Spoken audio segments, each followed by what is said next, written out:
Hello everyone, I am Tacit and welcome to the Brighter Shores live stream day, what is it now, 109. So today's main game plan is, basically it's doing the last prep that we need to go do the full-blown combat grind. We should only need one more weapon craft, and it will pretty much go all the way to 200. We might need like another around like 190-ish, 185. We want to take out like the very last plant a little bit earlier with a nice blue weapon. But beyond that, whatever weapon we're making now, we're pretty much going all the way until the end. Well, not right now. We actually got to do a little bit of combat first, and then we'll go make the weapon. Which what level range are we going to make it at? What do we have upcoming? We have the thief, we have the other thing, the other thing. So this has to last us all the way until the 188 here beast, the weapon that we do end up ultimately making in a little bit. Which means probably around 160, 65-ish, somewhere around there. What are we right now? We are 155. So yeah, that's probably the goal then. Get to around 165 today and go make our final weapon for the final grind to basically set up everything to go and finish it out. That is the game plan. Anyways, let's go get into things. Of course, still been AFK in the alchemy whenever we're not doing anything. That has been pretty much tradition lately. Got all the way up to 215 from 200, of course. And I think 219 is the cutoff. 218, 219, pretty sure it's 219. Let me just double check. Yeah, 219. I'm not sure what we'll do after this. If I actually make the Hopeport one or what exactly the game plan is there, but we'll go from there and figure it out. But of course, we are finally back, which is nice. Feels so weird being away for like 4 days. Obviously, we did a stream yesterday too, but now pretty much everything's in order. Everything's where it needs to be, so we're good to go. Anyways, let's go and start doing things. Go put away all this. Go put away our other little potion. Get rid of this. Get rid of that. Anything else we need to do with that? No. We already have these. Alright, let's go start killing things. Also, I will try to remember to keep this up on the side. I always like to try to do this whenever we do combat, to keep all of the info on the little side panel there, so we know what on earth is going on over the course of a stream. Also makes it easy to reference after the fact if we're ever looking back at a combat stream, so we can go through however long it is and be like, oh yeah, there's our gear progression throughout the entire stream. So I'm going to try to remember to keep that up the entire time if we can. But we are currently on the Death Crows. We could also be doing the other goblin things. Maybe we'll go do that for one more level. But generally we just want to get a diagonal, go and do 3 of these, and then just go whack it with this big blue weapon. This is the final enemy that we'll be using this blue weapon for, so we want to get as high of a combat as we can right now, and then switch over to the other thing, which I think at this point, as we mentioned, is probably going to be around a 165, maybe a little bit lower, like a 162 or somewhere around there. As by the time I get to Thief, I do need to be switching to a different weapon, as they are immune to blue. And this is an 80% blue weapon, which would be very bad, since blue will always be doing 0 damage to them whenever we end up hitting the little frost damage there. That's pretty much our game plan. Unfortunately, these things don't really have anything too particularly good in their drop table. I might go for the other goblins a little bit. These give about 1,000 more EXP each, but they're also a lot more volatile compared to these little guys that have like a safe spot and everything else. Which, right over here on this little staircase, we've been using a huge ton. Oh wow, it's actually empty? That's actually kind of crazy. I saw like a whole group of people here the other day. We had like Miles, Yes, and everyone else off stream. We had like a little party in this room earlier. But feels weird to see it like completely empty. But yeah, you can corner trap. Corner trapping does exist in Brighter Shores. It's done a bit differently than how you do it in old school RuneScape. But yeah, he still kept corner trapping in the game, which is fun. It's a lot more awkward to do. You can also technically corner trap, quote-unquote, from a distance, which is a bit of a weird mechanic. I'm still not sure how distance corner trapping works, but close proximity corner trapping is pretty similar to how it works in old school RuneScape, so it's not too bad. But it's basically when an enemy gets stuck thinking that they can end up reaching you, but they actually are unable to. Like, if we end up moving over here, we'd end up just corner trapping him. He'll never be able to get to us. Also, I meant to do that potion before we moved, so we could do it in the safe spot and then move over. But basically, as long as... The way that works in Brighter Shores is kind of weird.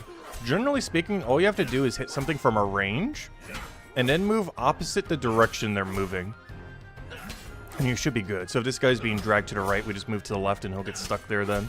It's really weird how it works. I'm not sure if they're ever going to change pathing. I assume they will in this game, down the line. Make the smart pathing just a little bit better.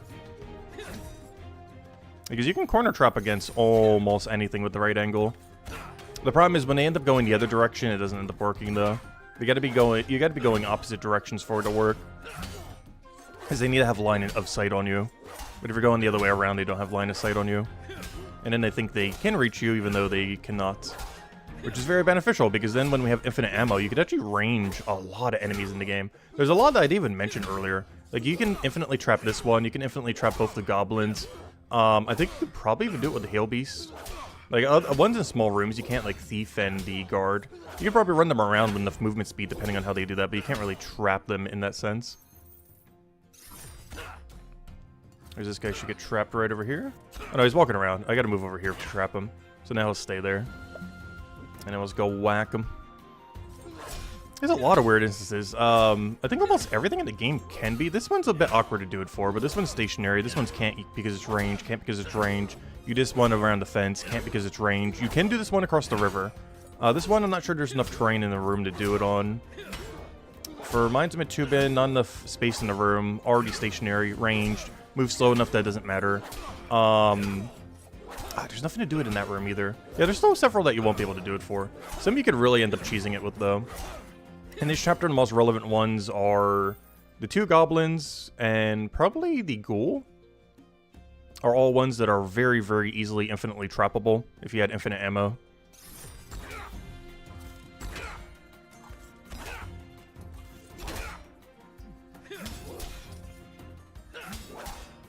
I was going to do this for 1 level and then go back to the crow. Just wanted something nice and easy to start us off with. Technically, we could overfarm them a little bit too, but we're going to get way better damage on the crow. The problem is the crow is also going to get way better damage on us. We haven't gotten that much upgrade since last time. This morning, I did end up getting a 149 helm from these guys. While I was, like, semi-AFKing these guys. But beyond that, have I gotten a single drop from them? I don't believe I have. I got, like, a, I got a 4-star rapier, but it was such a low percent that it was actually worse than what I'm using now, which is kind of sad. But yeah, I actually got a 4-star rapier from them earlier. But it was so bad that I actually just had to sell it, which is kind of unfortunate. I think it was like a 71%.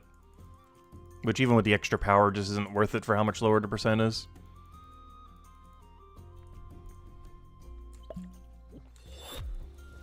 Alright, these are not as cheesable. As long as we get a diagonal, we should be fine. Also, how crowded is this room? Why is there so many people here? We have to do it in the other room. Luckily, there's an overflow room, so we should be fine.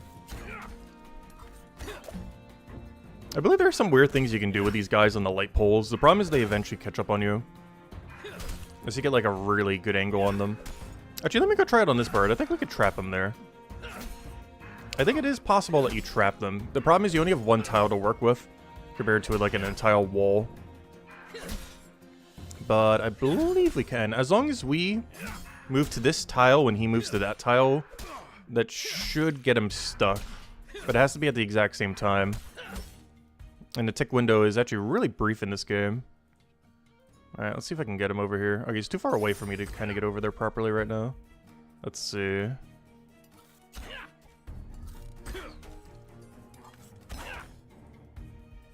No, he didn't get stuck. Interesting. I'm pretty sure you can, though. There's only like a 1 tick window, and a tick in this game is, what, 0.375 seconds? So you got like a third of a second to time it correctly. But I'm almost guaranteed you can actually trap them there. As long as this still counts as line of sight. The only reason that might not work is he's not directly adjacent to us. It works a lot better with higher terrain. Because there's eventually a point in the terrain where they can't even hit you. But they're still, like, trying to diagonal towards you.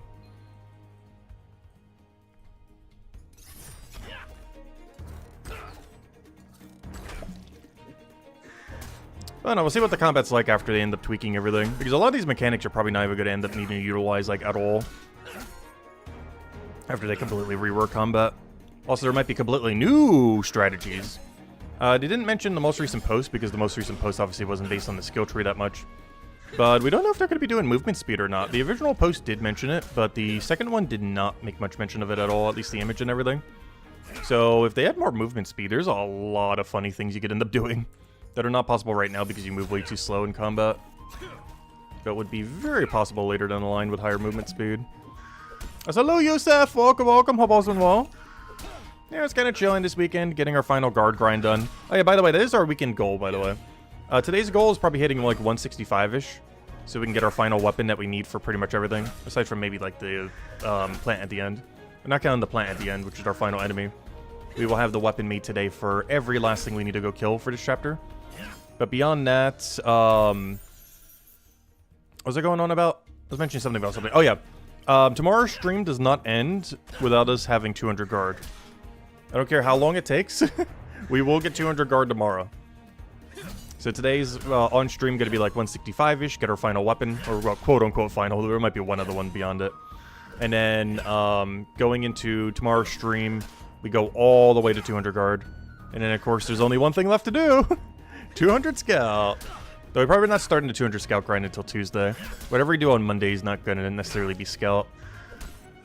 I'm not sure what we're doing on Monday for a slightly shorter stream. But I say that, honestly, almost all streams have been slightly shorter streams lately.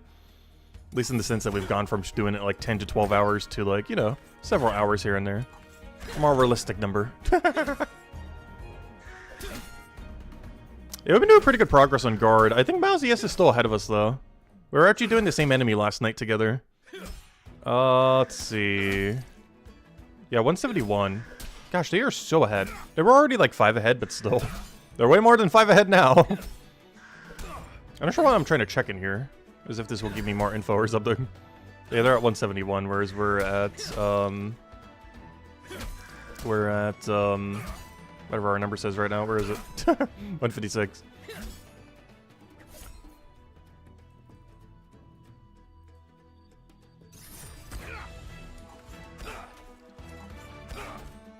Got to get those perfect diagonals. I'm not sure why everything moves so much slower diagonally, but they do.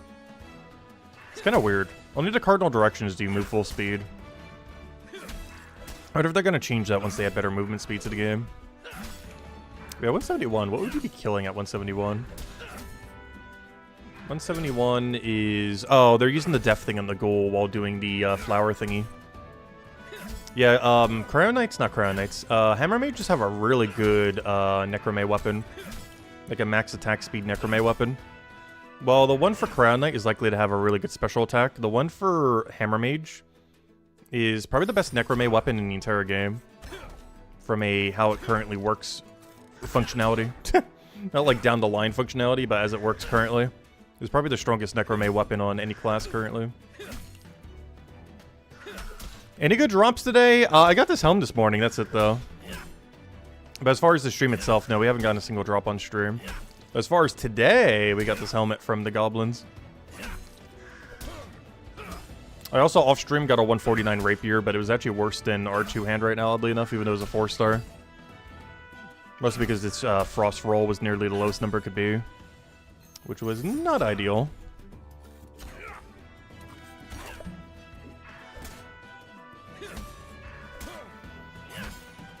Yeah, I can't wait till they finally do the combat rework. And once we finally get this combat grind behind us, so we can actually start playing the game again. Because when we hit 200 all, it was like, yeah, we can finally do anything. And then my goal was like, oh, you know what? Let's go get 200 all combat as well. And after 200 all combat, it's going to be like, yeah, then we can do anything. And then they're going to go do the combat update. And it's like, well, I got to do combat again now. But as soon as we get 200 all combat, we can do anything again. Until literally the day later where they do the combat rework, probably.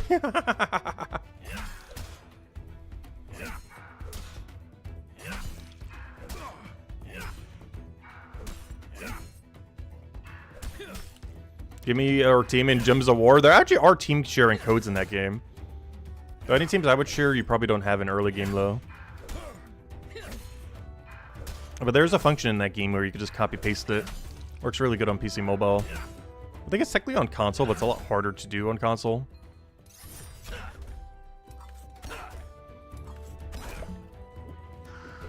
Also, I wonder when this game's finally going to get its mobile version. Is the closest thing we have to mobile version is using Steam Link or Steam Deck. But there's no officially supported mobile yet for Brighter Shores. They mentioned they will be doing it, but it'll be after 1.0. aka sometime late this year or early next year.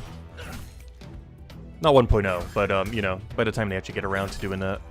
Probably wouldn't be till late this year or early next year. 1.0 will be earlier than that. But they're not even considering doing it until after. Like, they already have an in-house... They already mentioned during one of the Q&As they have an in-house version of the mobile version. But it's not actually, you know, public yet. And it won't be until a good half a year to a year from now, probably.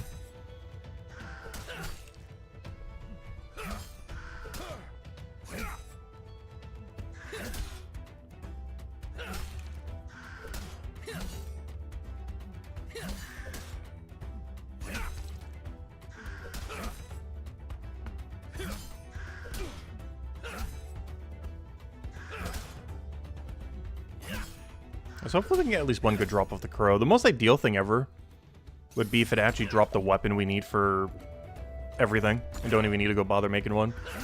Because the thing I'm going to be making is a 150-something longsword. Or a 160-something longsword. Probably a 160-something. Somewhere's around there.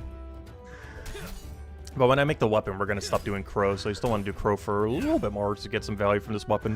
Before we have to trash it forever.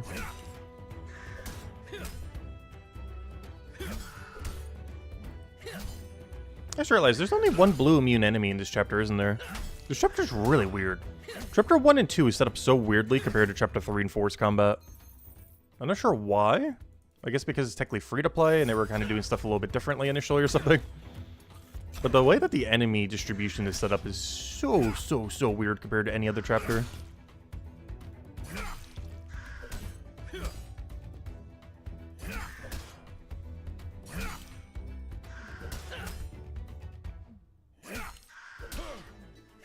So unfortunately, but also fortunately, no foraging today.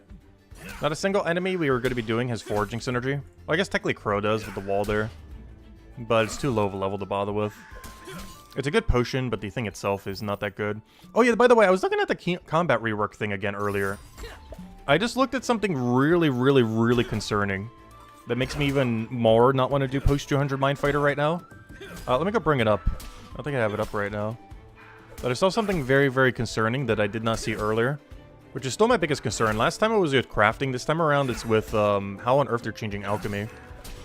But I saw a number that looks very scary. And it concerned me greatly. This number right here. I can't zoom in. But this number right here. Notice this says less than 1 silver. Keep that number in mind. Let me go show it real quick, actually. Actually, let me go grab all this junk.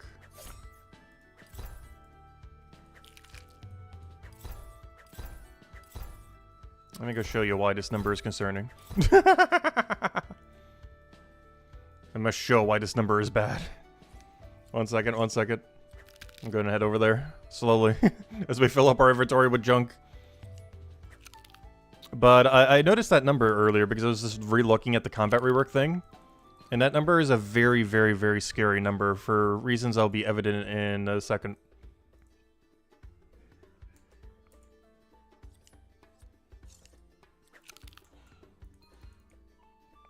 Yeah, let's go show why this number is scary. Remember earlier where we're like, oh, we need all these supplies to go do the potion stuff? So, a couple of contexts we should mention first. Well, I guess I didn't need to come here. I could have technically done it that way. Alright, let me show the first thing first. So, this is for the 15-minute Fear Potion, aka the next really important potion we're going to need for alchemy. It is a value selling back to the shop for less than 1 silver. And you can start getting it as low as level 68. Keep everything of those in mind as I try to figure out where on earth this thing is. There it is. Alright, now for these suckers. It is double the level to initially get it. But look at its cost. These things cost like 10, 11 each from the shop. But the new one is less than a third of its value. And obtained at half the level range. So they're lowering its price by like 4 times. Which sounds insane. And a lot of the other ones are that way too. Like for example, let's take the dust.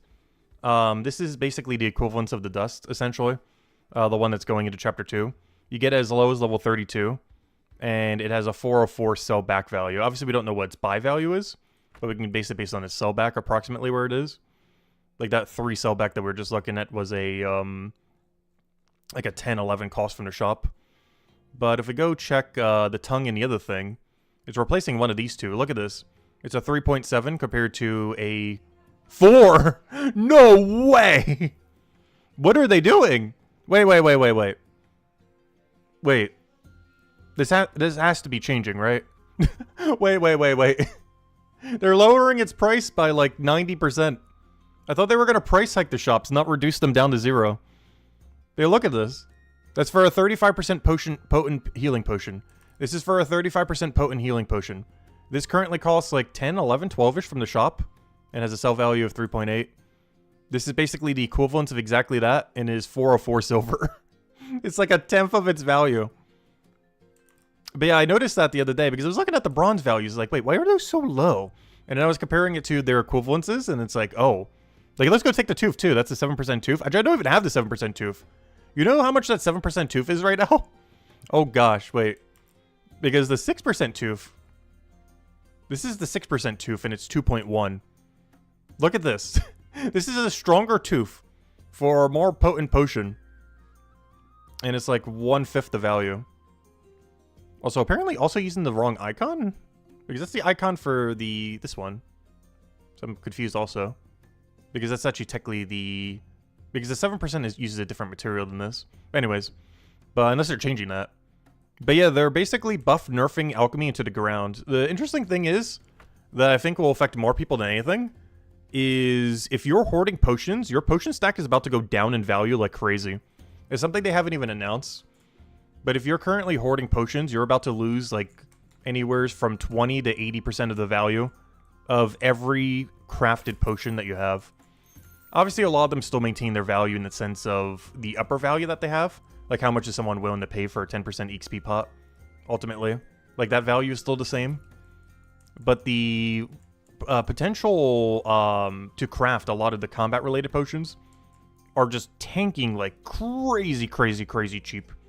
Like, they're basically handing out the material for free, to the point where you don't even need to get it from combat, you just buy it from the shop, which is kind of defeating the whole point of getting it from combat.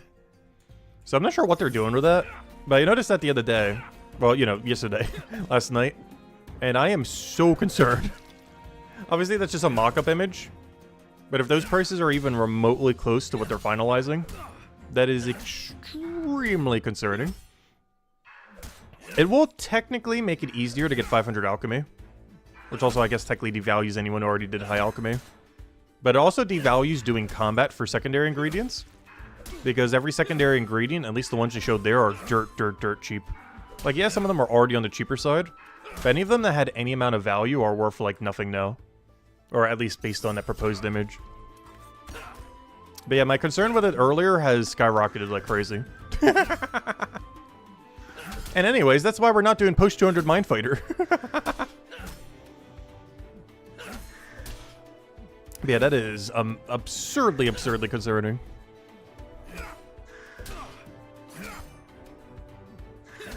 Also, if you thought you were banking for alchemy supplies a lot before, wait until after the update. Because if they're that cheap, that means they're a lot more common. And if they're a lot more common, that means you're banking a lot more. And if you're banking a lot more, that's a lot less time you're doing combat and spending time just walking to a bank over and over and over again.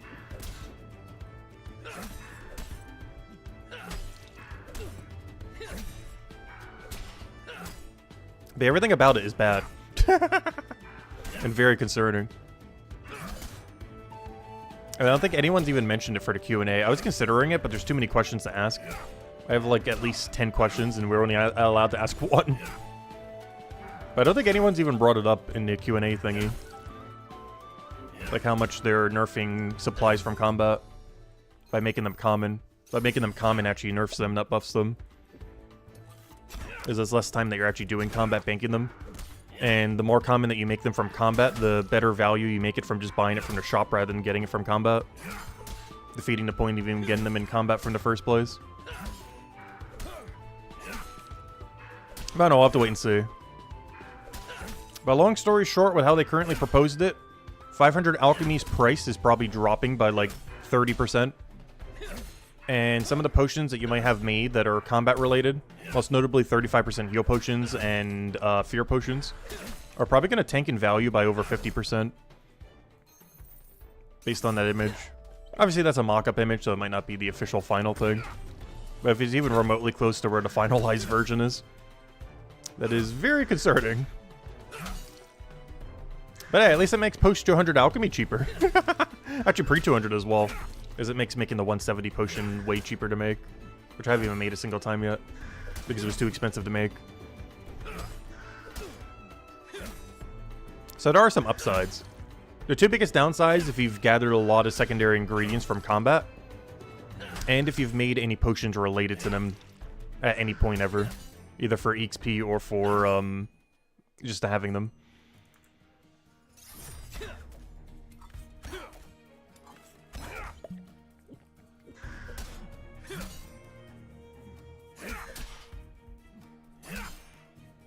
Do you think it's good to do raid dens till 300, watch person detective? Depends what you're trying to get out of it. Generally, raid dens are only really done to bolster up your total level. And just as an AFK activity to gain knowledge. Like, it's pretty much like the AFK knowledge generator. Because it's the highest knowledge per hour relative to AFK duration. Whoa, we just got a drop! We got it! Unfortunately, it's something we already had 4-star, but it's still huge. A 40 level increase on our boots. Nice, there we go. Alright. Yeah, we'll go sell the other one later. Alright, our first good drop of the stream. Technically, our only good drop of the stream so far. Hopefully we get more of those. Does it even look like it barely changed? All we did was trade out our boot for a better number in the middle. Instead of all 115, it's a 155. That's still a pretty hefty tank upgrade.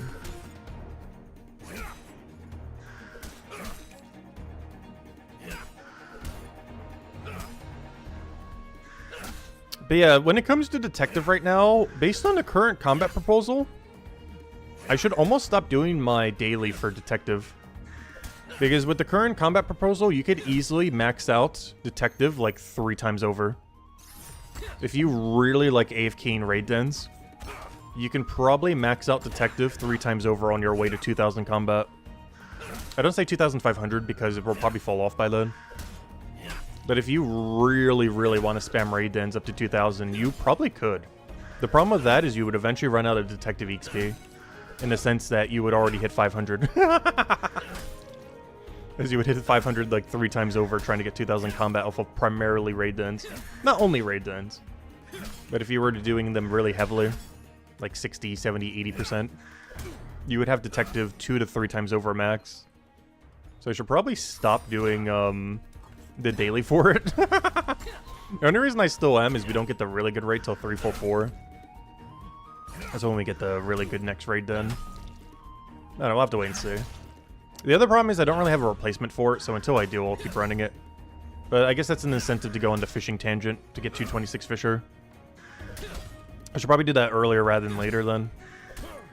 Because I currently do not have a replacement. The other replacement, if they were to ever add it, would be the 250 merchant one, so we can get perfect bricks. The problem with that is it doesn't exist at the moment. That would be a great replacement otherwise. The XP from it's not good, but the material that you get from it is really, really, really good. As from an XP perspective, Merchant is actually the worst venture currently in the game, purely from an XP perspective. But once they allow you to get bricks and tiles, you're already banking Chapter 5 XP. So in that regard, you're taking a hit on doing a really bad XP, aka getting Merchant XP, because it's already so quick naturally, in favor of getting really good material for Chapter 5 that gives you XP later. So they're mostly just cashing in less XP now for better XP later. Particularly relevant if you're going the Iron Man route. I guess slightly less relevant if you're activating trading. So those materials will still be worth a pretty penny when trading comes out. Before Chapter 5 gets released. So much so, I might even go get Merchant up on my ults. I think I need to get like 44. I'm pretty sure whatever quest you need to go do for it eventually. Assuming it is quest locked. Will probably require around this high anyways. You'll probably need like 43, 42. Merchant to even go do the quest. Probably like 40 plus. Right now they're both only at 20 merchant though. At some point I need to consider getting them to 44. So whenever we can start doing bricks, we can just have them go to bricks then. Start stacking up for next chapter. Because I want to start running that on every account we can. AKA all 3 of them. Really? It's a plus for every single number except the one I need. I'm still putting it on. Really? That's really funny. Also unfortunate. It is better in every parameter except literally the only parameter I need right now.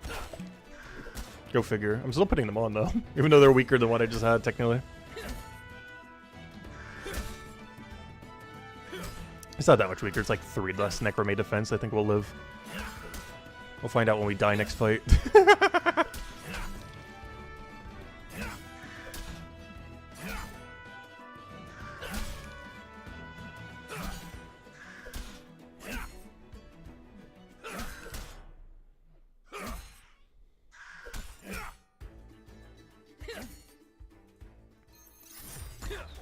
Oh yeah, that reminds me. One thing I got off stream at some point, I think on the, I think it was off of the, what do they call it? The big bell plant thing, the 143 plants, the carnivorous plant.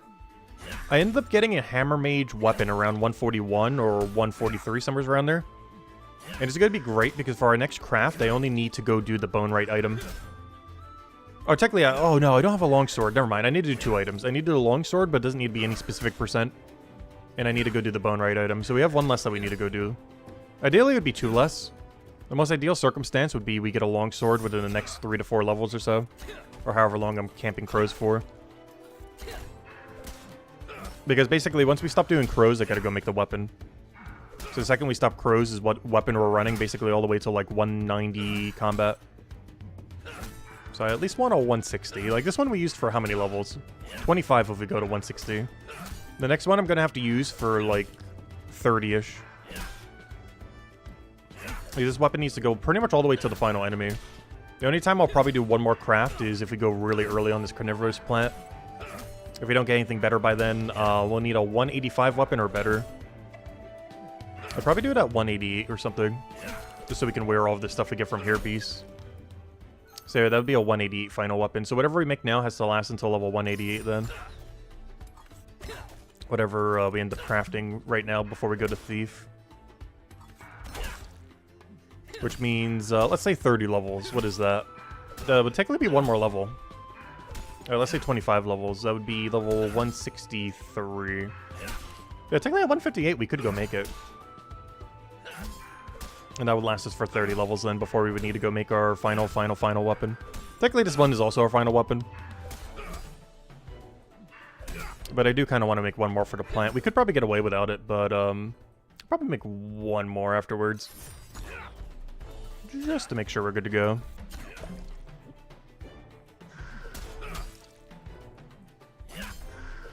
Yusef. No, Isabella is just a good friend.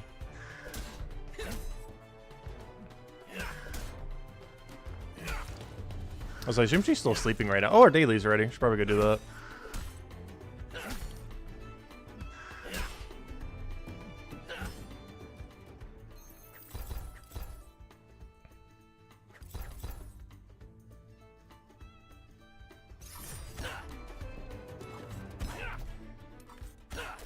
So normally I don't grab all this lower stuff. But we're gonna need to go there anyways because of the other thing. So might as well. We gotta go do the dailies. How much room do we have left? Oh yeah, I can grab all this. Let me go grab all these, go put all the alchemy stuff away. Sell everything, get our potion that we need. Grab these little plants while we're over there. Good to go.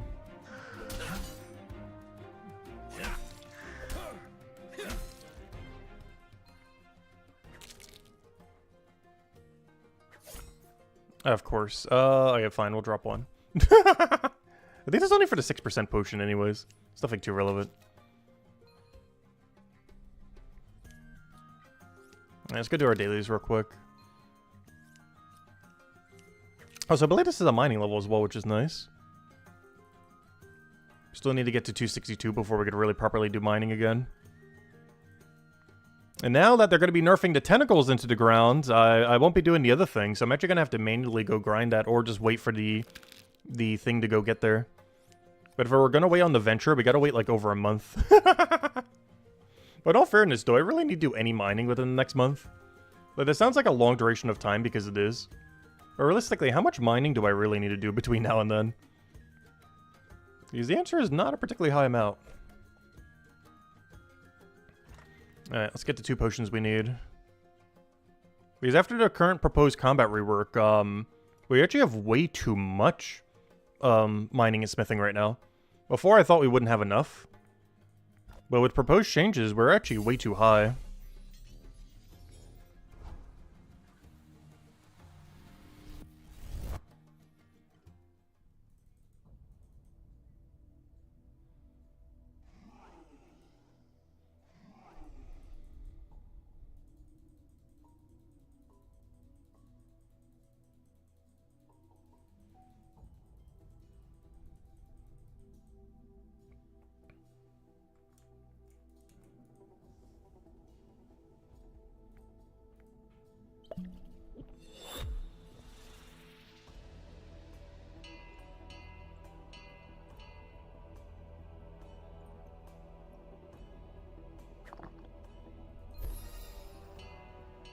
Oh, is that exact enough inventory? I'd even planned for that. That's funny.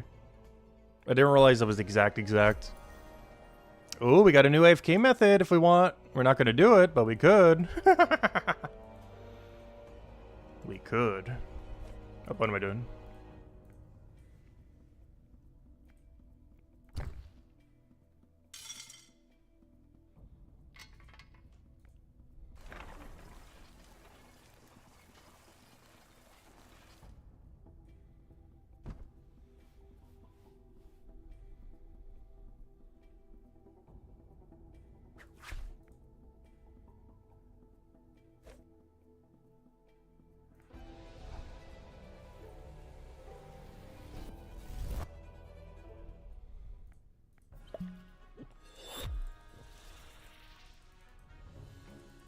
Oh yeah, I still haven't cleared his cooking contract from like a week and a half ago, by the way. I really need to go do that. I've been kind of wanting to get 226 Fisher and 28 Gatherer first. But then I keep tangenting onto a billion other grinds. And at this rate, I won't be doing Chef until like 3 weeks from now. Oh, so hello, Isabel. Welcome, welcome. Hope all has been well.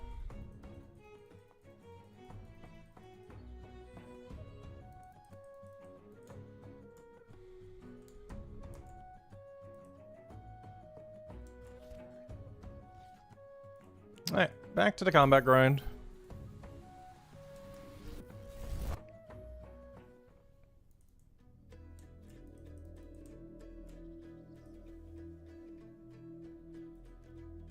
You just woke up? Yeah, I was mentioning that earlier. But, have we been doing pretty good? Pretty good. I've still been so sore from moving everything, though. Like, every time I wake up, it's like, oh, back pain.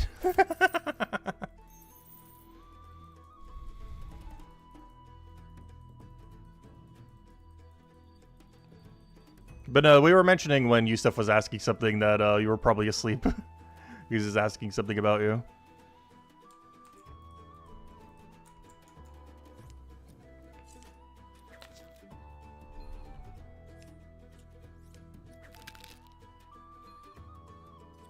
But yeah, how goes the Pelia grind? I keep seeing that they keep doing updates. I haven't checked the game in like 4 months. AKA like the entire duration of Brighter Shores. I've been seeing they've still been doing quite a bit of updates.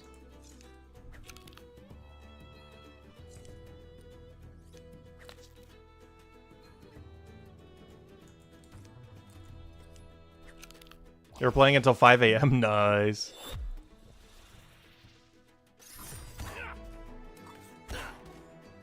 There's new plushies, and they have sticker collectibles now too. Ooh. Wait, where do you even use stickers on though? Do you just put it on your furniture? Could you imagine? I'm trying to think where they would use stickers in that game. Unless you're just like a collectible thing.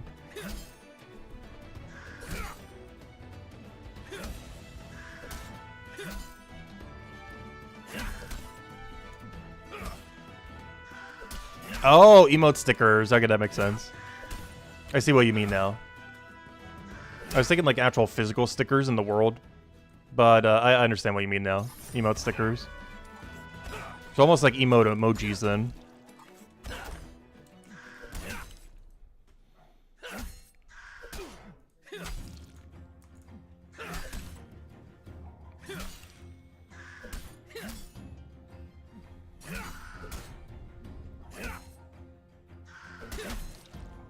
I'll definitely check out Pelia again at some point. It's really chill.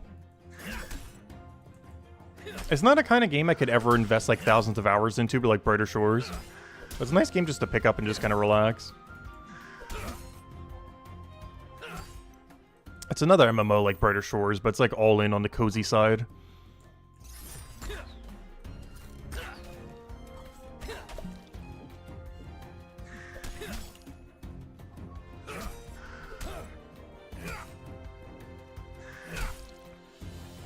There's obviously Brighter Shores is a lot more the medieval RPG grind fest kind of angle.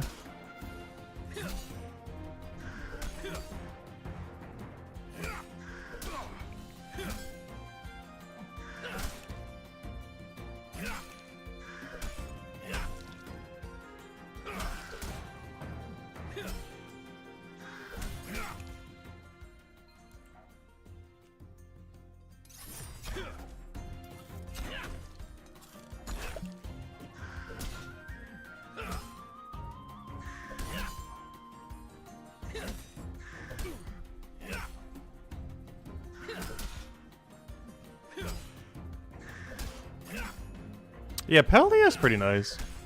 Not to be confused with Power World. The Power World's also pretty nice. That was another game I wasn't really ever able to get like truly invested into. We did a couple hundred hours of it though.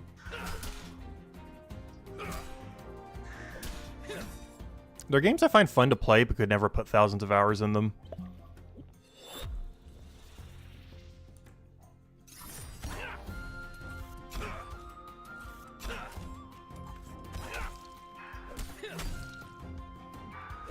But it's mostly because the endgame grind, I'm just not that big of a fan of doing in either game. I think that's the main thing that really does it for me if I do a game like super long term or not. If I enjoy whatever the endgame grind is. Obviously in something like Brighter Shores it doesn't technically quite exist, but the current endgame is number go up. And I do enjoy number go up. I do enjoy a good number go up. But obviously the actual endgame content isn't actually in the game yet. Whereas for something like Palia, it's mostly just like furniture plushie collecting. For something like Power World, it's getting min-max pals and such. And just building up an absurdly elaborate base.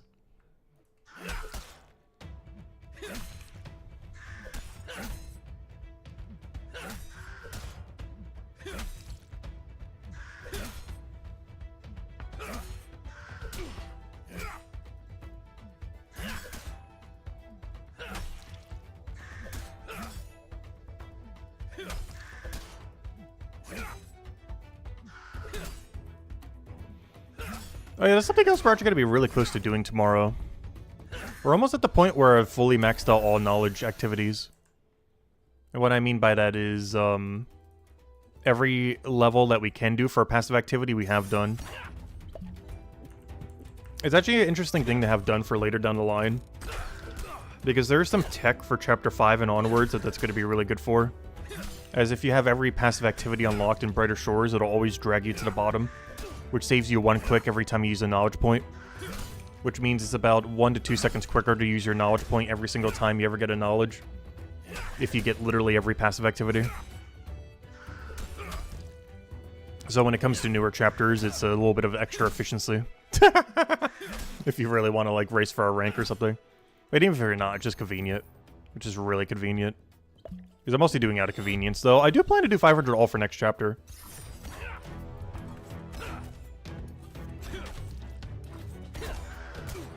I'm still very heavily considering 500 all for Mind of Matubin and Chronopolis.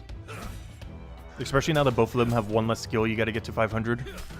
Because that made the viability of doing 500 all in any chapter a lot more enticing. As there's 1 less skill. So you only have to do 4, 3, 4, and 3.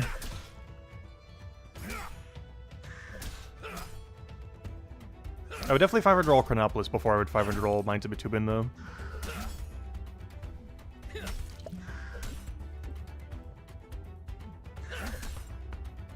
You thought I would just get 1 500? Well, I'm not sure if I'm going all the way to 500, but number very high up. Like, we're talking like 400 something. I'm not sure if I'm going like 500 for anything quite yet. It really comes down to the rate at which they add content. Because the quicker they add content, the more I'll be not doing 500s. But the longer they go without doing content, the closer we'll be to number getting dangerously close to a 500.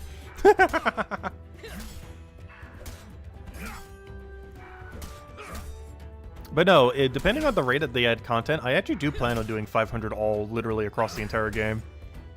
Not as quick as some people are doing it. But, at some point, if they do chapters slow enough, I will get actual 500 all. Not because I want to get 500 all, but because we're going to be forced to, because we're going to run out of things to number go up on. So if they release content slow enough, we will actually eventually have 500 all. Like, if they only release 1 chapter per year, we will get 500 all for sure, 100%. At some point. No time soon, obviously. But eventually we would. Unless they added chapters way quicker than that, which I assume they would. If I had to guess, it's probably going to be on average 2 chapters a year. In which case I probably will never get 500 all done. But one interesting thing you can do with that is it would be very easy to get 500 all new chapters. Oh, this changes everything. Oh, it's a low percent, though. This changes some things. Do we want to main hand a Necromay weapon? There's upsides and downsides to this. The upside... Oh, this guy's immune. Well, that's the biggest downside. But the biggest upside is one enemy that's really good to farm because he's right next to the nettles for 10%. We can start farming at a really low level. The problem is this thing's necromate percent is so low. I'm not sure it's worth running. If this was like Hammer Mage's weapon, I'd be like, oh yeah, totally. Or if special attacks existed, I'd be like, yeah, for sure. But neither of those two things are a thing. So that makes Hail Beast a little bit more annoying. If this was a higher roll, I'd be very confident with it. 37% is below average. Anything below 40% here is below average here. It saves us the time of not having to craft it, but it's not that good. I'm not sure how I feel about this weapon. Mixed feelings. But it's probably just going to get sold. I don't think I'm actually going to use it. I don't think that changes anything. The biggest issue, there's two big issues. One is we have an upcoming enemy that I'd have to get a different weapon for, which would waste more time than the time we would even save from it. And its percent is too low. So yeah, unfortunately, I don't think we can actually do anything with it. It had potential, but nope. It just doesn't work at our level range. And its percent is too low. You just hit 905 hours on Brighter Shores? Nice. Wow, that's getting really high. You're almost at the 1,000 mark. But I've still been meaning to cover a tips and tricks video based on that. Originally, it was going to be at the 1,000 hour mark. Then I pivoted to the 100-day mark. And now it's like, oh, let's do it after we hit 200 all. And after 200 all, I'll be like, oh, I'll pivot it to something else. I'll wait till after the combat rework. No, I do want to cover that video soon, though. It's like a bunch of things that we learned from playing this game way too much. That I see a lot of people not utilizing. As well as big mistakes that we made that we were doing that we really should not have done.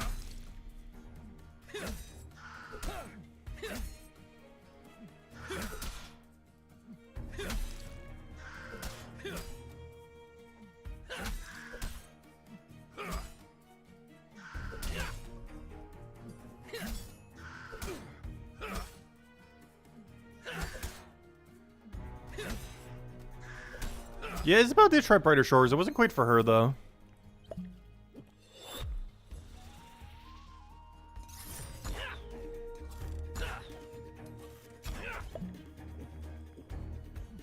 If they ever added elaborate player-owned housing to this game, I feel like she would like it a lot more, though. She needs something to decorate. And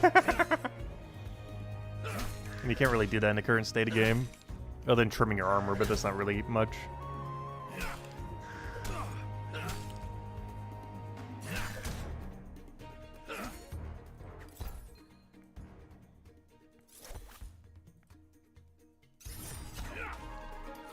No, they never confirmed that they wouldn't. They just confirmed that Builder is not construction.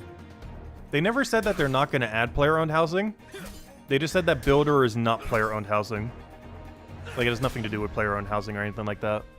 They never said that they wouldn't do it. They just said that Builder isn't it.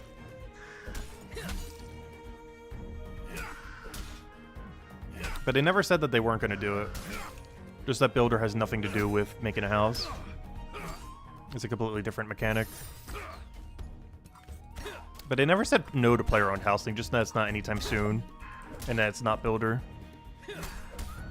It's not Builder, it's not Carpenter, it's not Leatherworker. Maybe those skills will get incorporated into it down the line, who knows? But it is not coming in with Chapter 5, or anytime soon. Like, it could be years before they even consider adding it. Especially at current development pace. But all good, take your time. Whenever they get there, it's not a race. That's how I felt about this leaderboard.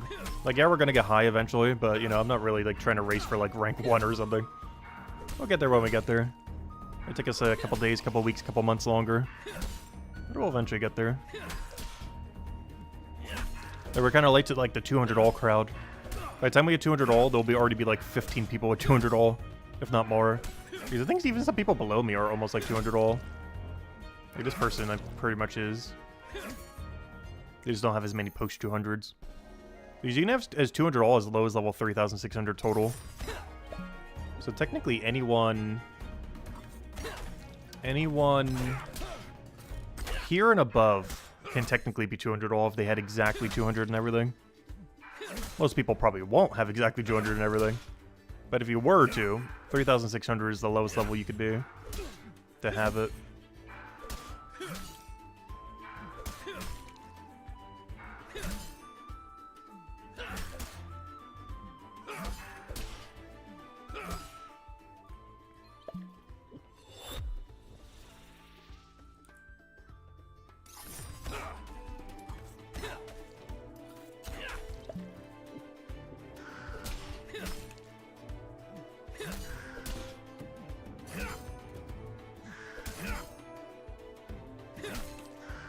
Yeah, I'm curious how they would end up doing housing whenever it does eventually come to the game.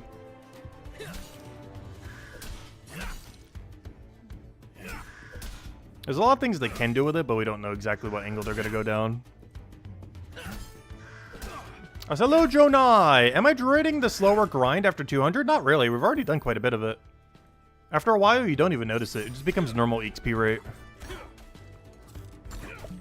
Like, pre-200, post-200 seems like slow XP rate. But once you start doing the 200 grinds, it just seems like normal XP rate. And then pre-200 just seems like quick XP rate, rather than the other way around.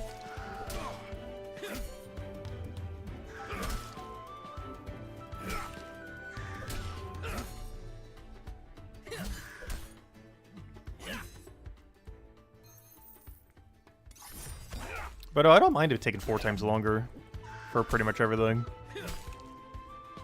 If anything, it's actually advantageous for some things because you get to actually enjoy an activity a bit more and not just have to stop it like immediately when you start it. Like, let's say there's like a really good enemy that you want to kill for a while. Like, let's say this plant. We only got to do this plant for like 3 hours until we had to move on to a different enemy. Like 2-3 hours before you would need to. Whereas post 200, you get to camp it for like tens of hours. Which to some degree sounds bad, but if it's actually a really good unit, it's actually good. And worst comes to the worst, you can use the AFK activities to get past more annoying locations whenever you're in one. Or even ventures if it's applicable to the skill. Like, for example, the current stone for mining right now is not good for us to do.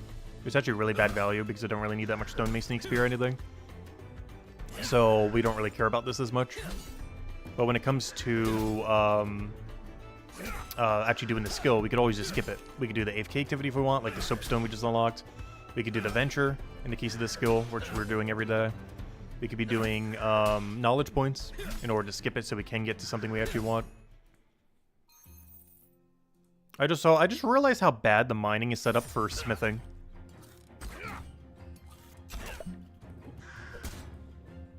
Because at 262, you need 267 smithing.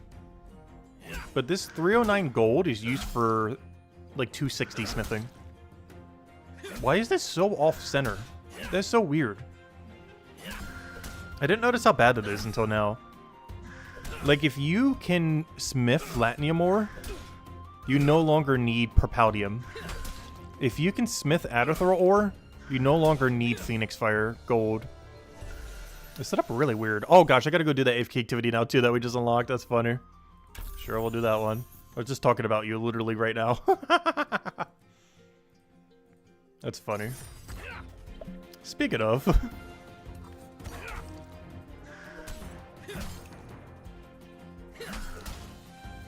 But no, I don't dread the 200 post 200 grind at all. I do dread going for 500s though, just because of how 500s are currently set up. Out of the few complaints I have with Brighter Shores, one of my biggest ones is the second you hit level 500 is when you stop doing a skill rather than start doing a skill. Normally when you max something, it's like, oh yeah, we could finally start doing it now. But in this game, the second you max something is the second you should stop doing it forever. Which is something I hope they change down the line.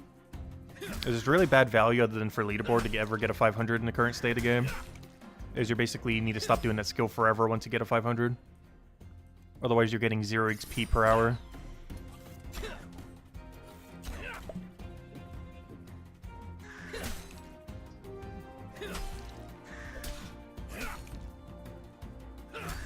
Oh yeah, we don't do face in Brighter Shores. We always do for Gems of War, though. But no, our face reveal was like 8-9 years ago. We used to stream every day with face. I just stopped it because it's just a lot more convenient, just not having to deal with it.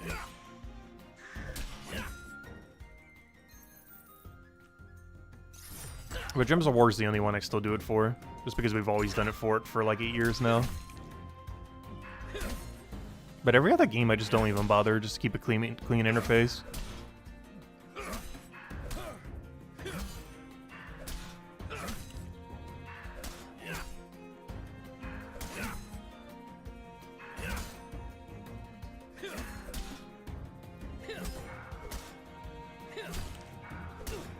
Yeah, on yesterday's Gems of War stream, we ended up doing the floor reveal of the new floor.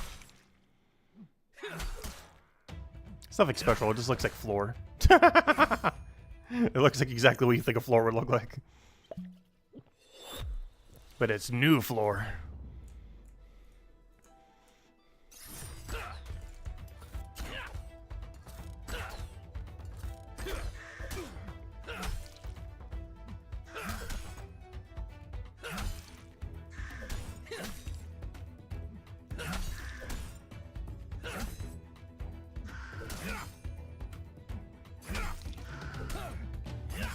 Yeah, once we do get 200 all, and we don't have combat rework yet, I think my main game plan is to try to get Chef working. Because I really need to be doing those contracts, and the main thing stopping me is I don't have the ability to gather all the material myself. And I want to start getting that up. What that grind entails is several things. I think we did a poll on it the other day, too. I think that one was the one voted for the most. I can't remember. I know it's pretty high. It's probably what we're going to be ultimately doing, though. But that grind entails the following. Oddly enough, we don't need to grind Chef at all. Though we will still be getting it up. Ironically, in order to go get it up, I won't actually be training it at all. But we need 226 Fishermen, which is by far the biggest grind. Like, it's like 100-something levels, pre-200. It's a really big grind. I gotta get 226 Fishermen. We gotta get 208 Gatherer. While getting 208 Gatherer, I'll probably be getting 208 Woodcutter. And if I'm already doing 208 Woodcutter, I'm probably getting 216 Carpenter. There's a lot of the knowledge I'll be dumping in while doing Scout is going into Carpenter anyways. So I might as well finish out the grind at 216 if I can. And that's pretty much the game plan. I know half of those have nothing to do with cooking. But they do because I need a train Gatherer. And to train Gatherer, I want to go synergize it with Woodcutter. And if I'm doing Woodcutter, I might as well do Carpenters just so it's not sitting in the bank. But I'm already doing some Carpentry when we do Scout. As all of our knowledge points will basically be done by then. And once all of our knowledge points are done, I'm going to start dumping our knowledge into Carpenter then. Because I'm already going to be in the chapter. So we can double dip the 7% pot. And that's the game plan.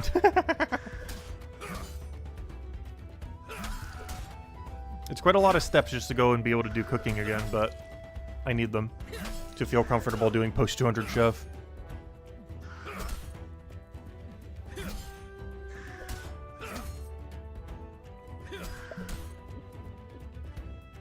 Alright, we're at 158.5 right now. What level are we going to make our weapon at? Because whatever we make, we're stuck at until like level 190-ish. Maybe 185 at the absolute earliest.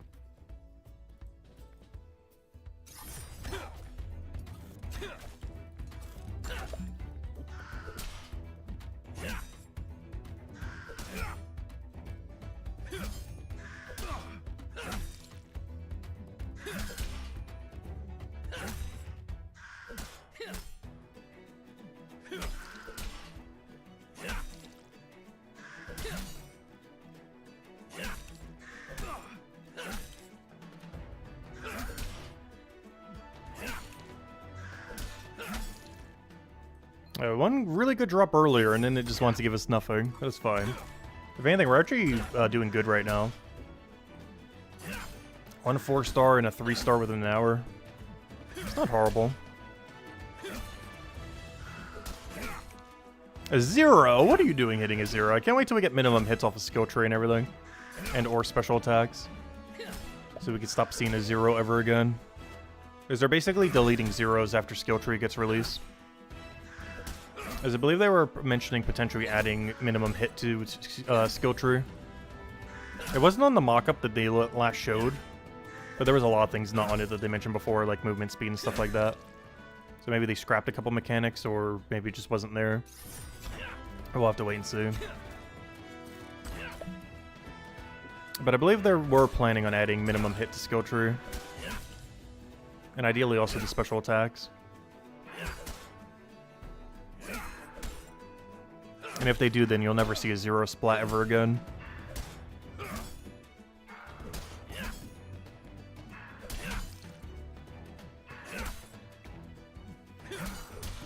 I wonder how strong minimum hit's gonna be if it's just gonna be flat damage.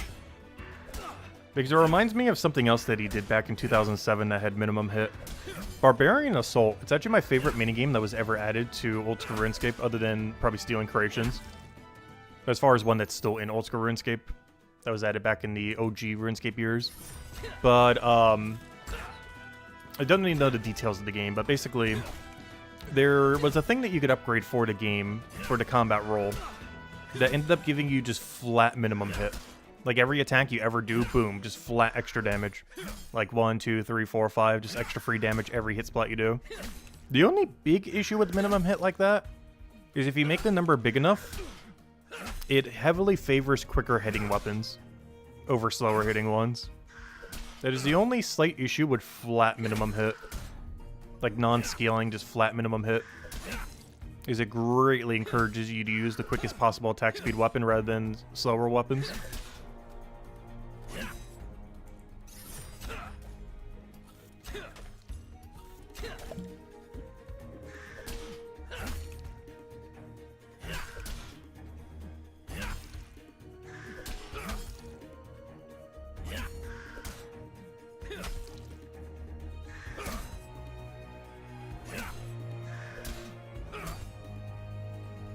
Also, inverse of minimum hit. I wonder if they're going to add damage mitigation. I feel like Crown Knight would get a lot of good options for that, since it's basically the tank class. Because really high damage mitigation would be nice. There's something that Old School RuneScape is pretty distinctly missing that's always kind of annoying. There's very few means of relevant damage mitigation, like at all. Basically, all damage reduction in that game is just dodge. Like, you just have a dodge chance to make sure they don't do damage to you. And some things just have a 100% rate of hitting you anyways. But pretty much all defense in that game is just dodge rate rather than actual mitigation. Whereas pretty much Brighter Shores set up the exact opposite, oddly enough. It's all mitigation. Like, literally only mitigation. Like, right now, against this enemy, we have 69.65% mitigation to its damage. We don't have any flat mitigation. But this number with a flat reduction is actually kind of interesting. But how much you could end up reducing. Because not only are you mitigating their damage by a percent, but you're also mitigating their damage by a number. Currently, we have the percent, but not the number. But I'm curious if they're going to give a ton of numbers to Crown Knight in that regard. Because it's going to make Crown Knight really, really good in some situations for how much you can AFK. Because it's just going to be so bulky. I'm pretty sure all classes will get some amount of it, though. But if they are going to make the skill tree slightly different between classes, and they do add damage mitigation, they are definitely going to be adding more to Crown Knight.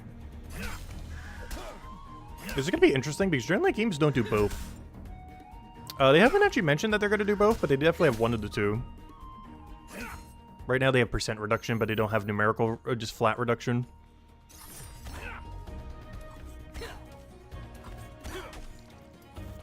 Because stacking both, you can really heavily reduce some enemies. Like, if you had 90% damage deflect, but also had a flat damage reduction of like 25 or something, it almost never hit anything on you.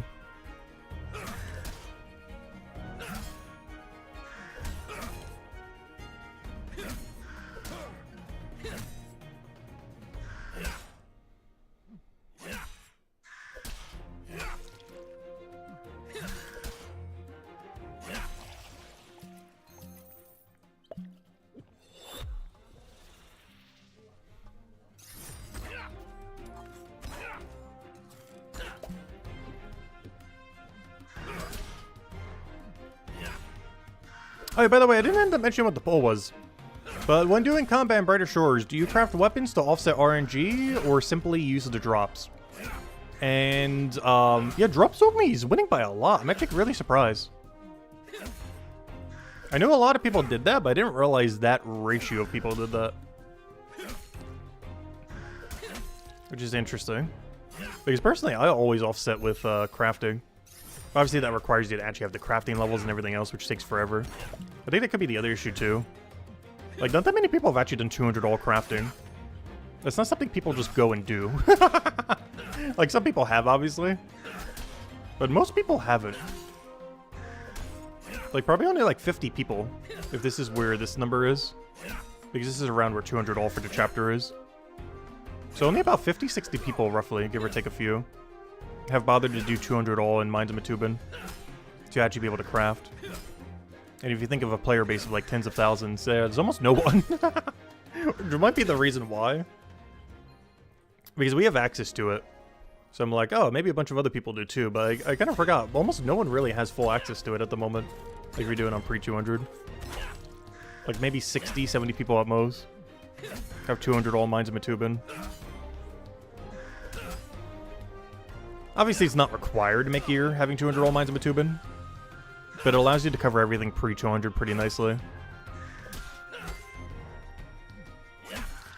Which, of course, covers you to 200 all in the current state of the game.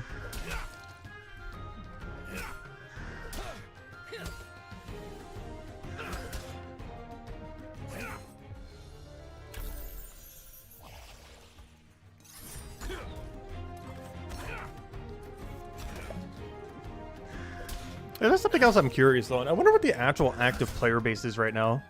Like, obviously we could check Steam and see, like, oh, there's currently, like, what is it, 900 people right now? But obviously that's not how many people are actually playing the game. It's how many people are currently playing the game. Yeah, 833. I wonder how many the weekly login is right now. Counting all the people who even just check their dailies for, like, a single second. Because if I had to guess, that's still around like 10, 20, 30,000 people. Even though current concurrent is like 833.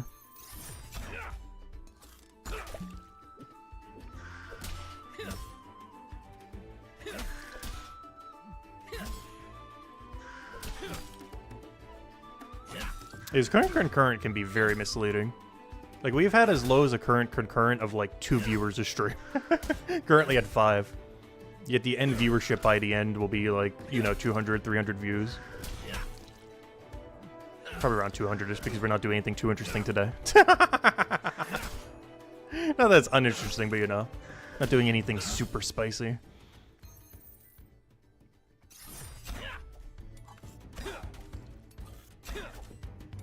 Honestly, we can't really until the combat rework when it comes to combat. Well, combat's pretty straightforward. You click on enemy, watch them die. Hope you get good loot. Repeat indefinitely.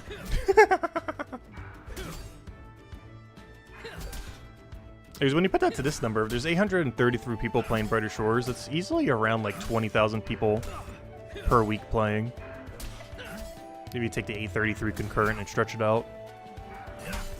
It's around a player base of around 20,000 people. Despite a current concurrent of like 800-ish.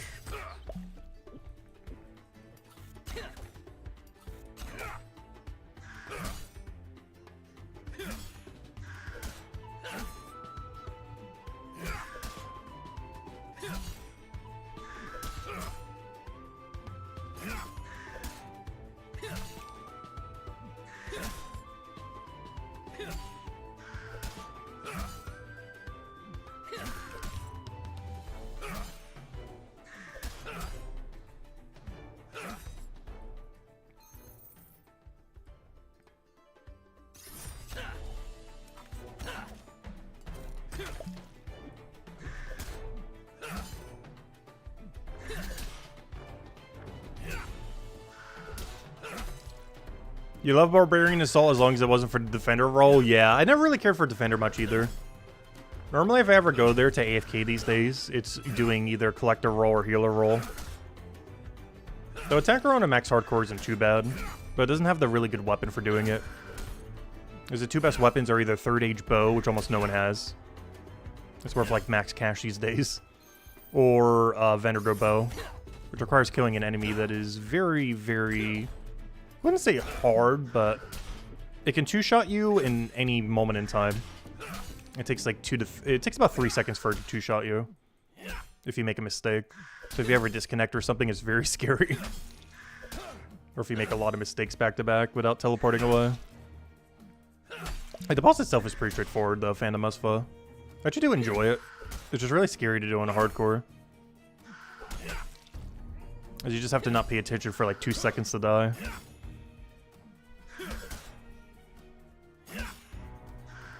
But it's relatively safe otherwise. The problem is it's really easy until it's not. It's one of those pieces of content where you could easily kill it like 100, 200, 300 times without ever dying. But it just takes a lapse of judgment for like a few seconds and you're just insta-dead.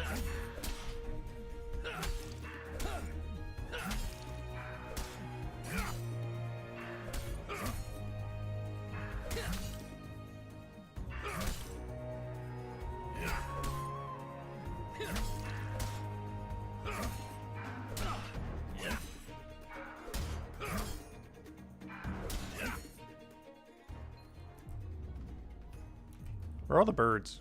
Where did my crows go?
Also, by next weekend, this weekend we did not end without 200 guard.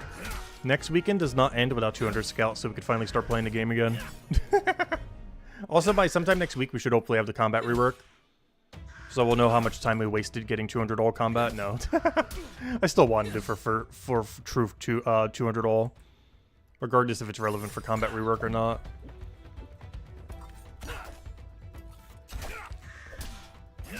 It just kind of happened to be perfect timing since it both were coinciding with each other. The soon-to-be combat rework and the 200 rolling.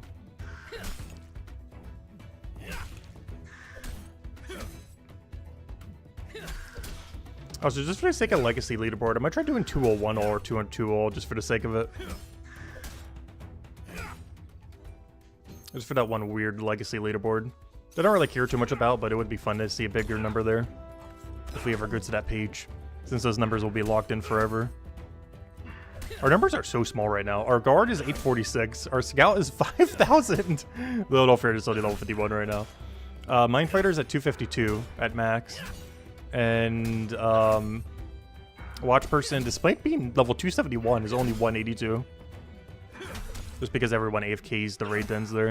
Well, not everyone, but you know. It's a very popular location, just AFK for knowledge points. Even if you're not doing it for combat.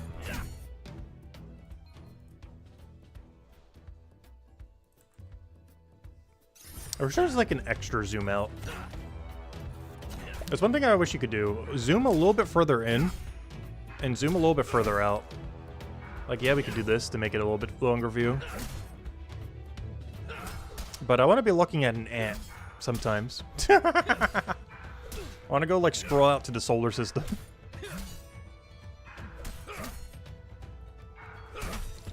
But it's mostly useful for when you're in like this kind of zone.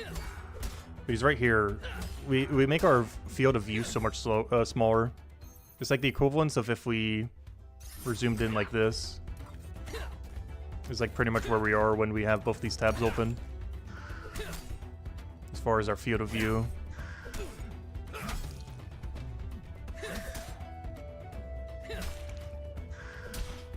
But despite the field of view getting smaller, you don't get extra zoom in or out.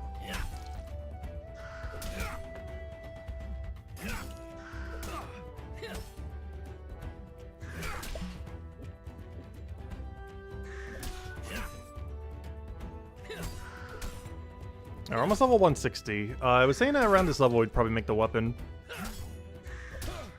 I'm still considering the 161, 162 though, but we might do it at 160. Whatever level I do it at, we gotta move to the next enemy. A 160 longsword that's just upgraded is easy enough to obliterate these sleeves. So yeah, I think we'll do it at 160. One more level on these crows and we'll go make our final weapon. Well, quote-unquote final. There might be one more.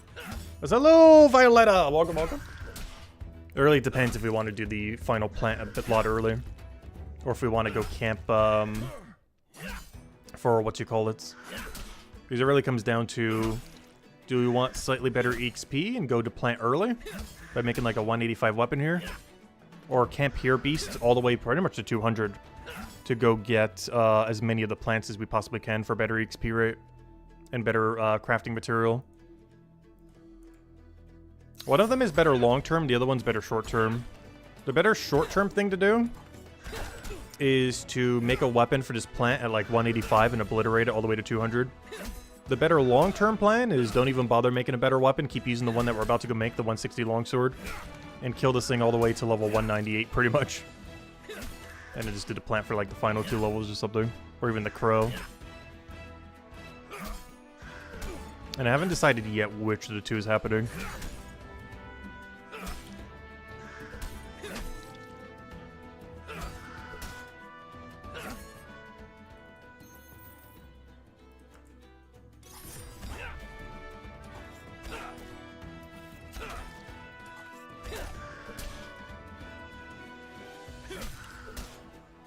Veil Ball has been well, Violetta. Welcome, welcome.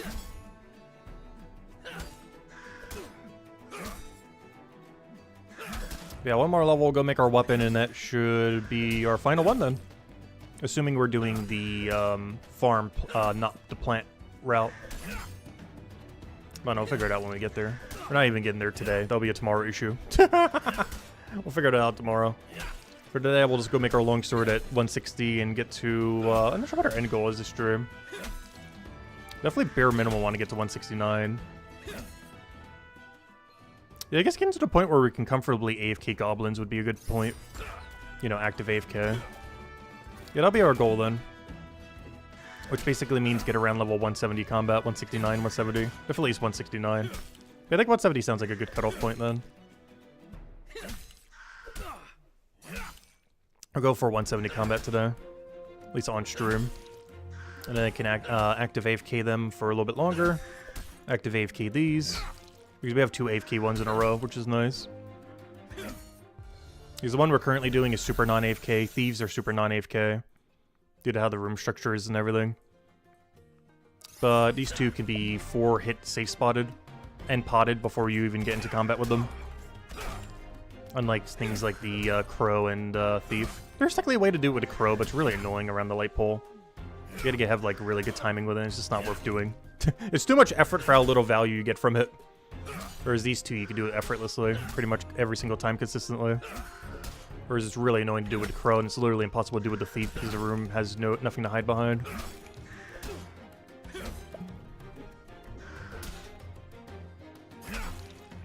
So we're basically doing all the harder enemies now. And then off stream we can active AFK all the easier ones then.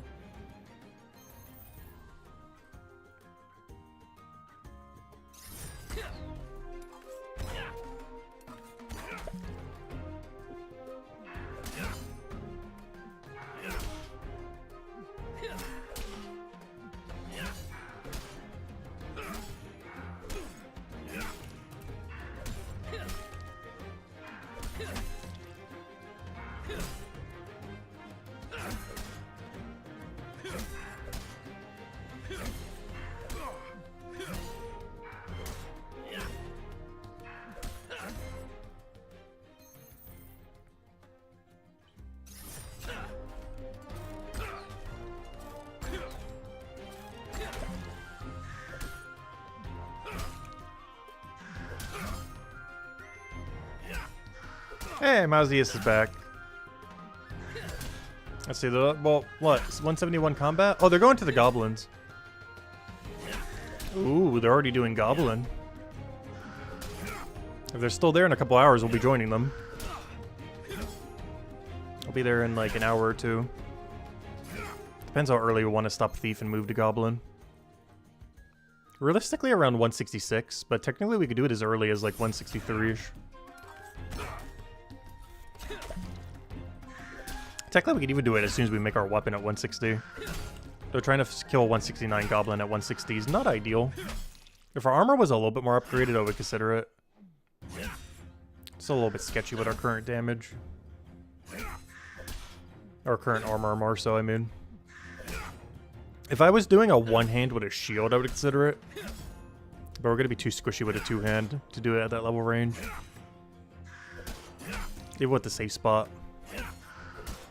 But hey, if this was after the combat rework, we could easily go kill them right now. We would have killed them the second they came up. Because you can 100% just safe spot them. With enough ammo.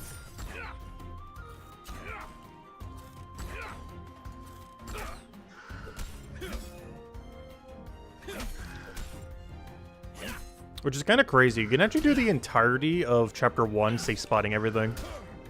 Safe spottable. Or, you know, you always have at least one enemy at access that you can safe spot. As there are 4 enemies that you can consistently do it with relatively easily.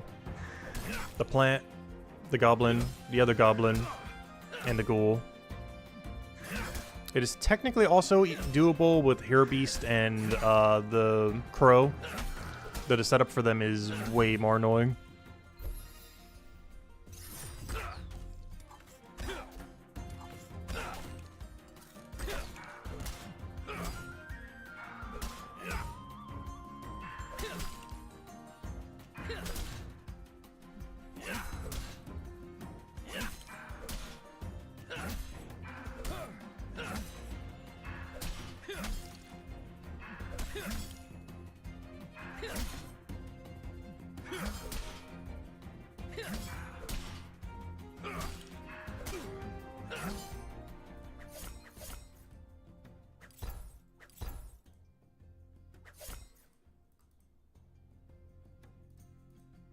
Yeah, let's go put all this away, and yeah, let's go do the weapon craft.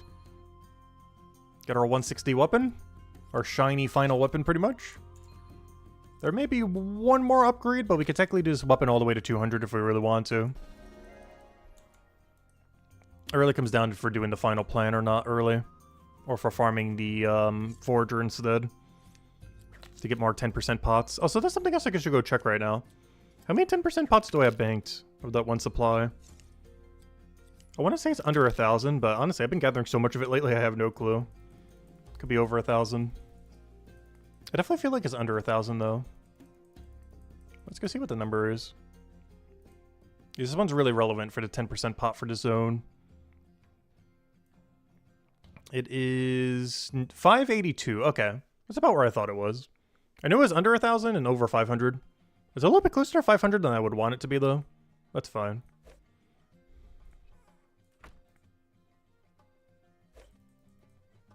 Hello, B! Welcome, welcome. Oh, yeah, what do I need to go make my weapon? Well, first things first, let me go get rid of all this, including the Necromay weapon.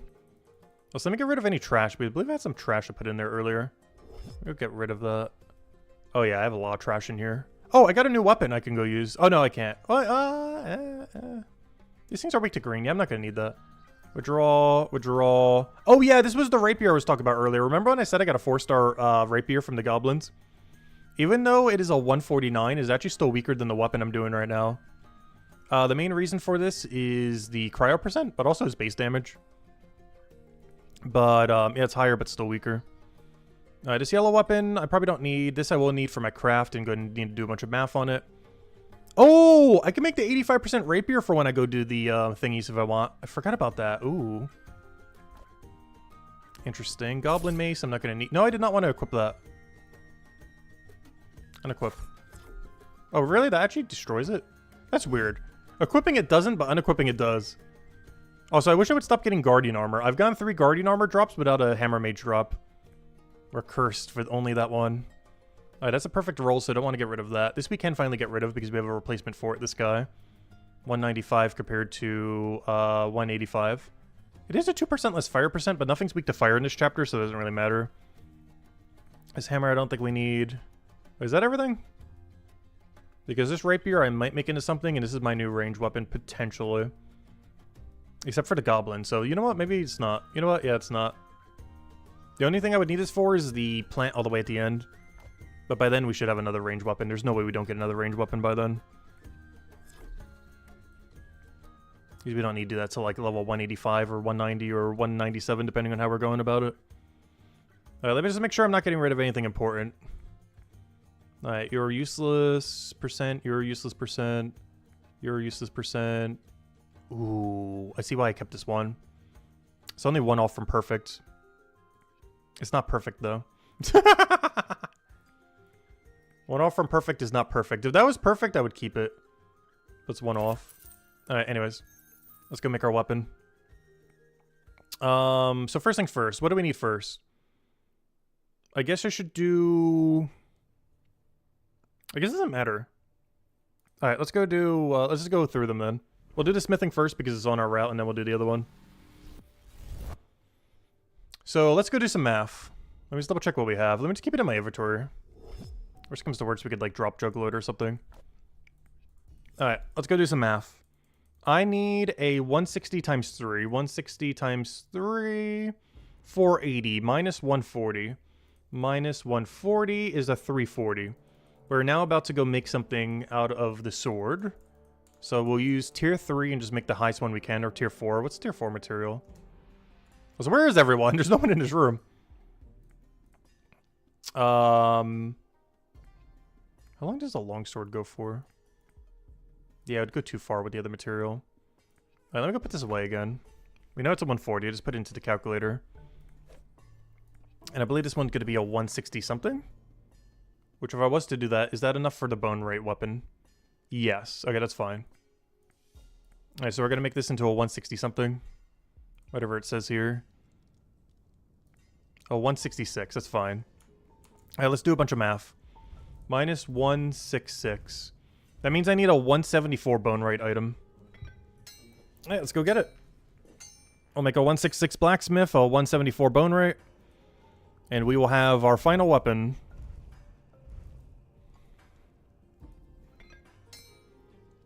And we can run this all the way to 200 if we want.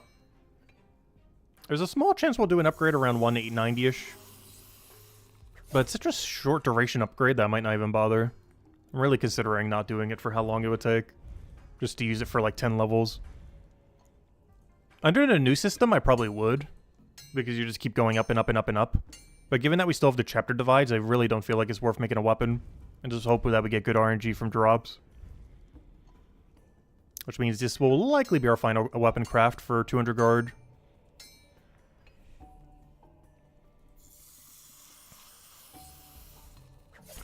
If we could ever get it. So hopefully there's a weapon I can make it exactly that level range. So 174. Let me see if there's anything in bone rate that's 174. Please say yes. No! It's a 173! I know it says 174, but that's not how it works. No! It's a 173. Oh, that would have been so perfect. Wait. Oh no, I can't make this one higher. No! Is that exact number? Can I not go one lower? Can I not make something like one higher? Oh, that's so unfortunate. Yeah, we're one number off. That would have been such a good one to make too, because that uses the bone material. The one that we have like 1.5 billion of. Do I just use the other platinums? I might just use the other platinums.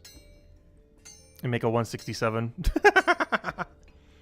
Because making that 173 spear would be so much better.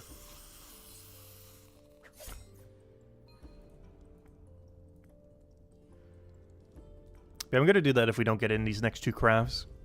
I'm going to use the better material, but make it only a level 167. Just so we can make the 173 strong spear thingy. We can technically also do it out of quarterstaff as well. And do it to a number where I only need to make a 167 quarterstaff.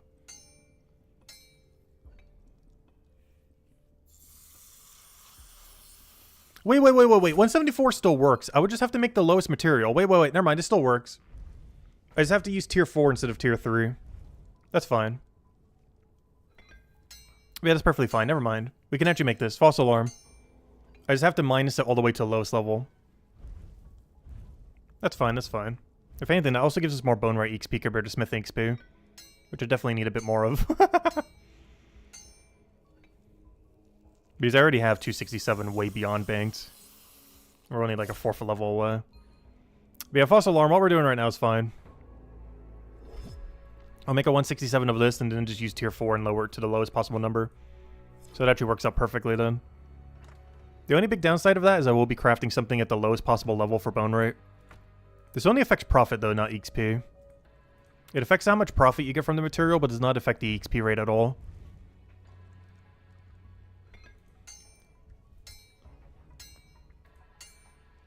If anything, it actually improves the XP rate since we're doing a tier 4 instead of a tier 3. But of course, it's also costing tier 4 material instead of tier 3 material. To some degree, I kind of still want to do the tier 3 though.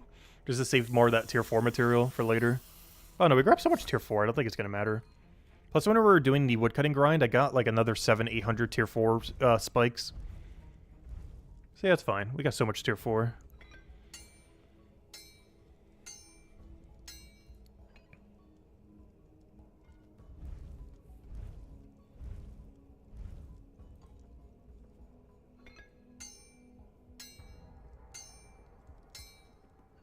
Also, I'd love if you just gave the drop already. Thank you. There we go. Thank you. And it is a physical weapon, so we do not need to worry about any RNG roll. It is simply correct. Alright, now we need to go make the 174 spear. Off to bone rate.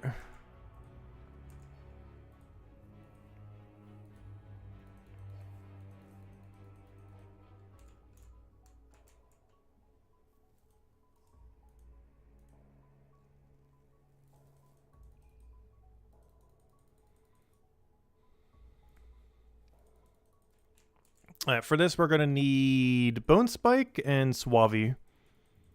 Or Swave, or however you say it. Of the tier 4 variety. Oh yeah, we got plenty. I think we're fine.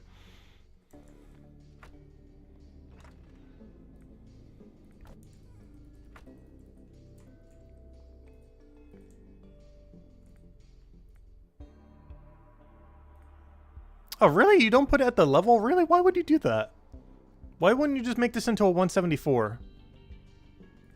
I gotta click an extra time every time. That's fine, though. The 174 should be the exact number we need.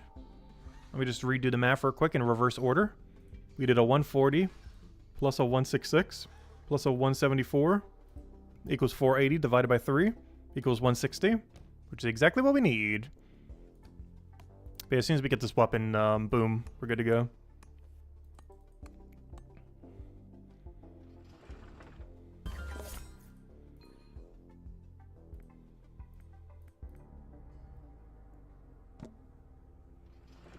Yeah, making it a lower level does affect our profit, but not our XP rate. So every spear we make will be worth a bit less. But we will get the same amount of XP. But we need it for the level range. Because if I make it too high of a level, we won't be able to wield the weapon. If I made it into like a 199. Actually, out of curiosity, what level could I wield it if I did make it into 199, hypothetically? Hypothetically. Math, calculator, go. If we took 140 is 306 plus 199 divided by 3, it would be a level 168. That's too high.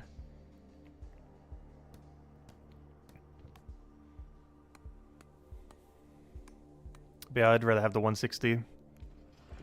We'd have to go 8 levels without an upgrade. If we were to make a 199 spear instead of a 174. And the reason we want to do 199 instead of 200 is the rarity falls off a cliff after 200.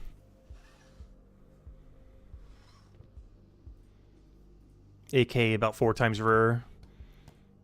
Like, pretty much everything after 200 is about 4 times multiplied. Not everything, but basically everything.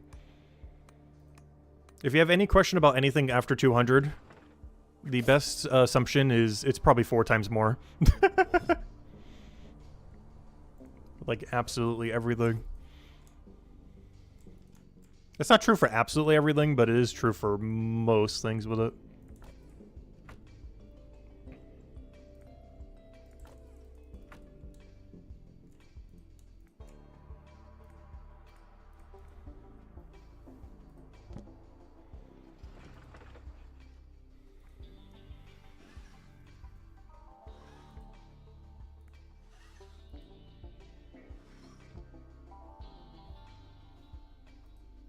Oh yeah, I could have sold this weapon as well. I don't need this weapon anymore, this broadsword. The only reason I kept that one rapier is it's a perfect raw rapier. It's an 89% rapier thingy. But this one is not perfect, so we just get rid of it. Technically, perfect 3 stars are worth more than perfect 4 stars, though. Because a perfect 3 star you can always upgrade to a higher level.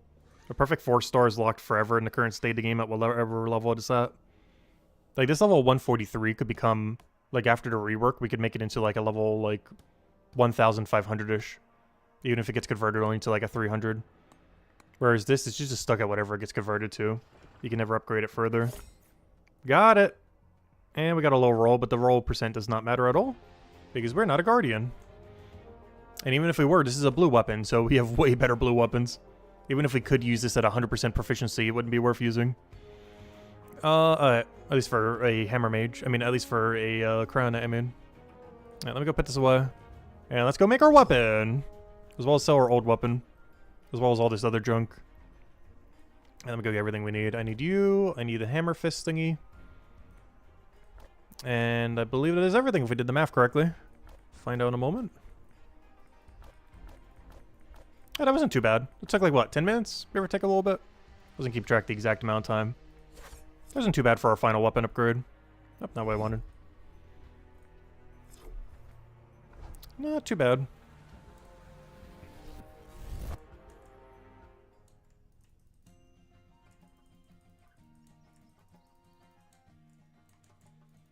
But we'll sell all this, sell that, fuse all this into a big weapon, and we're good to go. Let's see, how much extra power is this getting? So 166 is 235. Let's see what the level 160 has as a 4 star. Nice, sell all. Boom, boom, boom. Trade, sell that item. Let's go fuse all this, and should be good to go. Now we can go kill the thieves, and what's great is they're actually weak to green, so we can actually get some extra value from this bow. Not like it matters too much, but... Oh, I should have grabbed the potions while I was there. I need to go backtrack for the potions after this. That's fine.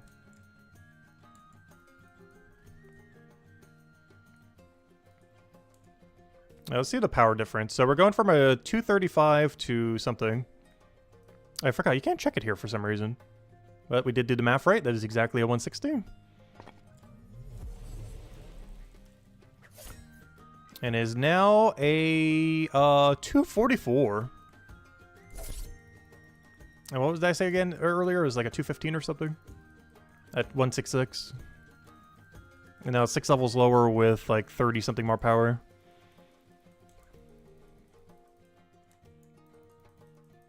And the most important thing is we can currently wield it. Let's go grab all the potions we need. Luckily, I don't need the cryopots ever again, except for the final enemy and for Chapter 2.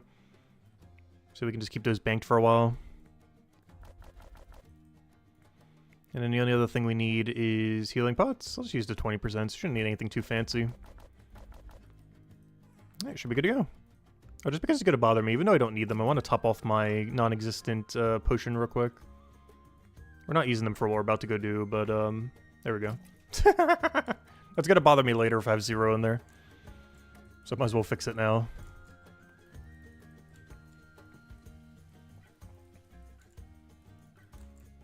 Let's go test out our new weapon. It's the exact level range of our enemy, so it should be pretty good. We'll start to slowly fall off, but it's probably not worth the time to go craft another.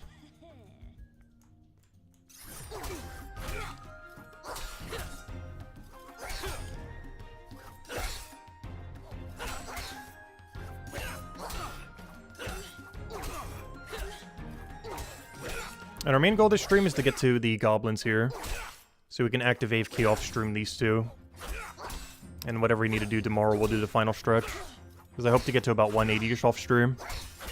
And then we'll probably do like 180 to 200 tomorrow or whatever we still have left by then.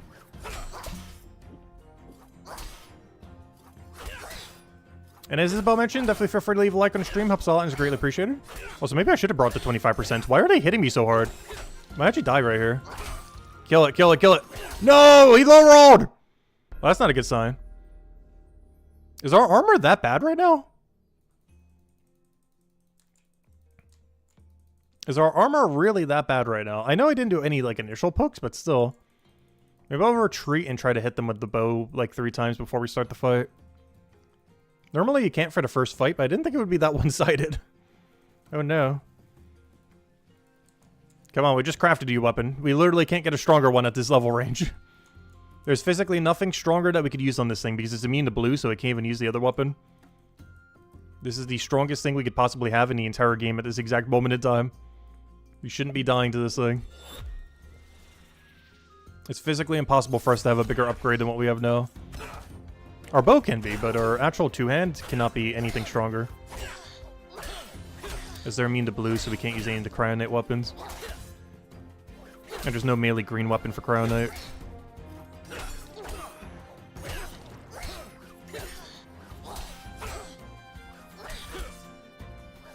And we're the exact same level as well. It's a 160, we're 160. Yeah, this one went way smoother. Yeah, we did poke it a few times before the fight.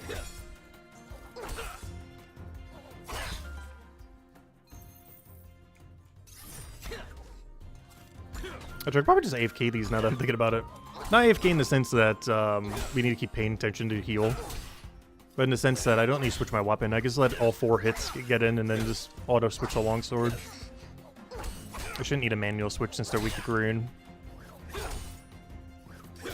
We're already getting like 2-3 hits in most of the time anyways, before they reach us. Because this is the highest attack speed range weapon. Or tied highest. Oddly enough, it is the quickest attack speed green weapon in the game. From a range perspective. And Ivan Guardian has a green range weapon this quick. It has a better green weapon overall. But its attack speed's not as quick as this one.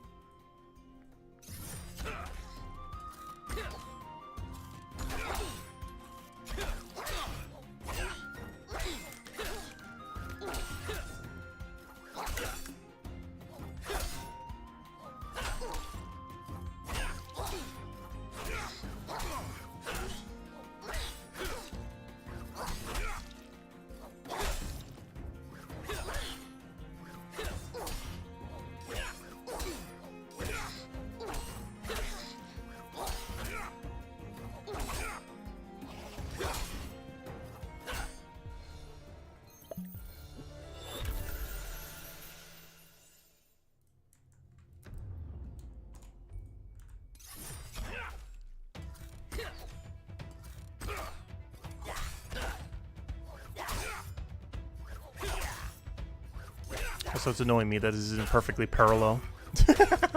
Had to change the camera angle. There we go. So we'll start picking up all the drops now, I think. As long as they don't have like an alchemy, or not an alchemy, but an alchemy supply. Probably gonna start picking up a lot of this stuff now.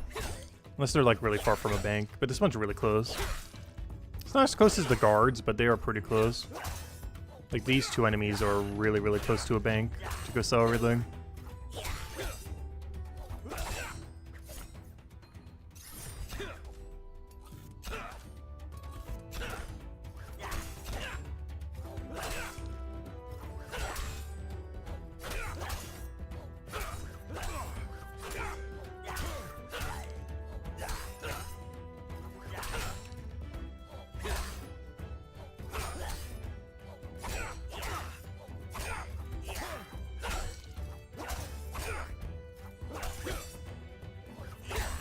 So our biggest drop today was definitely the boots, it looks like. But beyond that, we haven't really gotten much. We got this before the stream. We got this during. That's about it.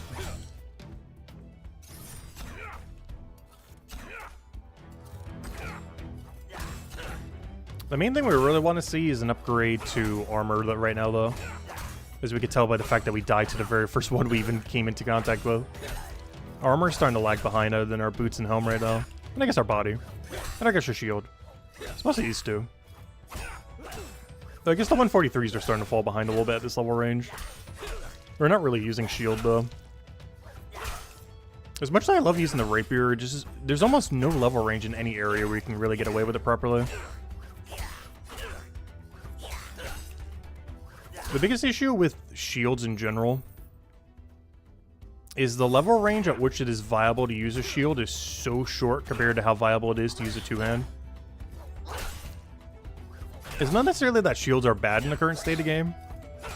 It's just when you're opting for a one-hand shield weapon, the level range that it is viable at is way smaller than a two-hands level range. Like this we could realistically do all the way to 200 if we really had to. But if this was a one-hand weapon, we'd want to switch it out by like 180, 185. If not earlier.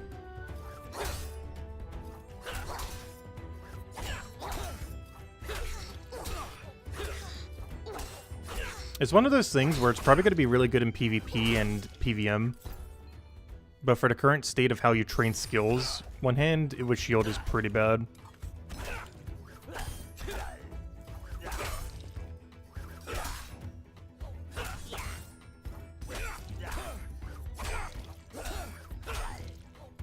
Which actually one big advantage Crown Knight has.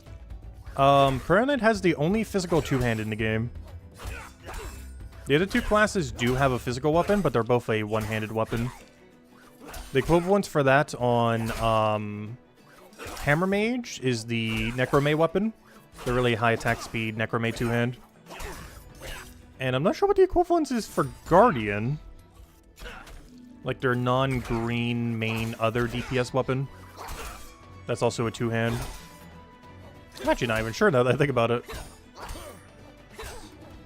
What is their alternative? We can figure out where that is. Where's Guardian stuff? One hand, range, one hand, range. Quarterstaff's their main one. What's their alternative though? I don't think it's Blue Spear. It's a 5-tick. It's definitely not the Poleaxe. It's a 6-tick. Do they not get one? Yeah, their main alternative, I guess, is using the Ice Spear. Because it covers, like, their main other element. Because this is too slow of attack speed, I'm pretty sure, to bother using. I never realized that. Guardian kind of got gypped that way. Their Necromay weapon is one hand. Their physical weapon is one hand. This fire weapon will have a really good special attack, but the only thing they really have is the Blue Spear, I guess. The one we just crafted earlier.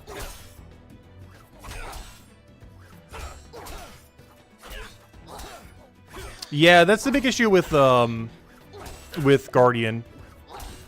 Is when it comes to their primary melee weapons, they have double quick. Hammer Mage is double slow. And Crown Knight is mixed. But yeah, I didn't ever realize that. They don't have a good two-hand that isn't green.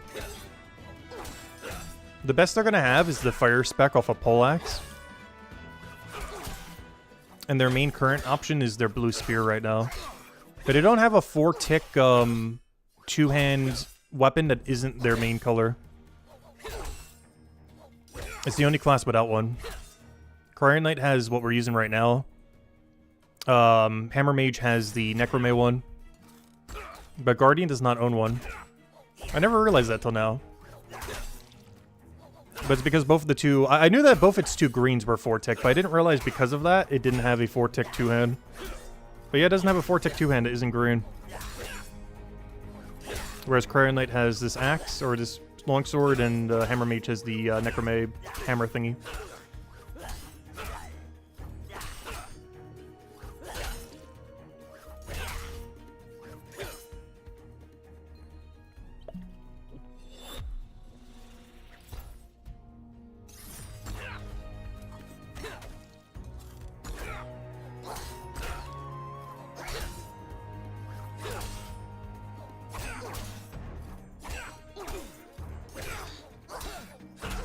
You are also? Wait, you were messaging me?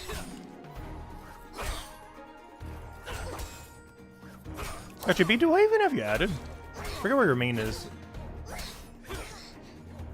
I've know I've seen you in game. I can't remember if I have you added though.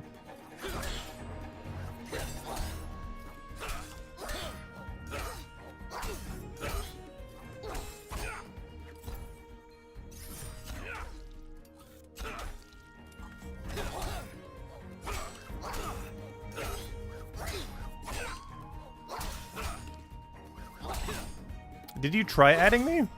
I'd go add you real quick. Or are you somewheres on this list somewheres?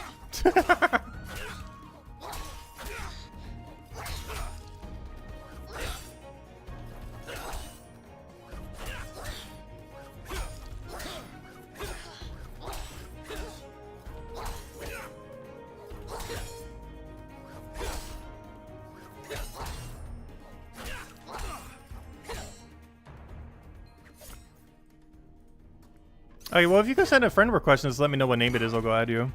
If anyone wants to add me, let me know. I think we'll do the lowest level cut this time because I don't want to go try finding everyone else. I'll do it based on friend, lowest rank, let's see. Young Bras being taken out next. And then Plague of Night.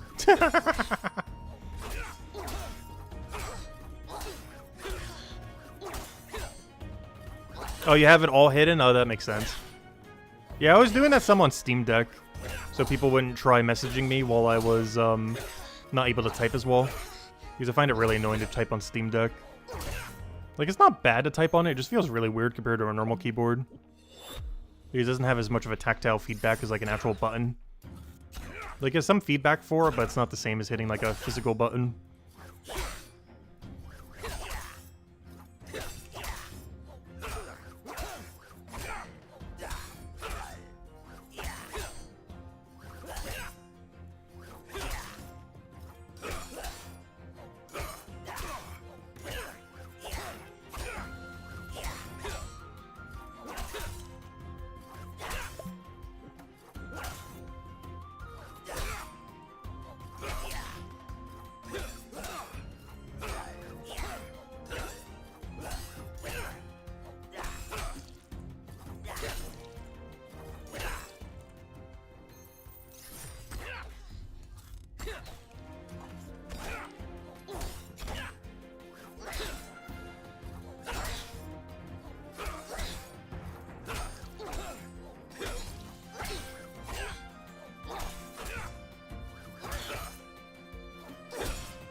Oh yeah, that reminds me, in a few days we gotta figure out what we're doing for our AFK activity. Almost forgot about that.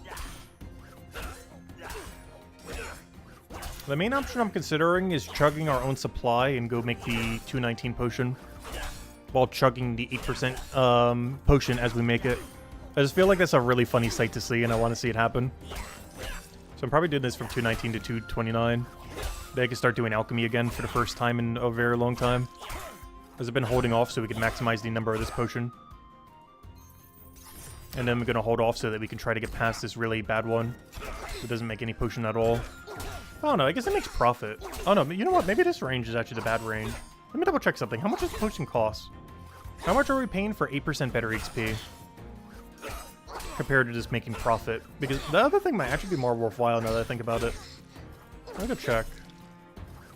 How much money are we burning per hour for 8% XP? How much do we value 8% extra XP?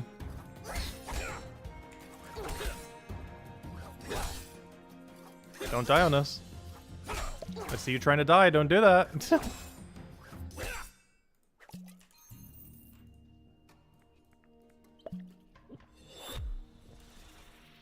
let me double check. What we're doing? Alchemist. We're checking this right here. It costs 22.2. plus 25 point... okay, so 47.6. Oh, yeah, we gotta make that potion. Yes, we burn 47.6 silver per hour. But for an 8% boost. I think that's worth it. 47.8 per hour for an 8% boost during that duration. Whereas the other one would actually profit money, but it would be boosted by 0%. Though you could technically use the profit from it to go get a 5% pot. So it really comes down to, is 3% extra XP worth 44 silver per hour or whatever I just said? Like 46, 47. I don't know, is that? That's a little pricey, if you put it that way. Like, if you use the money that you made from this on a 5% pot compared to just doing this, which is effectively just 3% extra, for the cost of like 47 silver an hour. I don't know, it saves like 1 hour over the full duration. Actually, no, it saves less time than that. How much time does it save? It saves, what does it save? Because you gotta do it for about 10-ish hours, give or take a little bit. Like around 10-ish. So 3% saves, like half an hour. I don't know, it's not that much time. But if you also break it down to the whole thing, you're spending about half a gold to save half an hour. Putting it that way, it's really worth it. Never mind, it's 100% worth. You're spending like half a gold to save half an hour. That is absurdly worth. Never mind, false alarm. Super ultra mega worth. Maybe we'll do that then. We'll truck our own supply when we go to 219. I wonder how that's gonna work. What happens if you drink like a I probably want to wait till we get the first one. And then after we get the first one, I start chugging them or something. Because I'm not sure how it works if you drink a partial potion and run out. I'm not sure if it keeps refreshing properly. But if we drink a full potion and still have some potion left, we should be able to get an infinite boost going. You just keep re-drinking the supply that we're making. I'm not sure exactly how that works. Has anyone actually tried that yet? Because the sight of that, just imagining that, is so funny. Just constantly making potions and immediately drinking them. And doing that for like 8 hours straight. Just immediately drinking every potion you make.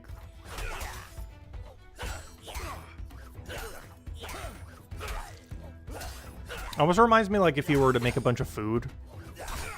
But then after you make every single thing, you just immediately eat it while in the kitchen. And then immediately make more food. That's basically what we're going to be doing for potions. We're going to make the potion, immediately drink it. And then do that again over and over again.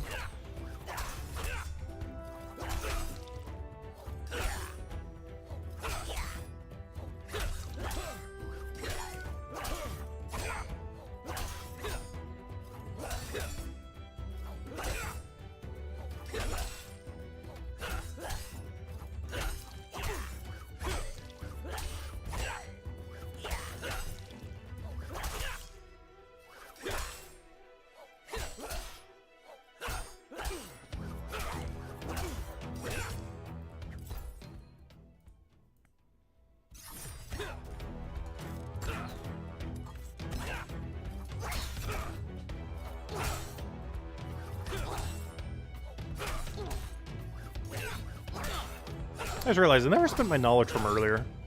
Have we been in that big of a chain of combat that I still haven't used a knowledge point? That's kind of crazy. How's the new weapon? Pretty good. We died on our very first fight, but it's been fine since then. Somehow the very, very first battle we died, though. Got really unlucky RNG on the very first one.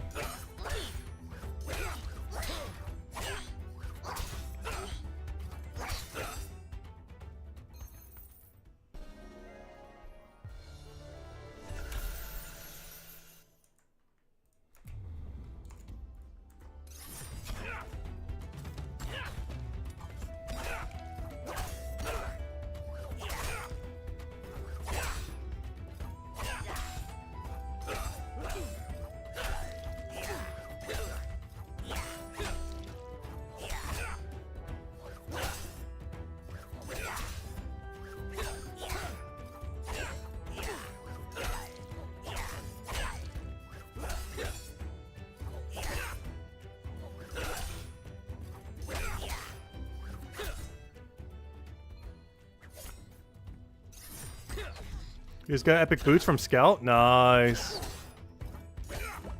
You'll be heading there starting Tuesday. Game plan for tomorrow is get 200 watch per... guard. And I'm not sure what our game plan for Monday is, but at least something smaller. I don't want to quite start the 200 Scout grind then. You think you have 4K Blood Nettle banked? Gosh.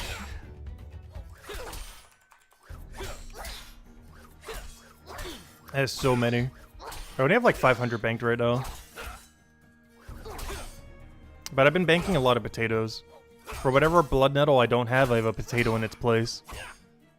Which we'll need for Chef down the line. So I still grabbed value, I just didn't grab the exact same value. What are we fighting next? This is actually weaker in almost every way that we need it in the near future. Except for what we need it for now. Fine, we'll wear it. It's technically better at this exact moment in time, and hopefully we'll have a better upgrade by then. Because these things hit you with blue, and this has better blue.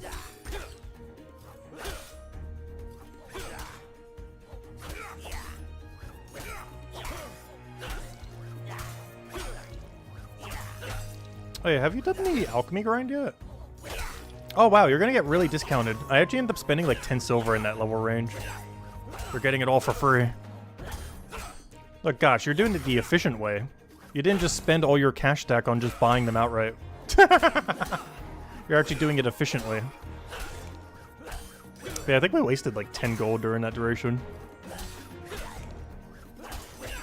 Because I didn't want to do Forager beforehand.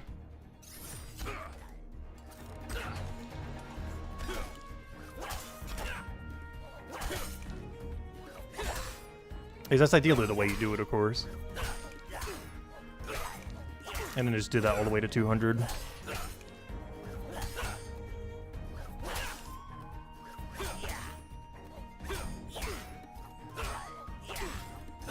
Yeah, I wasted a lot of gold there. That's actually what used most of the cash. We allocated like 25-ish gold for 200 alchemy. Half of it went to the 10% potion for this chapter.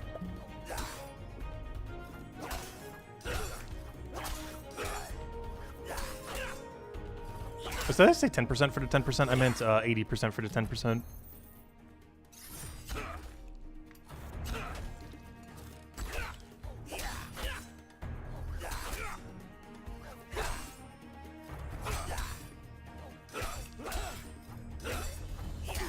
So why did we get a 6%? Speaking of percents. What? What is this drop table? We had one that was pretty much only dropping 7%, one that was then after that only dropping 6%. And now we have a guy that's doing a mix of both.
What is my current mouse? It's one of the Steel Series light mice. I actually forget this exact mice's brand though. Like the exact name of it. But it's one of those that's like the hollowed out grid ones for Steel Series. And honestly, ever since trying a light mouse, I'm never going back to heavy mice again.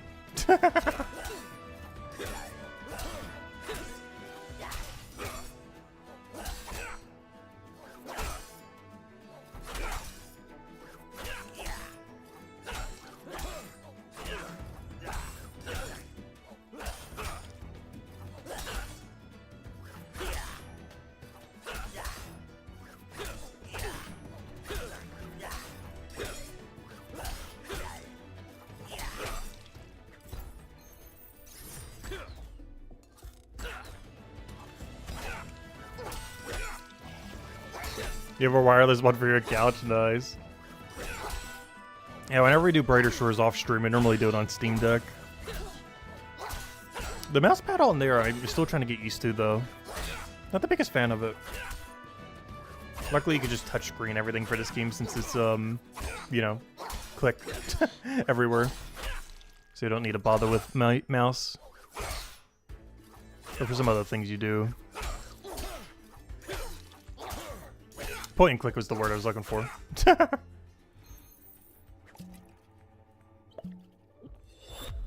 I'm just gonna chug the potions that they give me to them. We get a potion, we chug a potion.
I almost have a full inventory of junk at this point. How much are these things worth? Like 8-ish each on average. That's not too bad.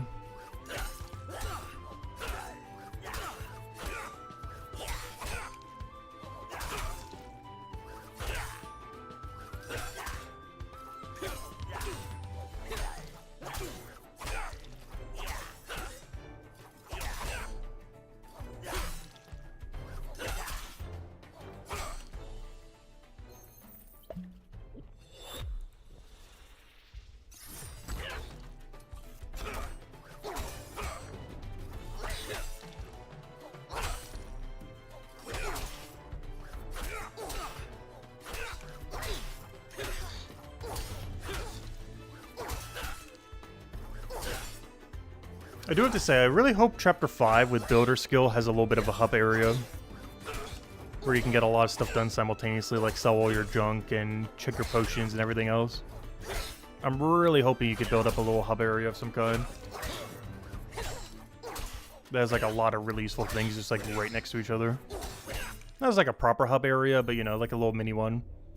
Kind of like what Chapter 1 and 4 has. There's a few things just really conveniently close to each other.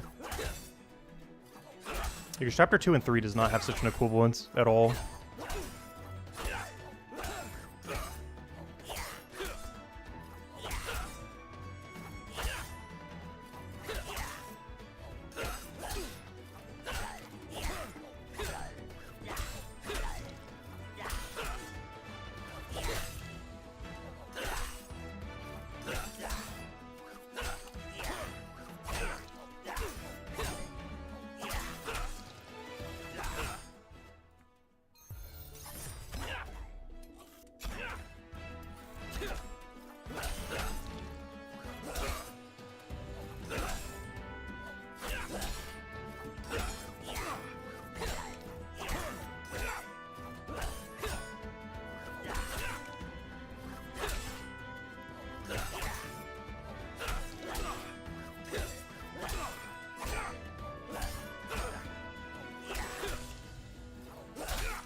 Ah, perfect timing. Barely got it in time. Very nice. Forgot to re-drink though. I always forget to repot. I can't wait till we have like right-click auto-pot or something. Instead of drink, have like auto-drink.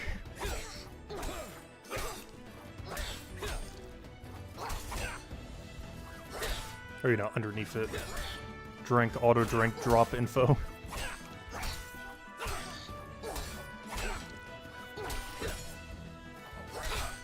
Hopefully something like that will be implemented whenever they get the toll belt quests out. Add quality of life to it and the toll belt at the same time. Kind of like how they did the spawn buff at the same time that they did queuable action. I really hope that they do auto drinking at the same time that they do equipable potions. Because honestly, even though queuable action was the bigger feature, the respawn rate actually gives you better XP rate. Queuable action does not increase your XP at all. But the respawn difference that they made with queuable action did. And it'll be kind of the same case with equipable potions. Technically, equipable potions does not increase your XP rate. Theoretically, it can in some situations, but it doesn't directly do it. It can indirectly do it, though. Well, one thing that would actually directly increase your XP rate is auto repotting. Especially if it doesn't do a delay for every auto repot, and only for the first one you drink. This is cutting out the entire drink animation every time. Which wastes a lot of time when you have to do that like 30 times an hour. Compared to only once an hour. Or even once a session if it keeps going forever.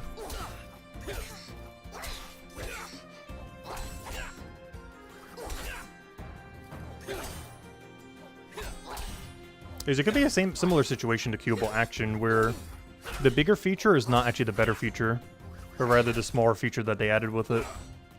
I can see the same thing happening with potions, where the bigger feature is obviously them being equipable, which is amazing. But the thing that actually ends up helping more is they might add auto repot at the same time. Which would actually save more time than equipable potions would.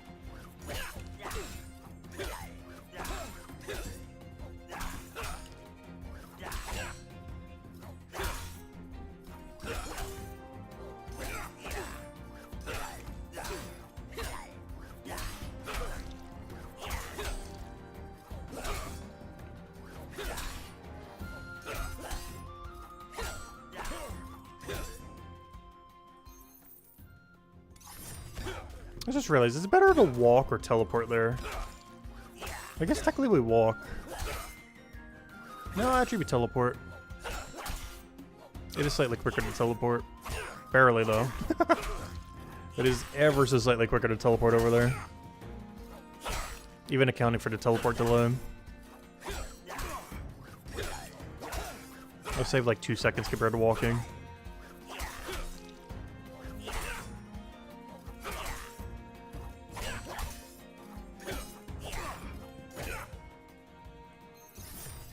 If we could ever get a drop, that is.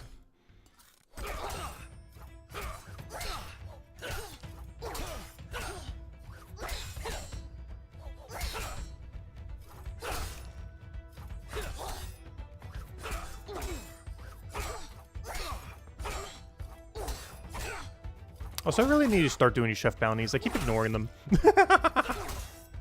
It's because I don't want to get forced into doing an hourly if I don't have all the supplies for it. As much as I keep losing value from not doing it at all, I just can't bring myself to do it without having every possible option. It's just we're not reaching that for like another 2 weeks probably. Because the next week's going to be spent doing combat, and then the week after that's going to be trying to set up cooking. Which requires us to get over 100 fishing levels in a week. AKA level 26. Or, you know, pre-200, 100 levels. As well as 7 gatherer levels. Which I'd be doing alongside 8 woodcutting levels.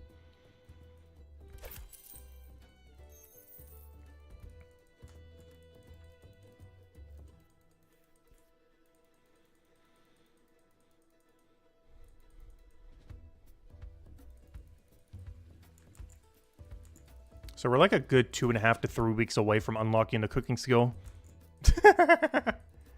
Before we could actually properly do it again.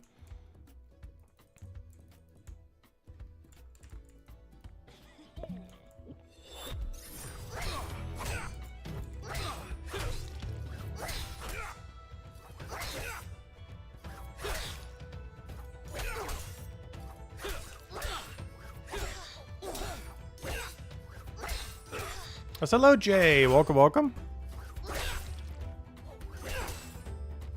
Yeah, chef bounties are really, really, really good. I really should be doing them more. I just hate having to do an hourly. It gives me farm runs flashback from old school RuneScape.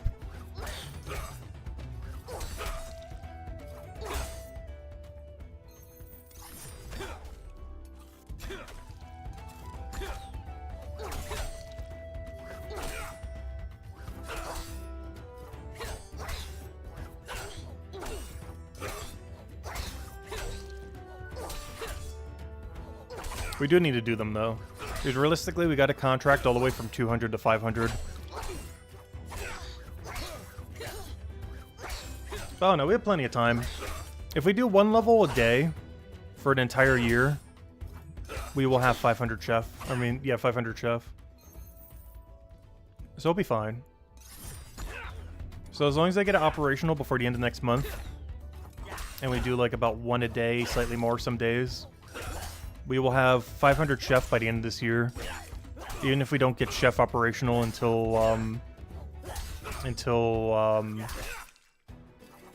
like the end of the month or like early next month. Yeah, it would actually have to be early next month. But if we don't get it operational till midway next month, we still can get 500 by before next year, doing only like a level a day.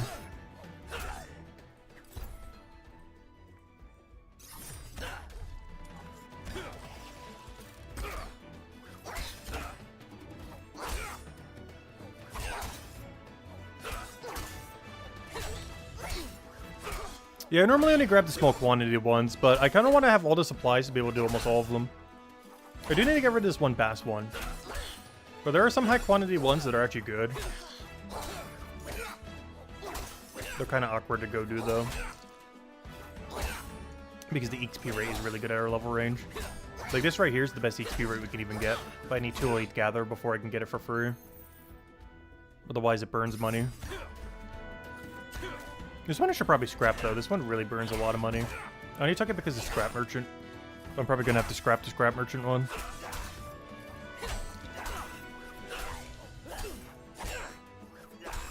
Also, I always do every sentry regardless. There's not a single thing sentry could tell me to do that I would not do. You could say to go make 20 of addition, I would go bring it there. Alright, maybe not that many. Obviously, it doesn't go that high. They could tell me to go get 10 of a dish. Regardless what that dish is, I will bring it there.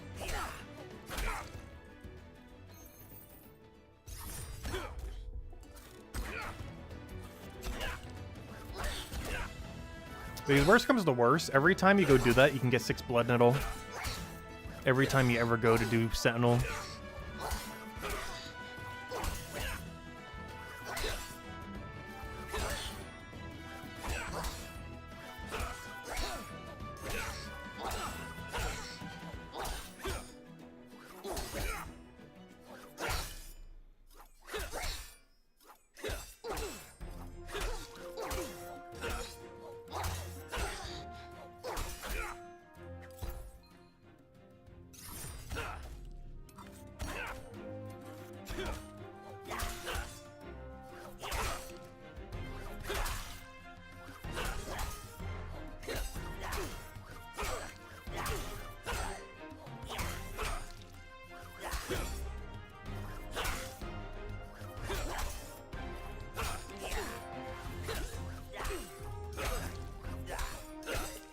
I always do that to see what level people are fighting. He's fighting level 66.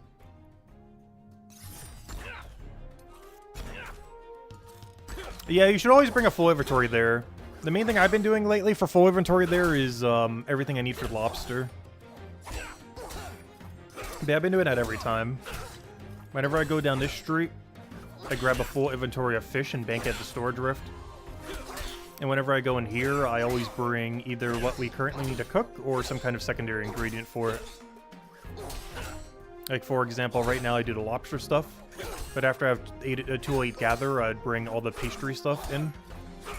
Because I would need that for my next best dish. Because right now the best dish that we can get is, conveniently, is the lobster one. Once we have 208 gather, that'd be the leek pie. And then after that would be stew.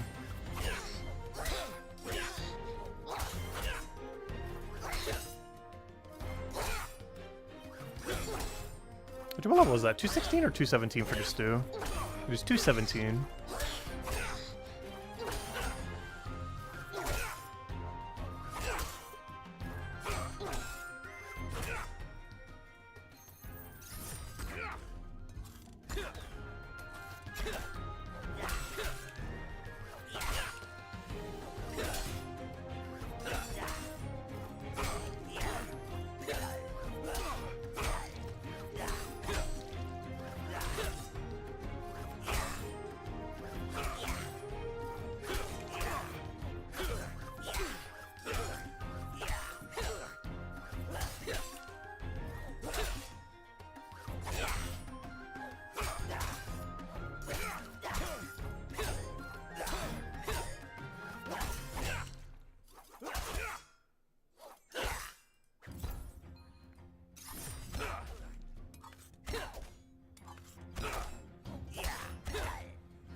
That's why after our combat pivot, we're going all in on our cooking pivot. Not to get cooking really high, but to be able to maintain the bounties forever. I basically want to get the requirement for every bounty ever going forward. But the only exception maybe being the fish. But for every other requirement, I want to get it. I guess maybe not the potato either for the super high level range. Because the main things I'm probably going to dodge post 200 are some of the high tier fish. We might do the gatherer, we'll see. Is that a final dish? 1, 2, 3, 4. It is. Yeah, I'd probably do the gather component, but not the potato. Which means I would also have to skip all the cod ones because of the potato being missing.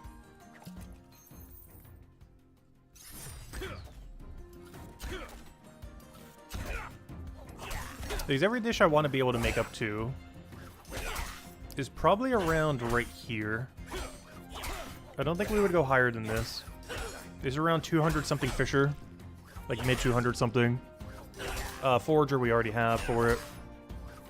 Which means the only amount of dishes I wouldn't be able to do from a from scratch perspective is 1, 2, 3, 4, 5, 6, 7, 8, 9, 10, 11. Gosh, it's still a lot though.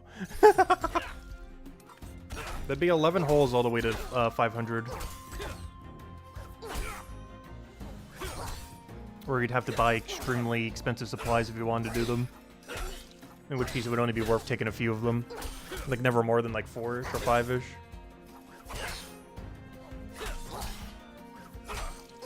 But everything else we should be able to source ourselves. Because I do want to get the better leaks for everything. When's the final leak for Gatherer? What scary number are you going to show me? Oh, it's not that scary. Like, it's really high, but it's not as scary as I thought. I was thinking it was like 400 something. But the final leak is at 320? Really? Oh, that's doable. I need to go way higher than that way down the line. Only 320? Oh, that is really easy. Also, kind of weird. Because right now I need 2 Elite Gatherer to do a 197 cooking dish, aka 11 levels lower. But unless I'm missing one, this 320 does the 400 something dish, which is over 100 something higher than it. Unless I'm missing a leak down here. Is there like a hidden leak right here that I'm missing? Because if I'm not, yeah, the 321 does the like the 400 something dish. Despite it being the other way around at the lower range, where just 208 is used for the 197. But I think that's the case. I don't see another leak anywhere in here.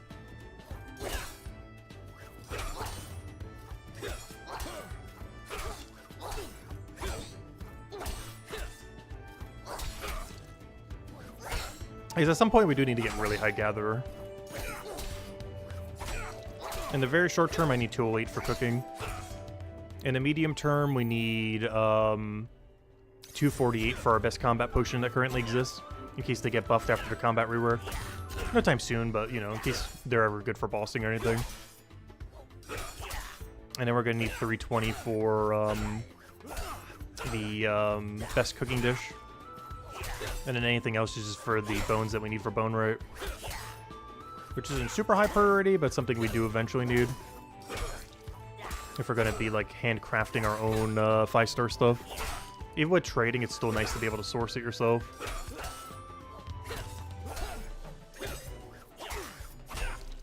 Because even though we're enabling trading, there's still a lot of stuff we're going to completely self-sufficient.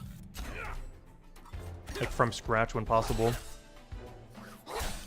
Unless the market is, like, really cheap. But assuming the market's really expensive, we're probably still going to be getting a lot of our stuff and just selling stuff.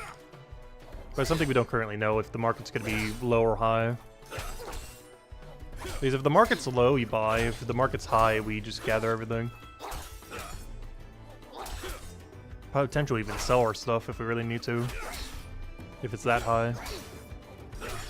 Something we don't really know until it happens, though. But I'm guessing it's going to be a high market. I feel like a lot of people are thinking the market's going to be way lower than it actually is. But there's not enough player base for the market to be low. Like, if you want something, you're going to have to pay, like, 1.5 times the shop item. Like, the shop value, most likely. If you want it in, like, a really big bulk. But I'll have to wait and see. Maybe it will be the other way around. It's hard to tell. For some items, it will be. For others, it's hard to tell, really. Also, it depends how early you want something. Like, obviously, if you want tier 6 material right now, that's going to be a lot more expensive than, like, a year from now.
Double check since we were just talking about what when do you get the final potato? Yeah, that's the problem. 433. That is rough. Isn't there one potato below that? Yeah, 321. Alright, so the 321 potato scaled a lot more evenly with the thing. Is there not another leak that I'm just not seeing? That's sage, tangle fruit, shoot, the cape, dock leaf. That's a different leaf, doesn't count. Bone spike, tangle fruit, hangleberry. It's weird because for potato, it has an extra resource compared to leek. There's one whole extra potato compared to how many leeks there are. Because the other ones are at the same level range. The second to last potato is at 321, and the last leek is one level lower at 320. But the thing that's throwing me off is leek doesn't get another one after that. It has one less than how many there are potatoes.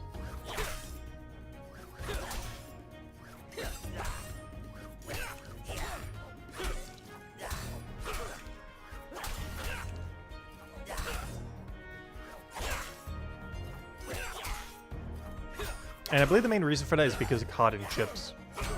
Because if you were to just do it based on the potato thingy, the final potato thingy, like the mash, is at, like 300 something. Like this one right here at 336, I believe is the final mash, the gourmet mash. But I think that's the reason why.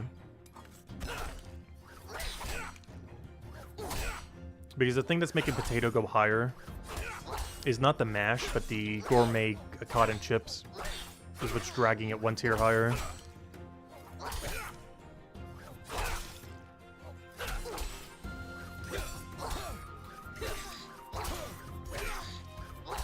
Which means regardless of your situation, you should pretty much always be skipping that item. That item is almost never going to be worth doing it, like in the final stretch. As it requires like 430 something Forager and probably like 450-ish Fisher. Like, it is so insane how high its requirement is compared to anything else here. Because this is only 320 Gatherer. This is nothing. Well, you know, it's just the cooking level you already have. This has no requirement, technically. This just has 320 Gatherer. This is like 400 plus Fisher and Forager. This has, like, nearly max level. I think it's like 490 Fisher. And this has no requirement. You know, not counting cooking, because they all have a cooking requirement.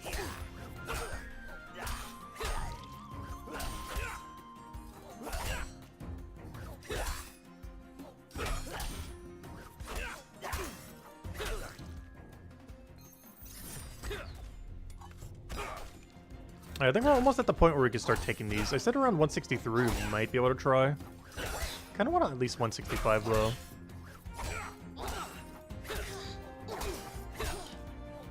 Because the goal of the stream is to get to like 169 or 170.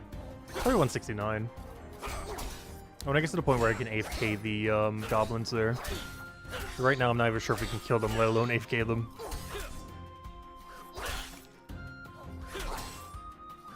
I think what we'll do is after this inventory fills up, we'll go head to goblins. And give them a shot then. If we die, we die. We can always come back to the thief.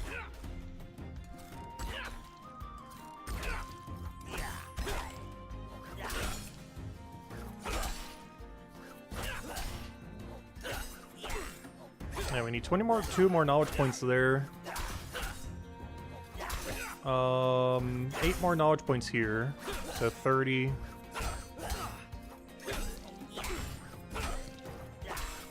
And then 7 more here, or technically 8. So 38. We need 38 more knowledge to be able to have every 200 activity minus scout. And if we were to count scout, 38 plus 29, which is 67. Yeah, we need 67 more knowledge points to have every single pre-200 passive unlocked. On 38 of which we could actually spend. The rest we need to get scout up to be able to spend.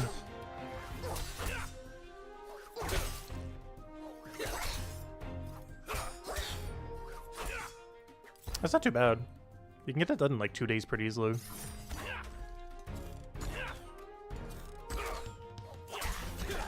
And half of it we'll already have done by like the end of tomorrow. But the other half not really being doable until we do scout.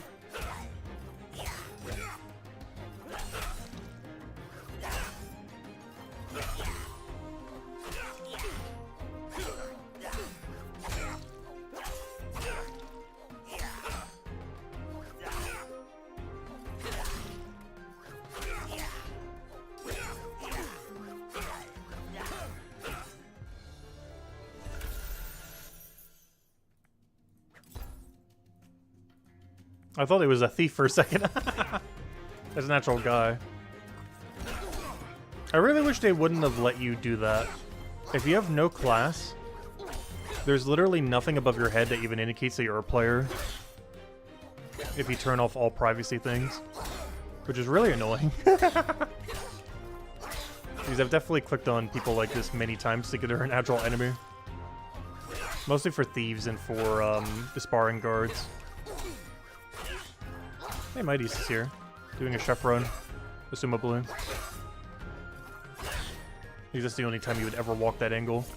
Oh, an upgrade. Oh, there's a grade on the goblins, too. Nice. Yeah, new weapon.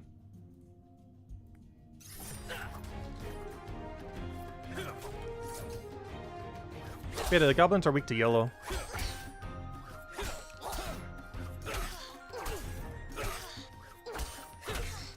I just realized, is there nothing immune to yellow in this chapter? Oh, you are. Okay, I see. I just never needed to do that.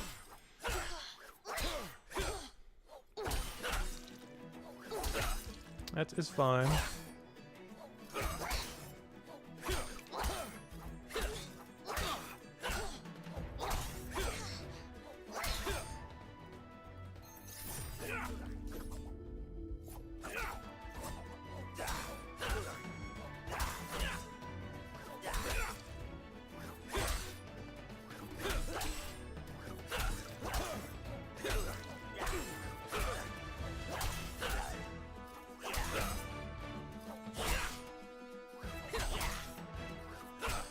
Yeah, these are our final five enemies then, after this one. Goblin, the other Ape Key guy, the annoying sparring guard, the thing that gives you a bunch of blood nettle, and the one that's super free to kill on Cryonate. Technically every class, but particularly Cryonate.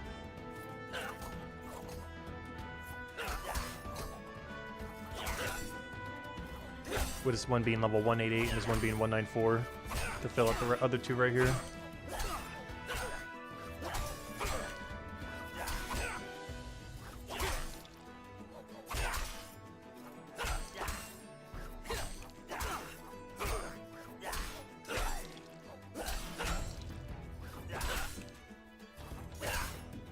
Also, the poll has evened out a little bit more, but it's still about 2/3 of people doing drop only and only 1/3 crafting. I find that interesting because I always crafted during combat, like crafting upgrades. But it's also because we had the production level too. We were going over that earlier, which is also another thing I didn't really fully put into consideration. Well, obviously at any level you could craft upgrades, but there's only like 60-70 people in the entire game who have 200 all Mind to Matubin, like, you know, all the crafting there. Which I guess is another factor, because I'm so used to having it, so it's like, oh yeah, we could just do it whenever. Obviously, a lot of people don't have access to high crafting levels in Mind of Matubin, as they are just some of the slowest skills in the entire game to train.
Yeah, as soon as this inventory fills up, we'll go try the goblins then. This should be good enough.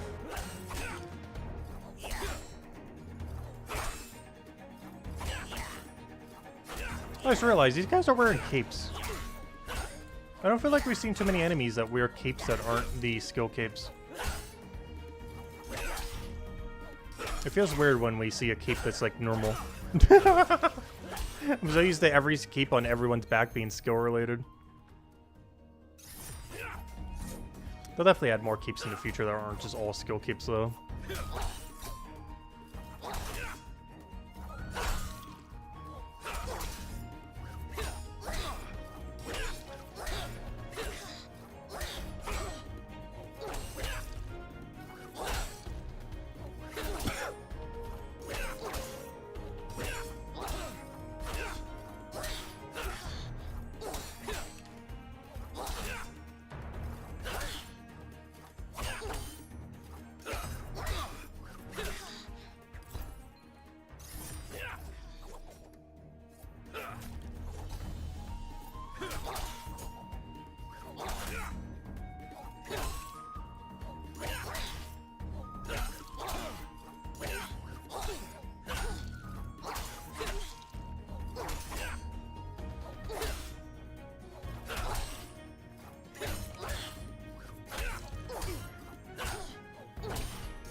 Yeah, by the time we go to Goblin, we'll be 164 then.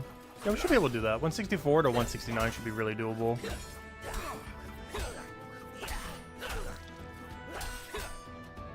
We're just gonna have to abuse the safe spot a little.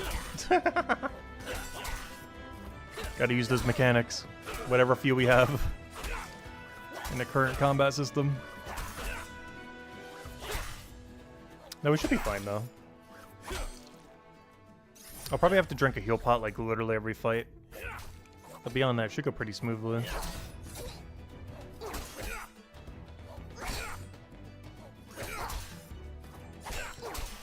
I just want to fill up this inventory first.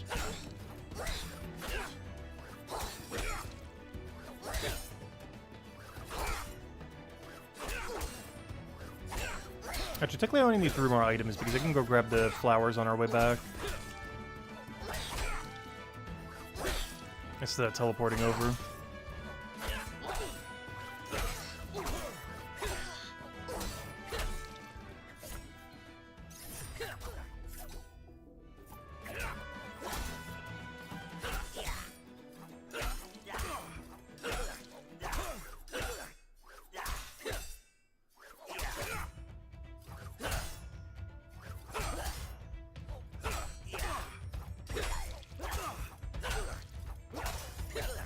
Hey, that reminds me too, I actually need to keep this green bow, don't I? Oh, no. Didn't I get a 149 fire weapon? Let me double check. Because I need something for my offset when we have immunity. Or when the enemy has immunity. Did I ever sell it? I did. Okay, I actually have to keep this bow then.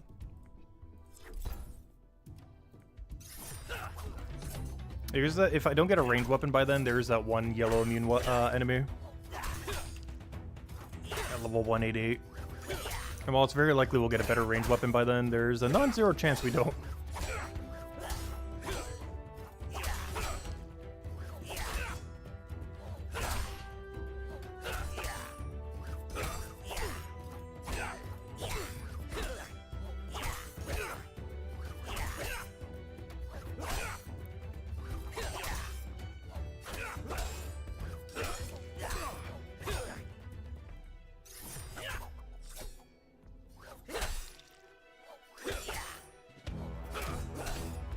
Yep, nice click.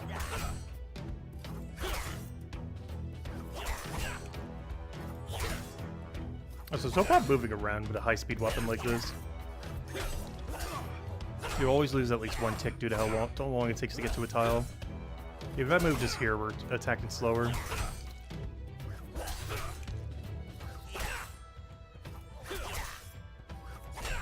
For slower attack using speed weapons, you can get away with it though. That's actually one small advantage that they do have, aside from hitting harder. Like, their biggest downside is how overkill damage works. Their biggest upside is you can actually reposition while fighting without losing any damage.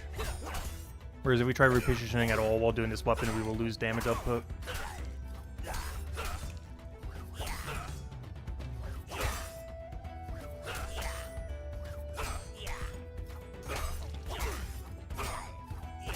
Which means there might be a lot of bosses where slower attacking weapons is more beneficial. Because with the current way that combat works, if it still works that way after the combat reworks, if you kind of have to constantly keep moving during a boss, it will actually be really bad value to use a slow hitting weapon. Because you're losing so many ticks on the attack speed of it. It'd actually be a situation where slow hitting stuff would actually be way better. If you're forced to constantly move a ton during a boss fight.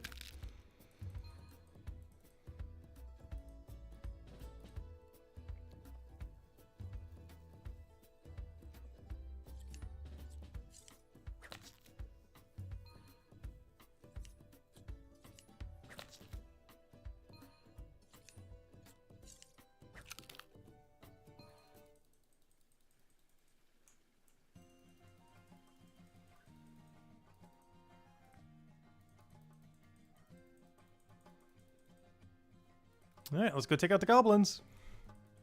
Sell all this junk. Go put away these 7% pots. Oh, I did not mean to drink that. The animation, that's always funny. You can animation stall it.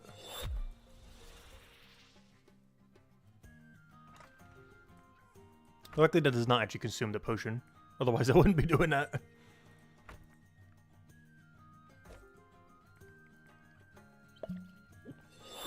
Oh, I did not mean to do that too far. No, I didn't cancel it. I wasted it. Oh, we'll use it on the little wall plants here.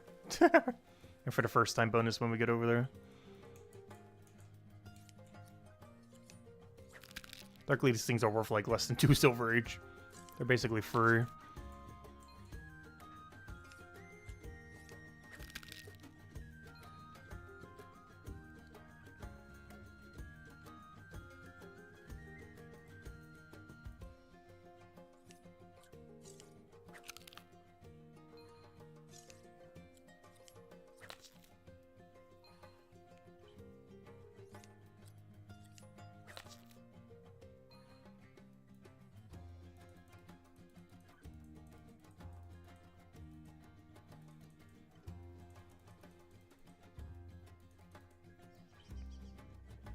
Hey, Mousy S is still over here.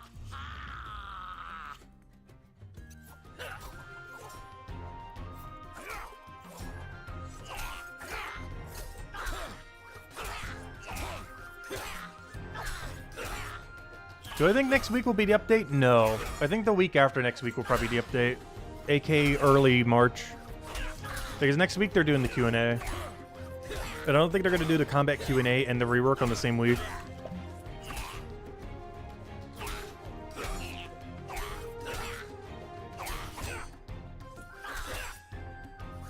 But next week we'll definitely get the Q&A at some point, and then the week after will probably be the update.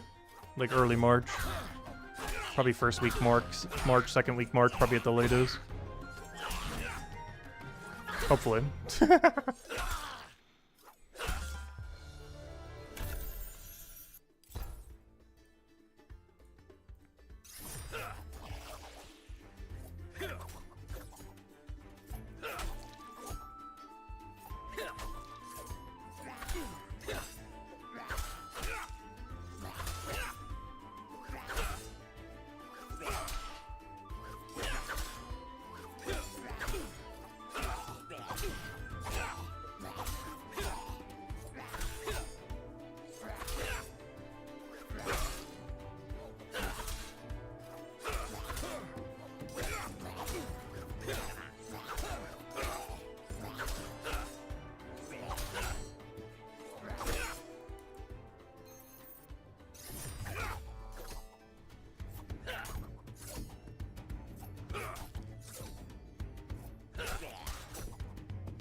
But yeah, we're still waiting patiently for stuff at the moment.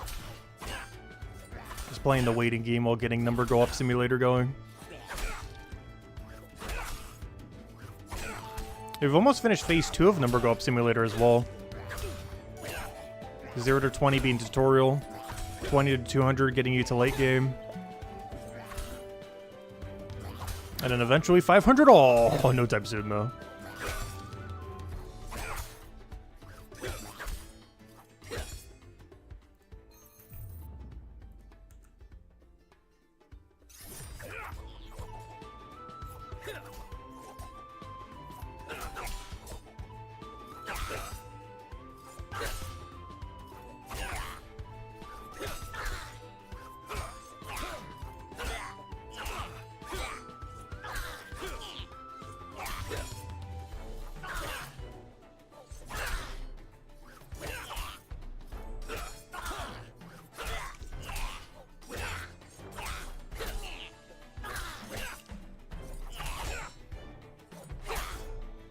I just realized the Necromay weapon is a high attack speed. I always thought heavy ballista would have been slower. But no, the ballista actually has a high attack speed. Wait, what? Really? I always just kind of assumed this was slow attack speed, but I guess it's Cryonite that technically has the high attack speed one. Because we have the 6-tick one. But wait, that's 4-tick, that's 4-tick range?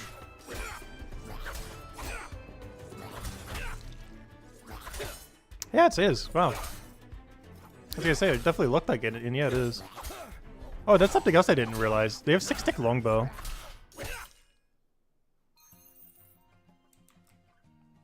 Up to Miles ES just leave us.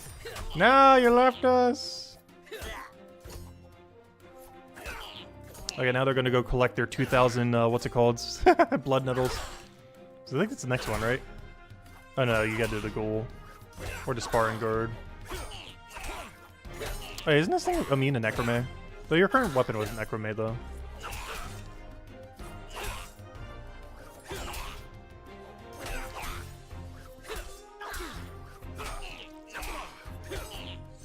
Hello, Sonny. Welcome, welcome. Hope all's been well. Thank you for the like. Greatly appreciate it.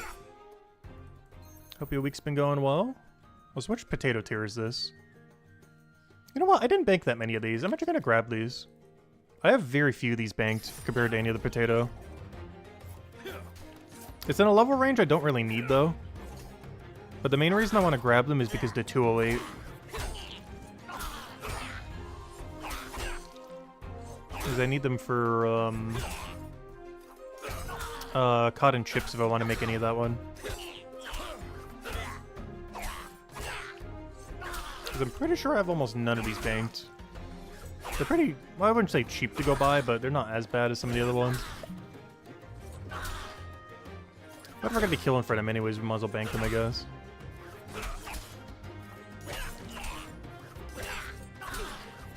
If that's the case, let me go drop this gear.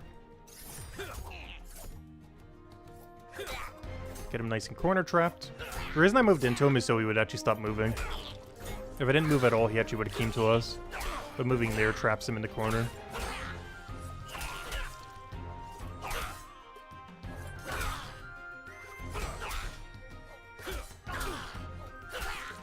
Which is definitely a lot more relevant with this weapon because it's so much slower attacking.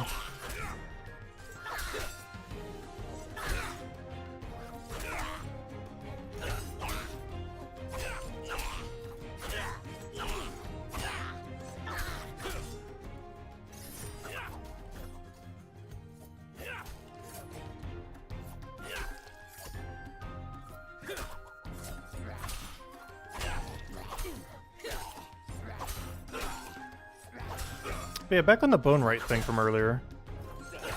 Yeah, it's a 4-tick necrome. Interesting.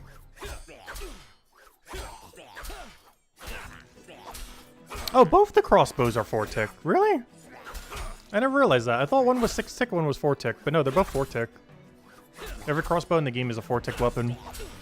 I find it rather ironic that blowpipe is the 6-tick weapon, though. Because blowpipe pretty notoriously is like the quickest attack speed range weapon in old school RuneScape. So they're like, wait, we gotta not copy them. Let's make it the slowest attack speed weapon.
I think our goal for tomorrow should be pretty easy to do.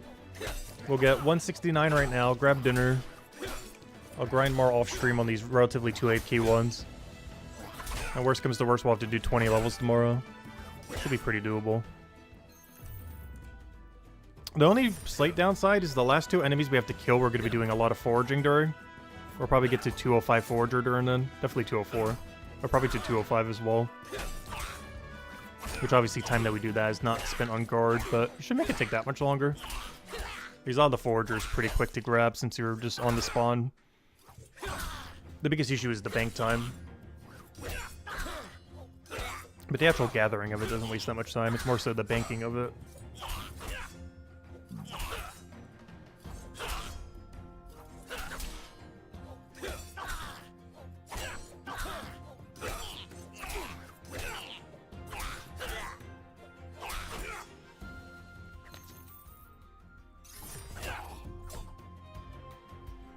Really? Why didn't you re-click the thing? Oh, because you can't hit from there.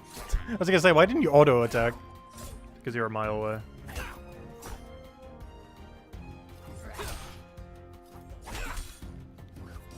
Elevation's weird in this game. As far as when you are or aren't allowed to do something across elevation. There's like certain thresholds where you can and can't do some stuff to the floor above or below. It's probably going to be really relevant for Chapter 5. As most of Chapter 5 should be a hill and or cave and or mountain. So there could be a lot of areas like this in this next chapter. Where there's like really steep inclines.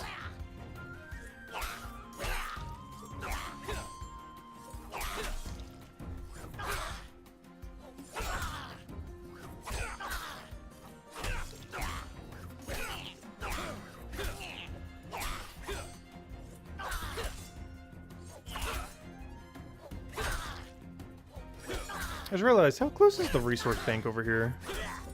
I know there's one over here that's in the middle of nowhere. I can't remember a single time I've ever actually used this one. But there is one thing that's good for it, and it's banking the goblin supplies, I believe. No, it's still too far, never mind. Why is it so far? I know, I kind of still have to do it, though. At least if I want to bank my potatoes, because it's way too far to go to here than there. I really wish the storage rift was somewhere even remotely useful. There's 2 storage rifts in this entire chapter. AK 1. Because the other one's in the absolute middle of nowhere. Even in situations where it'd be good to use it, like on goblins, it's not even close enough to even use. Like, it's barely worth it. Even in, like, its best case scenario.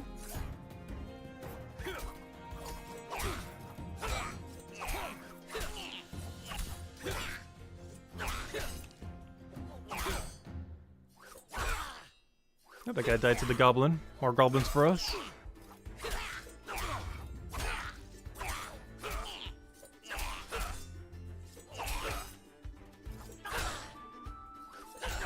I just realized this is the same level as the final tentacle we had to do in chapter 3.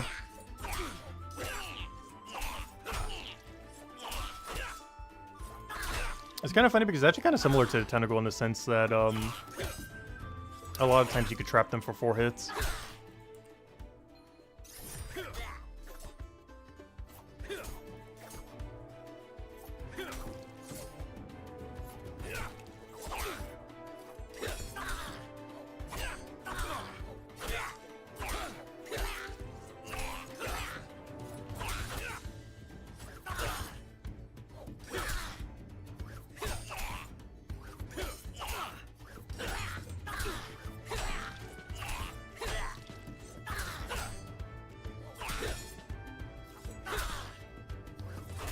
Also, I might just grab the gear instead of potatoes. Oh no, these potatoes are worth quite a bit though too. It really comes down to what route we're gonna go to, or if we die here. You know what, I'm grabbing everything. The problem with grabbing everything though is it's not worth grabbing potato if I grab everything.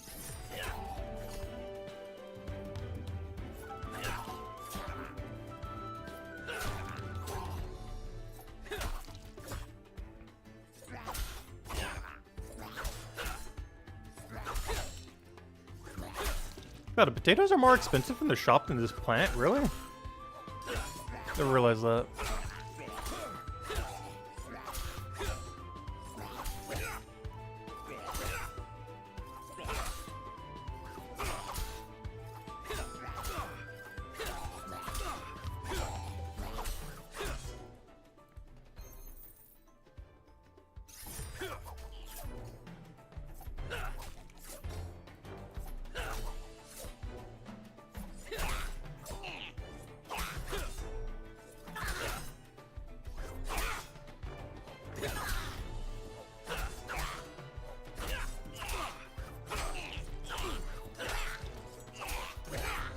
Because, yeah, I believe most of this gear is worth more than both of them.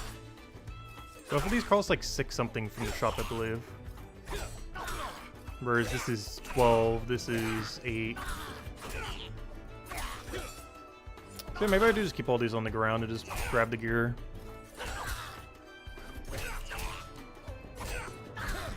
There's just no good way to bank this stuff. Because the only bank that they could have put close enough to use is not worth using.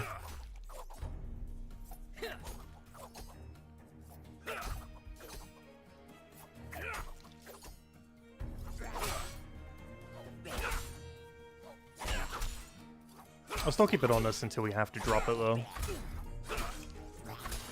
Until they quite literally kill us. Because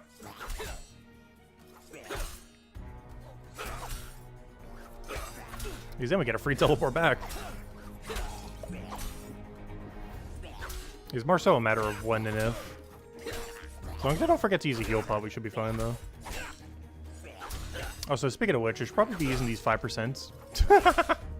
Or taking up an entire inventory space doing nothing. As per usual. Nothing new.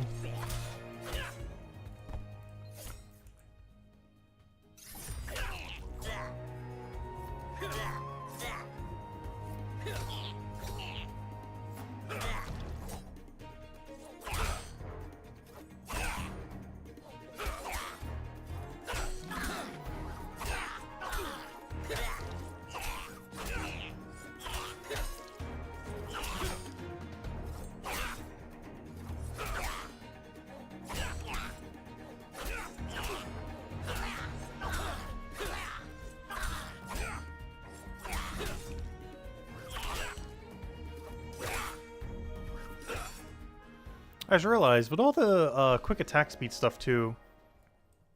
Oh, no, never mind. I was gonna say, is Guardian the only class with 2 4-tick range weapons?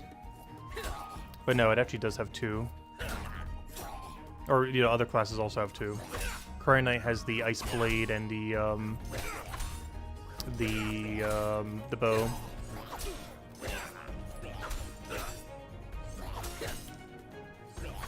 Because Bone Rat's always the one I forget the most, as far as its distribution. Also, I feel like no one has ever used Javelins. Which is weird, because I use my Spinny Blade, I feel like, a lot. But it's just the equivalence of Spinny Blade on Guardian. It's even the same attack speed, I believe. Actually, Blade might be 6-tick now that I think about it. But they're both pretty comparable.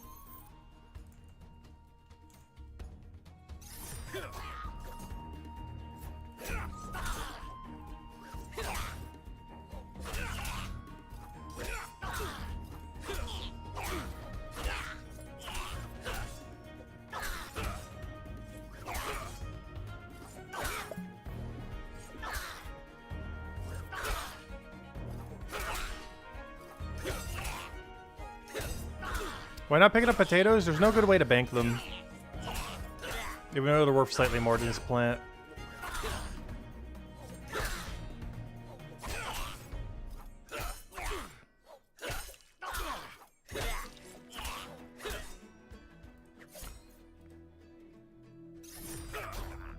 It's actually overall more efficient just to pick up this gear, sell the gear, and buy potatoes from the shop than it is to bother picking up these potatoes and banking them.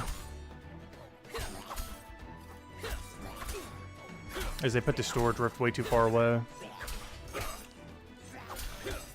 Out of any storage rift in the game, this is the one that confuses me most out of any of them. Like, I don't understand what it's for. Because if you wanted to make it for these 2 enemies, you should have put it, like, around here-ish. And as maybe once they move the Enchantress, they'll give a quicker way to get there or something. Or even just move that area entirely or something. Because they're going to be deleting the Enchantress from that spot. So maybe they'll fix it then.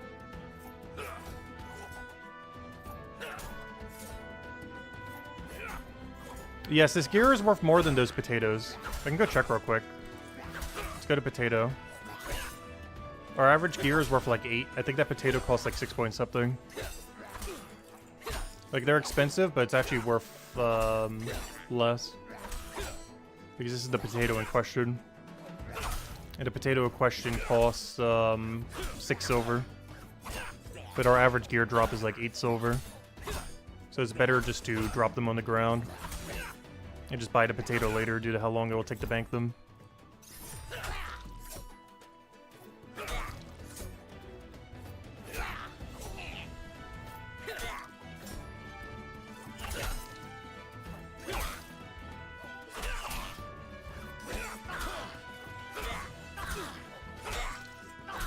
There's one really weird thing with this enemy. It is actually never worth banking the potato ever. Because your gear drop will always be worth more than the potato drop. The only exception to this if you plan to not do Forager at a given level range. But assuming you can forage your potato, you should never be picking up their potato drop in the current state of game.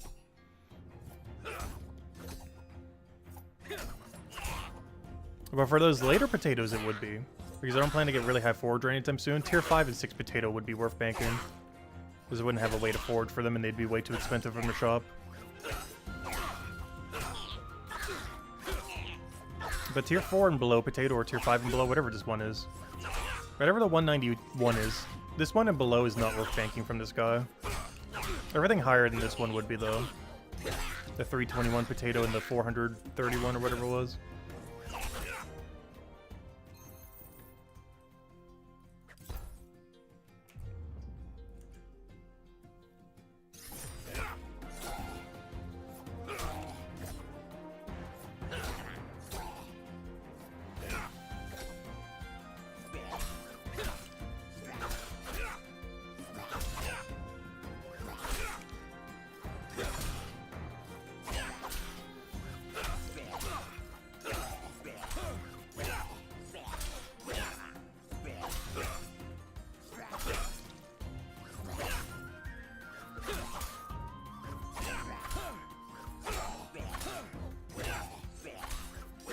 Yeah, generally comes to almost any resource. It's always going to matter how far it is to bank.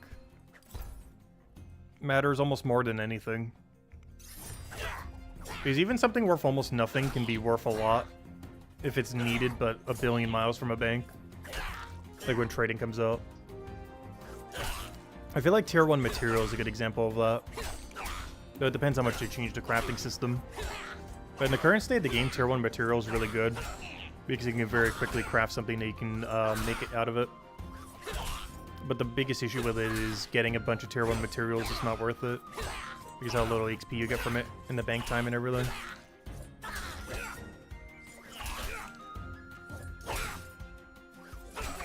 But there's also a lot of potions like that.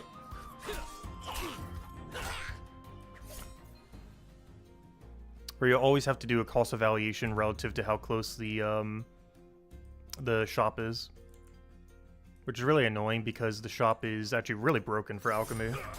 More so than probably any shop in the entire game. If there's any shop that's going to be nerfed into the ground, it's probably going to be the alchemy shop. As it kills the gathering of so many alchemy supplies. From either combat or forge or gather other things. Because its proximity to a bank is just so close compared to some other material. Or the price that they're offering at is almost worth it just for the fact that you don't have to bank it as far.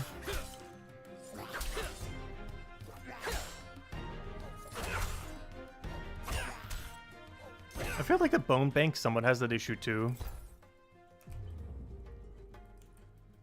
Because the bone bank is really, really, really close. Like the storage rift to buying bones. Because this is where you buy bones. And this is where you store bones. Compared to like the average bone. Where this is where you gather your bone. And way over here is where you go and bank them.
I'm still really curious to see what the player trading market will be like.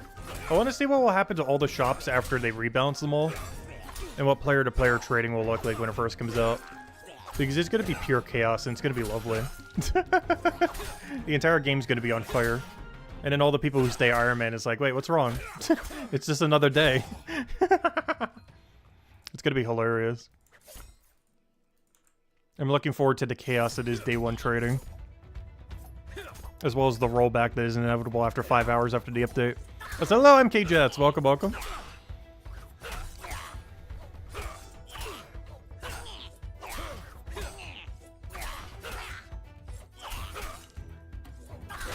I just realized it's MJK Jets. I would say MK Jets. I completely dropped the second J. Just hello, Sir Valiant. Welcome, welcome, welcome.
That wrong heal and pop.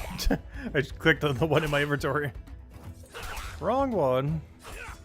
Hey, that's kind of an upgrade. The game really wants me to go upgrade my thingy later. Fine. Is that even high enough level, though? I might have to use that for my ranged weapon. That'll do it really early. It's time to do some math. What's 168, 199, and 199? 199 plus 199 plus 168 divided by 3. It makes a level 188 weapon. The thing we just got. Yeah, that's fine. I guess I'm making a 188 weapon later.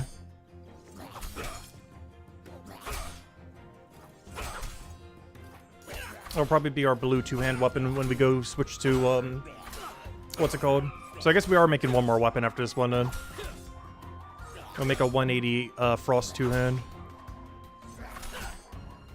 I know someone just hit the alarm. They hit the dog alarm. Let's try what the doorbell's for. I guess it's some package. I haven't ordered anything, but someone probably did. I'll grab it in an hour or two.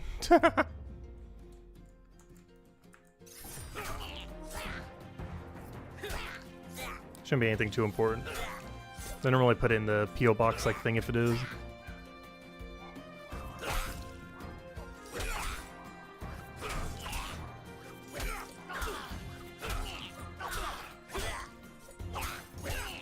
It's always annoying too because sometimes when I order something, I'm not sure if it's going to be at the box or at the door. Gotta check like Amazon or whatever else that you see where they own or if they end up putting it.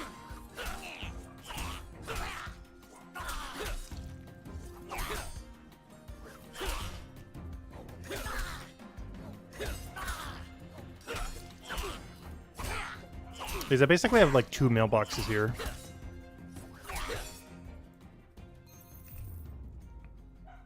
It's a really weird setup. With an even weirder address system.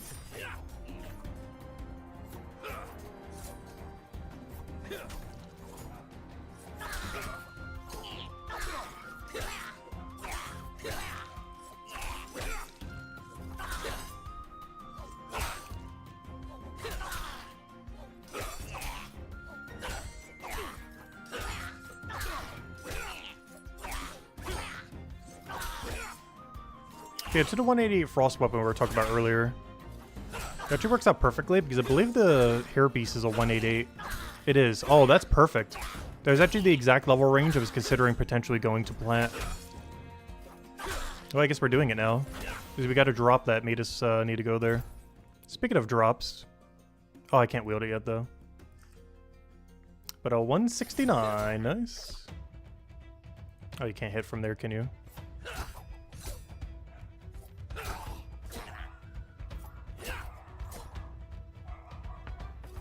Yeah, this is why I wanted to start doing the 8th key off stream once I hit 169. Because this when all of our tank gear gets activated. This kettle helm. Unfortunately, I hit a slot that we already pretty recently got an upgrade on, though. Could have been worse. Could have been a boot slot. Which I'm not even sure if a 169 3-star boot would even be an upgrade there.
So the next trip, I'm not going to get the flowers. I think we're just going to fill up one inventory. We should be good to go.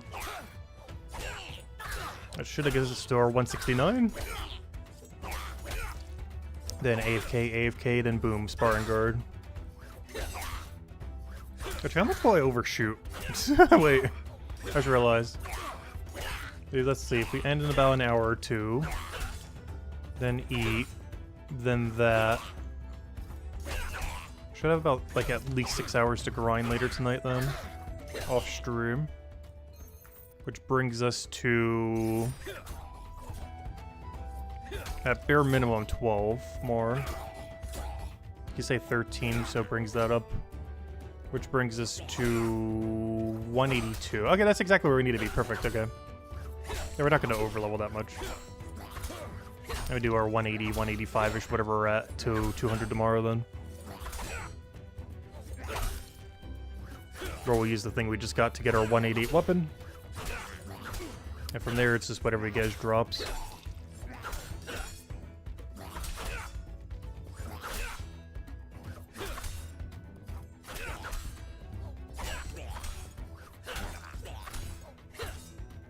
That is something I need to go check, though. I want to double check how many potatoes I have banked for the next tier potato. This is one of the last thing I'll actually be making out of fishing.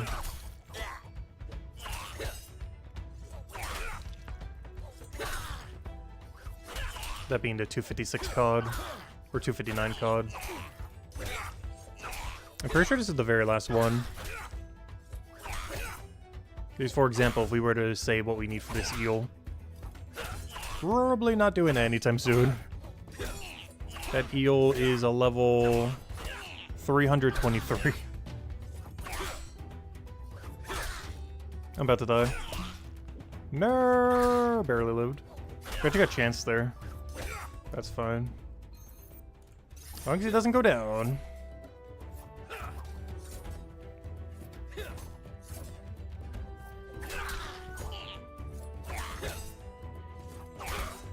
Oh, potatoes are gone. Poor potatoes. You've killed out the potato. Which realize I just have these at a different ratio.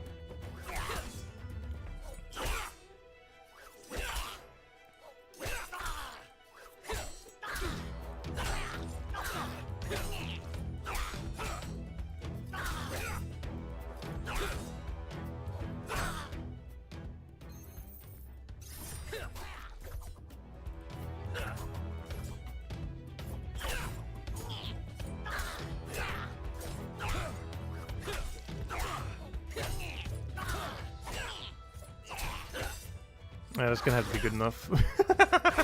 It's so hard to get exact.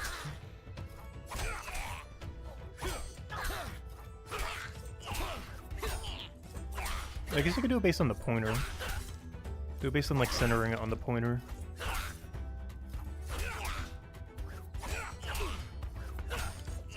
There we go. That's how you do it. You gotta try centering it on the pointer. Because the pointer never moves regardless where your interface is set up at. I found some interface tech. Center everything based on the arrow.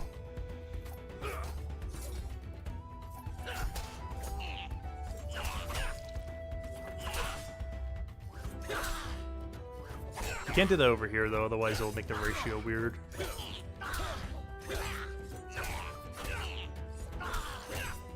Because I believe it makes your inventory smaller. Yeah, it does. So eventually we will need to be able to do that to be able to see chapter 6. But until chapter 5 and 6 comes out, that's not needed. More so chapter 6. Yeah, that's a later issue. But once chapter 6 does come out, we will change our interface to do that. It does make your inventory slightly smaller. That allows you to see chapter 5 and 6 stats without having to scroll at all. The problem is when chapter 7 comes around, what do we do? Because I'm not doing this.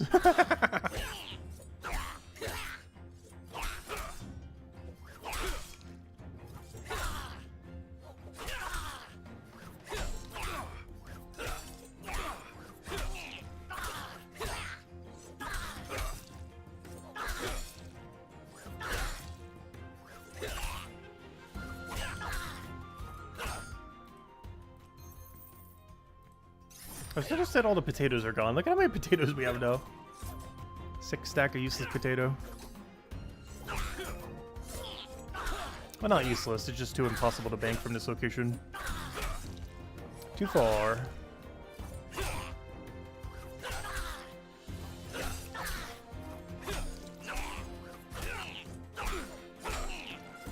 There's one thing that's kind of interesting. I wonder what level the goblins on the other side start doing blood nettle. Because these things actually drop the nettle for 7% pots.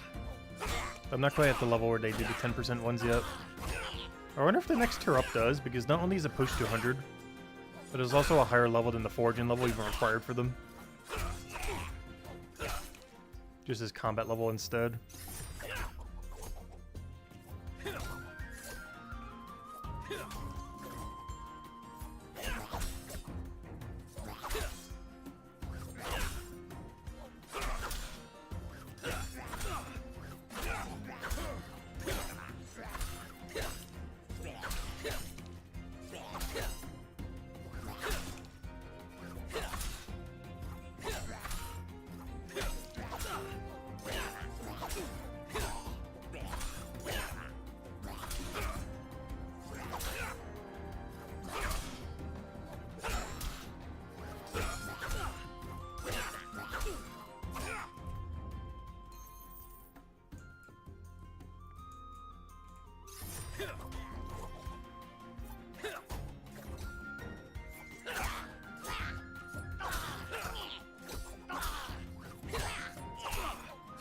You finished Branolf? Nice. Oh yeah, the expansion orb is really nice. I'm curious how that will work under the new system. Because assumably under the new system, we're just getting one big inventory box, since there's no chapter divides anymore. So I wonder if they're going to change how many extra spaces you get from Branolf Inheritance or not. Because currently it doubles your untuned storage, but there's no such thing as untuned storage after the update. So I'm curious if we're still going to get the same amount of storage spaces, or if they're going to change that in some way. I believe it currently gives you 18? 16? Somewhere around there, storage. But it only works for untuned. But after the update, it should work on all gear, not just untuned gear. There's something else that's going to be really powerful with Storage Rift, or the storage spell later. Because you'll have unlimited storage to put all your gear in there, pretty much. Because how much storage do you currently have across every chapter? Isn't it almost like 100? You know how long you can do combat without having to bank if you can store 100 things in there? Realistically, about, like, maybe 80-ish. Because some of it might be gear you want to keep for a little bit later. But so much more than the current storage. Because right now I can't store all the stuff that's currently attuned to the chapter, which is almost all of this. But later down the line, you would be able to. There's just going to be one big mega storage instead of a bunch of different chapter storages. There's one thing that's being buffed a lot after the update that hasn't really been mentioned much, but it's definitely happening. I just don't know exactly how they're doing it. Like how many spaces we'll have. But it's going to make combat a lot easier in the sense of profit-wise, since you'll actually be able to go and sell all the 1-star drops you get and not just need to leave them on the ground. Because at lower level ranges, you have to bank a lot, or basically just leave them on the ground, because banking just isn't worth it. But you might be able to do combat for like 5 to 8 hours without having to bank a single time under the new system. Currently, 96 total slots, including expansion. Yeah, so about 100 then. But yeah, that's a solid like 4 or 5 hours of combat without having to bank a single time. Assuming you're just getting only gear drops and not alchemy and anything else. But counting just gear drops, you wouldn't have to bank for about 4 to 5 hours under the new system. Whereas right now you have to bank like every hour.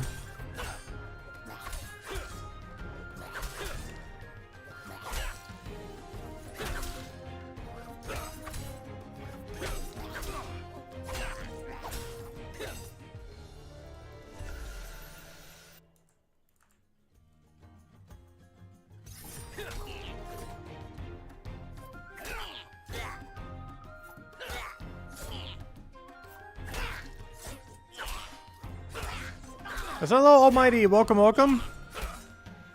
Is there any ETA on the combat rework? No. The Q&A will be sometime next week. We don't know an official date for that yet either. And the combat rework will be after the Q&A. How much after? We don't know. Maybe it will be answered during the Q&A. But the Q&A on the combat rework is sometime next week. It was supposed to be like this weekend or so, but the person who was going to run it got sick. So it's been delayed to an unknown date. But they did mention that the update itself did not get delayed. Just the Q&A about the update got delayed. So the update's likely in about 2 to 3 weeks from now. But no official date has been given. Other than that it hasn't been delayed.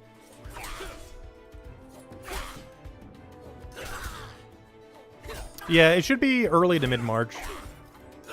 Likely the earlier half of March. So somewhere's around mid-March. Give or take a week.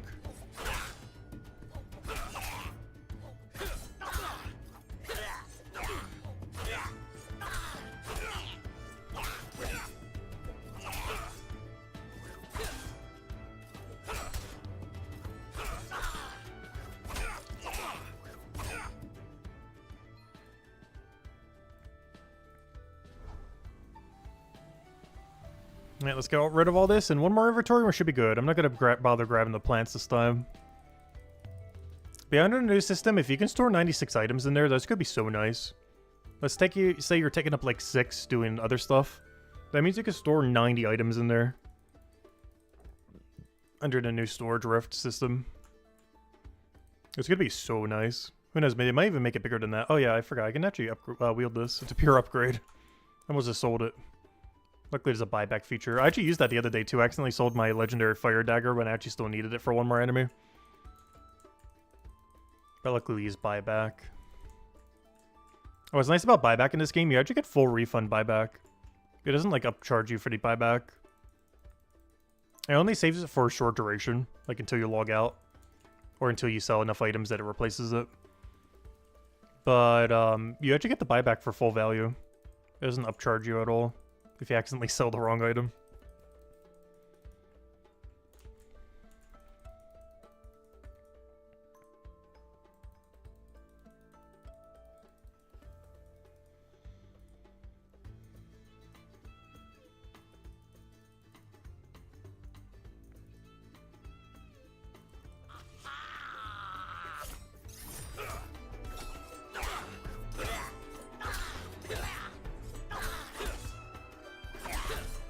At this point, I think we'll go for one more inventory then, which ideally brings us to 169.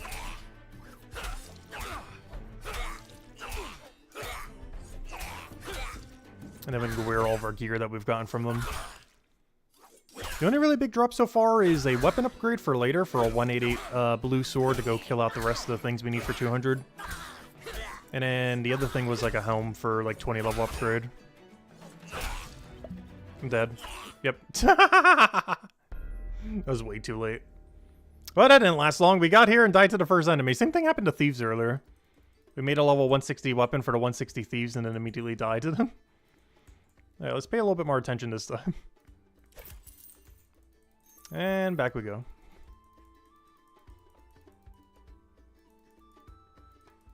I just realized something. No, it's too far. I was gonna say, is it worth buying stuff from him and his store drifting over here? Why is this store drift so bad? It's not good for anything. Because one thing I was considering is like, oh, what if I go bring some items down there? Kind of like how you do for fishing and just put it in the store drift there. But it is so absurdly far away that you can't do anything with it at all. I really hope they fix that down the line, because that way you can also pre-buy alchemy supplies if you want to. But this bank is just too far away from everything. I don't understand when or how you're supposed to use that bank. It's in the middle of nowhere. With seemingly no functionality at all. I really hope they consider moving that one. I feel like it's the only bank in the entire game that like definitively should be moved. Every other one is like, yeah, it'd be nice if it was like a little bit more convenient. Even for oysters, that is so far. You do oysters here and then you have to go all the way over there.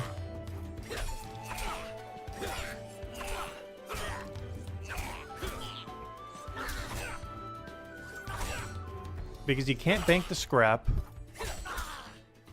There's nothing to bank from thieves. I guess there's technically a gatherer thing that you can bank there.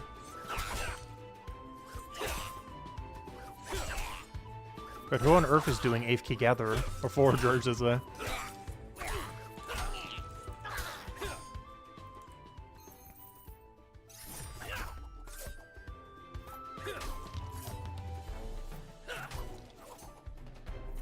Generally, the gathering skills are really bad value to AFK. But the one exception being mining, just because your pickaxe works on it. But generally, every other gathering skill is really bad to do. Like Fisher, Forager, Gatherer, Woodcutter. Eventually Delver, next chapter. Mining's like the only exception just because your full pickaxe upgrade works on every single thing except gold panning.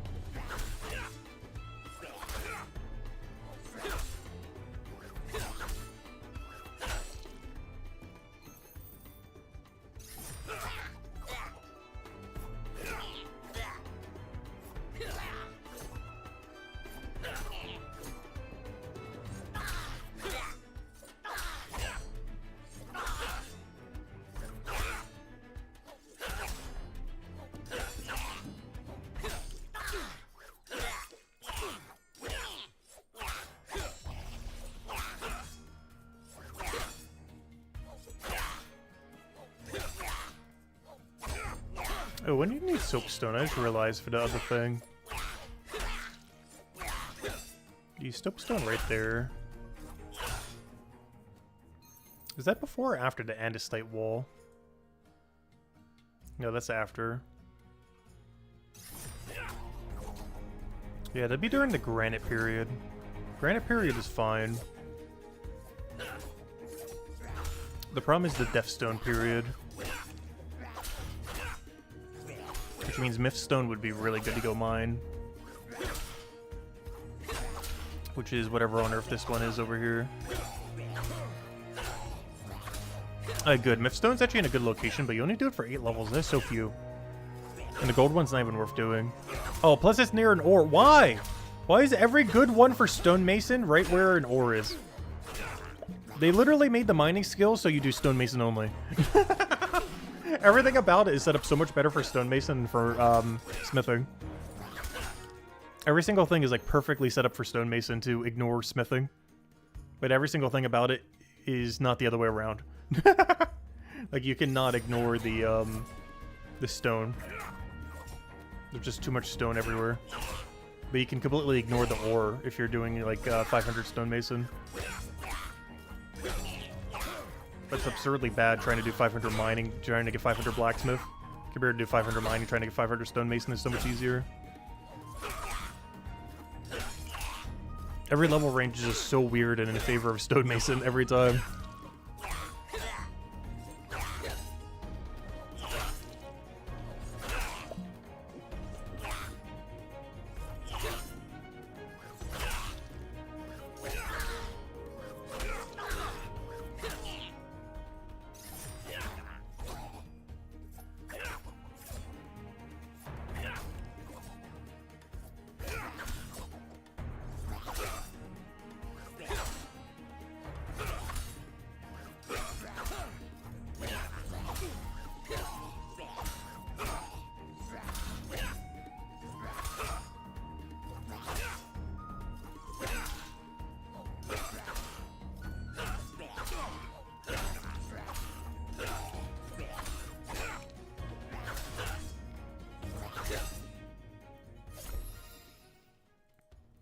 Alright, 2 levels to go.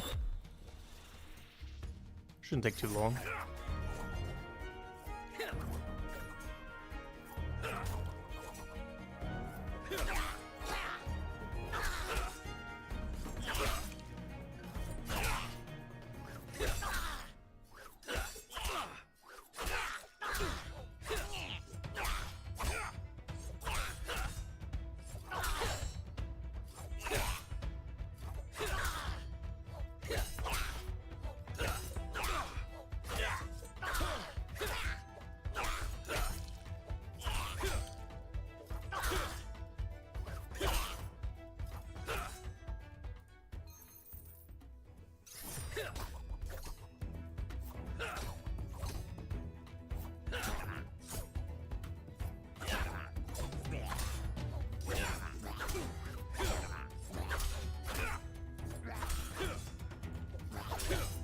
That one guy's hitting with fire damage. Oh, you know what's kind of funny? Oh, that's really funny. I wonder how many people have bothered doing that. So there's a quest in Chapter 1, Lost Shipment, that gives you a fire weapon at level 30. There's one really funny problem with that weapon, though. And I think he's doing it right now. No, he was using a different weapon. But still applicable to what I'm trying to say. But it drops a level 30 fire weapon. You do know what enemy you'd have to be killing if you were at that level range. A level 28 goblin, like he is, that is immune to fire. So they give you a fire weapon at the exact level range where the enemy you have to face is immune to fire.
There's one nice thing about these axes compared to the bow. We can actually preemptively move, so we're only 1 tile away. But the bow, we'd have to wait until we move 2 tiles. Because if you tried moving beforehand, you would lose damage. But this weapon attacks so slow that you don't lose any damage from moving.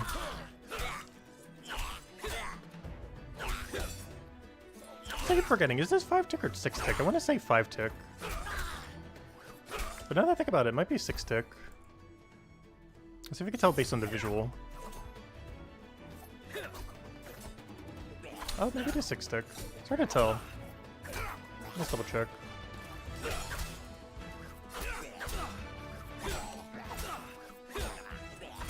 Yeah, it is 6-tick. It's our last 6-tick range weapon. Or our other 6-tick range weapon, I mean. We got a 1-hand one, a 2-hand one. These are pretty mid. And these I can see being really meta down the line. This for PvP and this for just in general. Which means our strongest range weapon from a pure DPS perspective is actually throwing axes, oddly enough. As metal javelins is 1 hand, so you're losing a lot of damage potential, unless it gets lifesteal, in which case it's going to be amazing. These 2 are 2 mid. This is not only a... is this 1 hand? I'm pretty sure this is actually 1 hand. It looks like it should be 2 hand, but I'm pretty sure this is a 1-hand weapon. Like a throwy ring. This is 2-hand, but it's in a weird 5-tick range. So you'd rather be using the bow or the throwing axes. You would never actually be using these knives. Unless it gets a really good special attack. I wonder if they will give this thing lifesteal then. That's kind of interesting. Because that's the only thing that would save that weapon. Otherwise, I don't see why you would ever use Necromage Javelin. Unless it gets lifesteal on it. Because then it's a shield-related ranged Necromage weapon with lifesteal, which sounds insanely good. But otherwise, it's probably going to be pretty bad. This is likely worse damage than other options.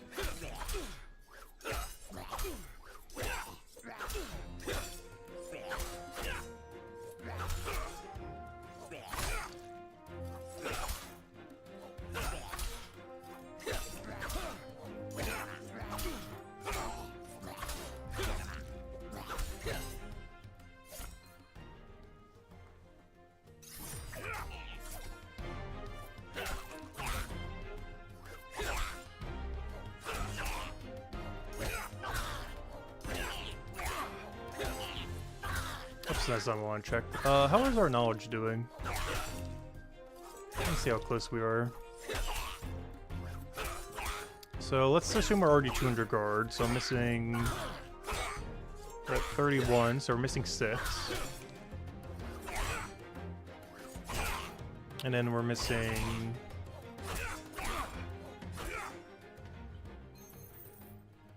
whatever the difference on that is. Which is 19. 6, 19, 25. 33. We need 33, technically 32 once we get this one in.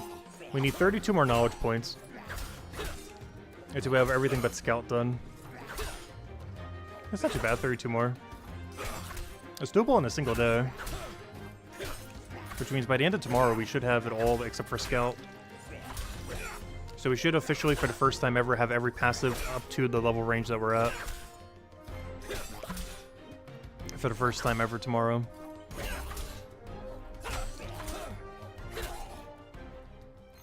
I won't actually be able to do them all until probably Monday stream next week. Not tomorrow Monday. I mean, not tomorrow. That's not even Monday tomorrow.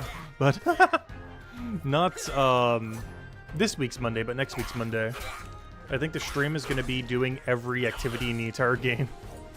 Like, we're going to full completion every MP card for every single thing ever.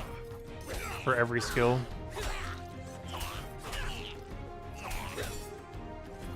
Which includes crafting, which is the most notable one. Because crafting has so many holes in it compared to any other skill. But yeah, it's going to be our game plan for probably next week's Monday then. Because by then we should have 200... Well, by tomorrow we'll have 200 guard. By then we should also have 200 scout. And then we simply just have to do every activity. Which is basically going to be poking every passive in the entire game at least once. In optimal order, where we do the gathering component first and go do the other component. But we'll do that and then do all the crafting. And save the crafting for last, because the crafting is going to be a whole ordeal in itself. I think we have it all banked. You're just keeping track of what we have and haven't done and what on earth every material is required for everything is going to be the issue. But we should have everything banked, minus the AFK material of anything that we can't gather at our level range. Because there might be a few situations like that, where I could do it for the production, but I can't do it for the gathering.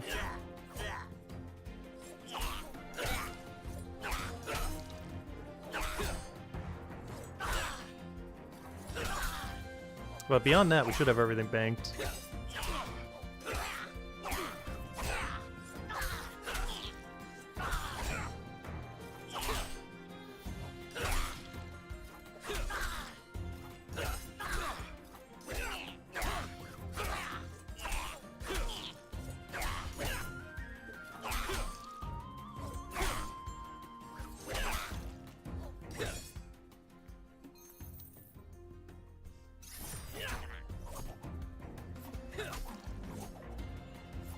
So I really need to start stepping over one whenever we do that. When he goes on that tile right there, if we step on this tile, he will get stuck there.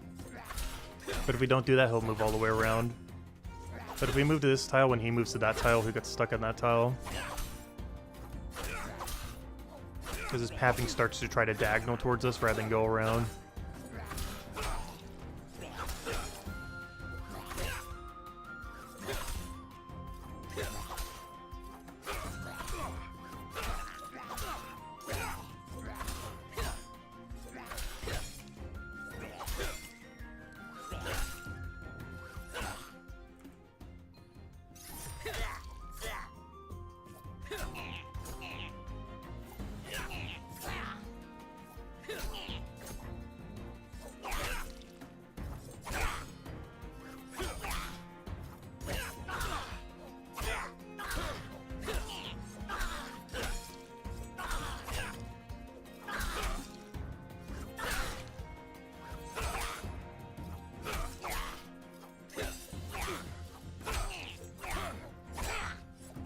Let's hope we get at least one more big drop. The drop level from them so far has been pretty average. No 4-star from them yet, though. A couple good 3 stars, but no 4-star. Oh, yeah, there we go. And then we undo him. Pathing's so weird sometimes. But it's because he doesn't have line of sight anymore. Because when he's there and we're moving back here, it then prompts him to move around because he doesn't have a diagonal towards us anymore. Oddly enough, it's the same mechanic that was in his other game too, Old School RuneScape. Much as I always try to bring it up occasionally. I'm not trying to, it just has so many similarities. But it's because it's still using the same, or not same, but a similar corner trapping mechanic like the other game does. Like the AI that he set forward is very similar. It's not exactly the same though. The other thing that makes it a little bit more complicated in Brighter Shores is things can actually attack you at a diagonal, but they can't attack you through a diagonal through elevation.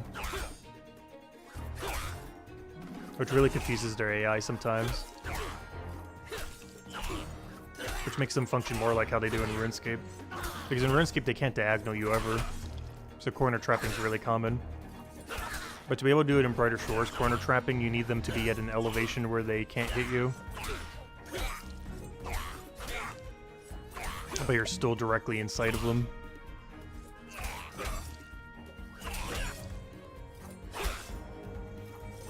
But basically, they have to be on your adjacent tile, but be on an adjacent tile where they can't hit you, and they will be trapped. Because I think they're in range of being able to hit you, but of course they're not.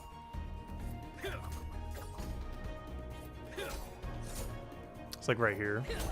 Like he can't move to us. Because he's within attack range, so he thinks he can attack you. But he can't actually attack you because of the elevation, so he just stands there. Rather than going around.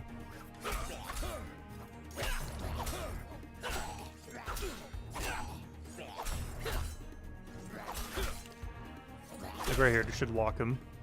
But if I move over here, he'll move around. If we move back here, we'll fight each other. If we go here, he'll get stuck. But if I move here, he won't be in one tile range, so we'll move around. Like that.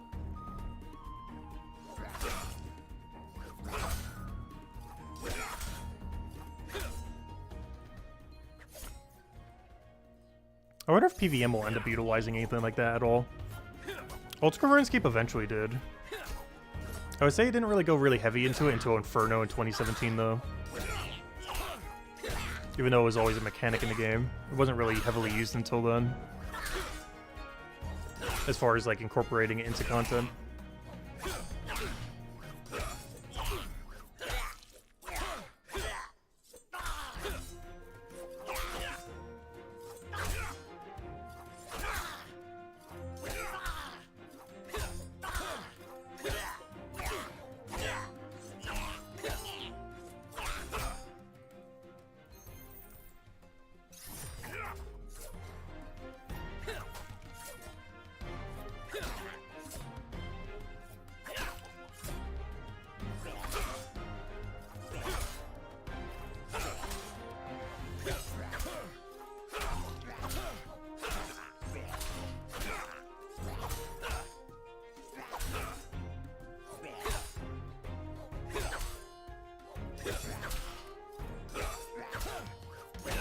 Did I enjoy mining? Oh yeah, I enjoy mining in this game.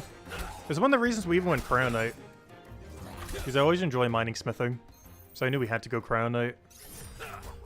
Technically we also could have gotten away with Hammer Mage, but I didn't know at the time that it was as heavily into mining as Crown Knight is pretty much.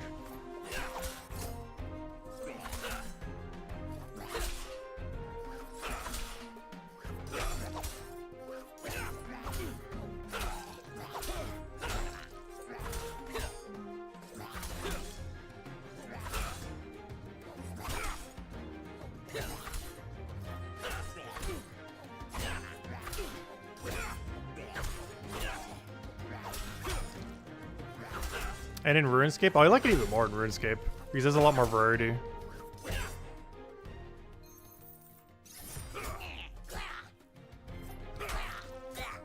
I do feel like Brighter Shores has a decent amount of variety for mining, though. Old School RuneScape has had like 2 decades of variety to add to it. Comparatively.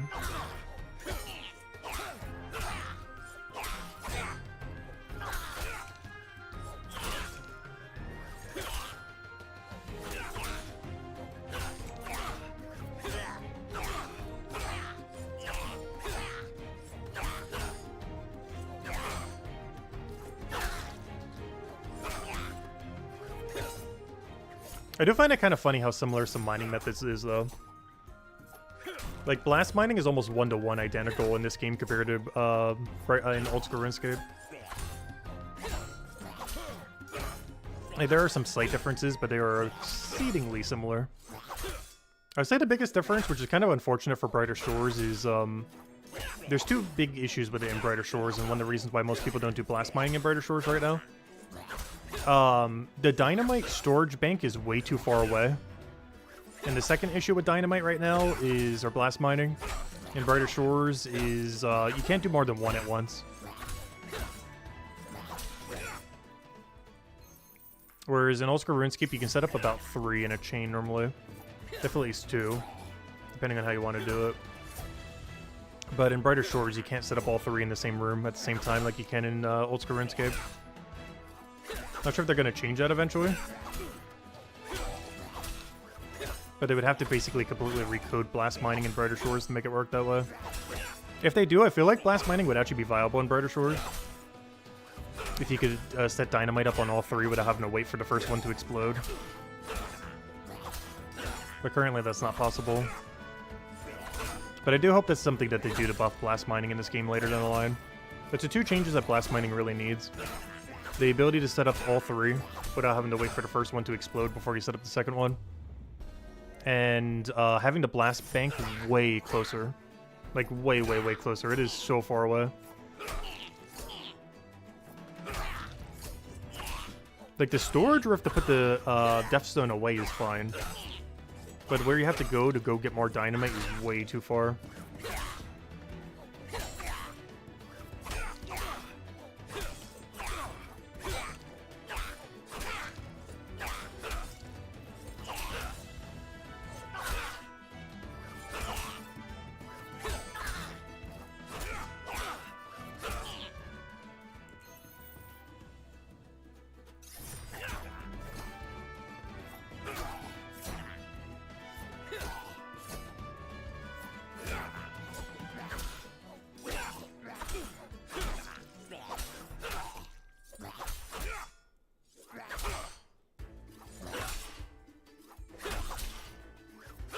Favorite Brighter Shores streamer? Oh, I'm not sure. I haven't actually watched that many.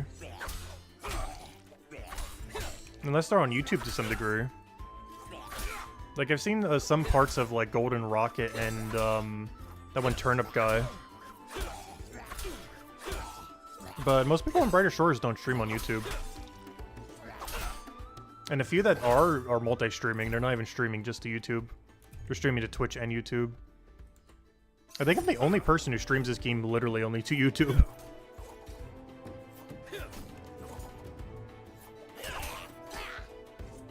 There's a few people I'm aware of that are doing YouTube streams or doing both at the same time. Not YouTube only.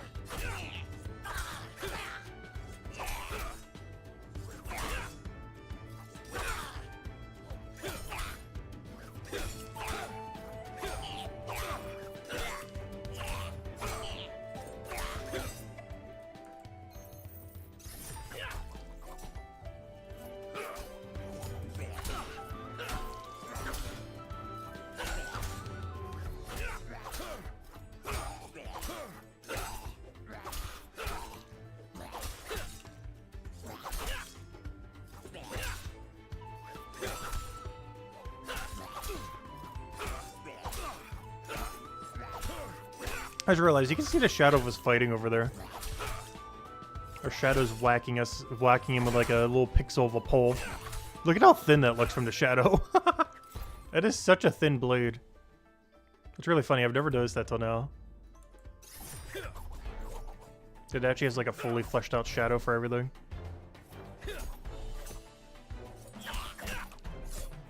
I want to see my blade again.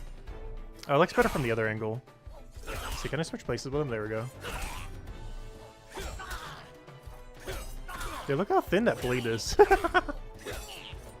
It is so small. It looks like 4 times smaller in the shadow. But just because of the angle that the light's hitting it at.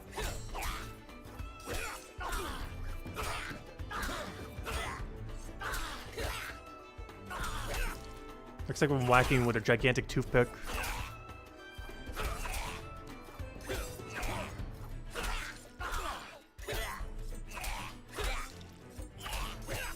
Please kill that. I'm not going to use a heal pot on that.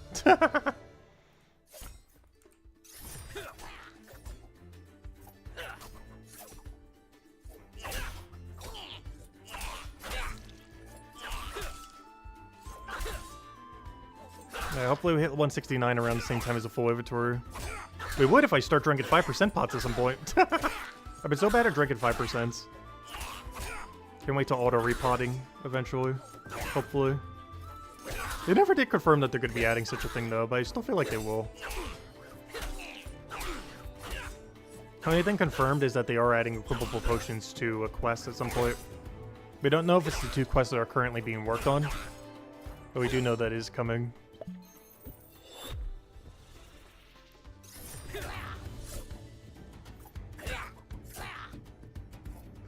Whereas auto repotting is something that's been suggested by quite a few people, but they've never actually said that they would do it. They never said they wouldn't do it. But I don't recall them ever saying that they would. They probably are, though. Because it already exists for AFK activities. Like, the mechanic is already in the game, it just doesn't work for active potions, only passive potions. Because all passive potions get auto-repotted every hour. Assuming you have more in your inventory.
I know, the inventory's filling up.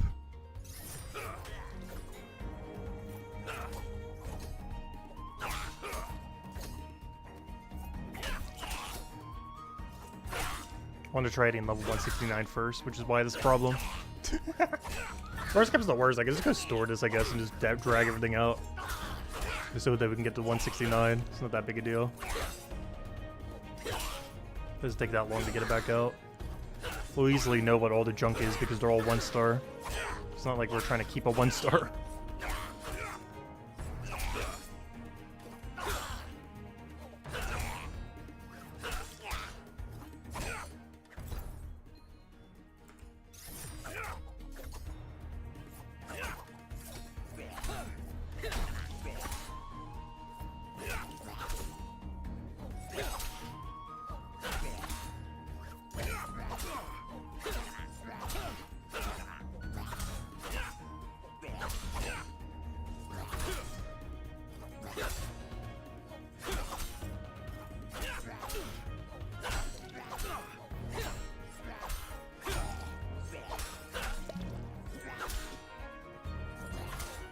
We're almost their level, and we still need heal pots almost every fight. It's not ideal. I'm curious to see how the curve will be after the combat rework in that regard, though. Because there's a good chance you're not going to need heal pots at all. Even if there's 0 lifesteal special attacks.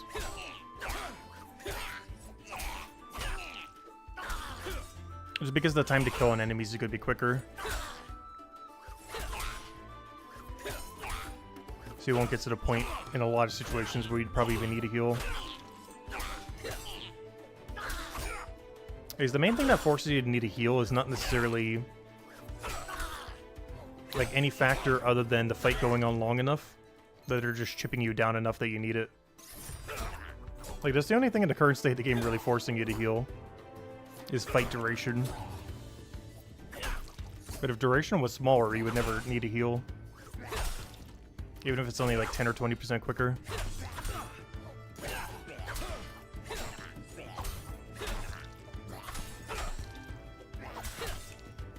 We'll have to wait to see how special attacks work.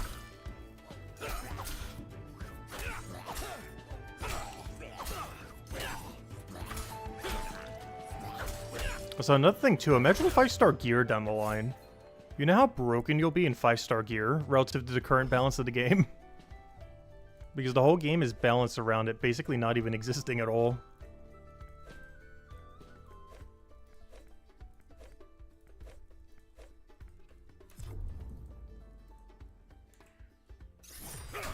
And the same issue with special attacks when they come out.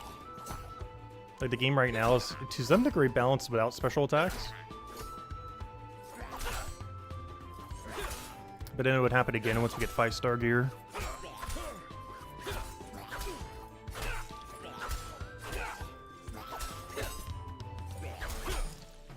Obviously 5-star gear is going to be super hard to get, however you end up getting it though. Like super rare boss drop, super rare raid drop, something. Might even have to craft it into something at an RNG chance.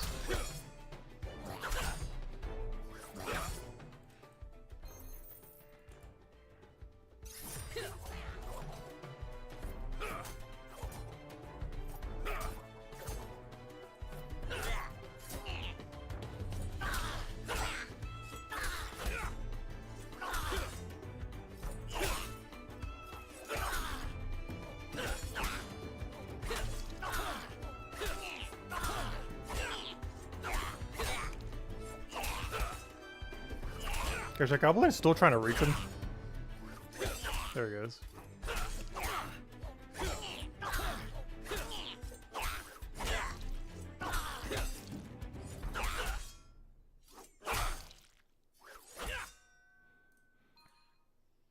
Oh, it finally happened. Oh, that's interesting. Oh. Oh. Oh. Not what I wanted. I finally got a hammer mage item. 167, 140, 169. Are we about to make a good home? What else can we upgrade? I can upgrade my body. Do I want to upgrade my helm or my body? Oddly enough, if I do the helm, I could wear it now. Not like it really matters as much. Yeah, let me go upgrade something. I guess we'll do the body since we already have a 169 helm. Because I need to have a 3-star Cryonite item. So yeah, it'd make the most sense to do the body right now then. It'll be like a 150-ish 4-star body. Like about as good as our boots. Which is not a huge upgrade, but it's better than nothing. Yeah, we'll do that since we hit 169. Go sell all of our stuff and go upgrade our body.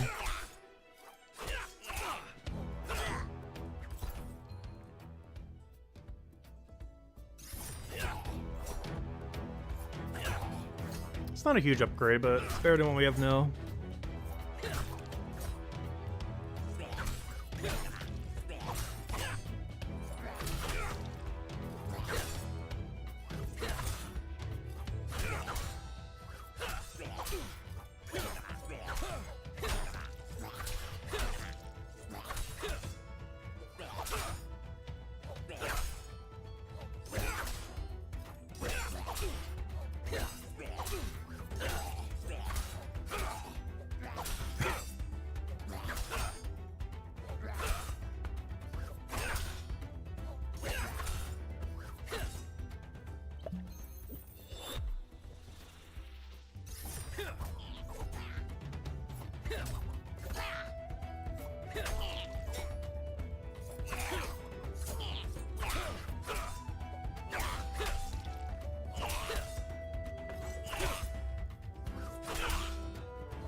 Hey, is the final kill? Sure looks like it.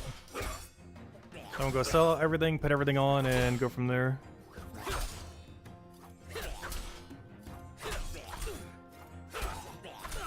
That means I can probably get rid of that one bone right item now. Their lower level one. It's just not gonna be worth combining into anything. Even what we're doing now is barely worth it. But it's worth it just barely enough that we're still gonna do it. Yeah, let's go do it.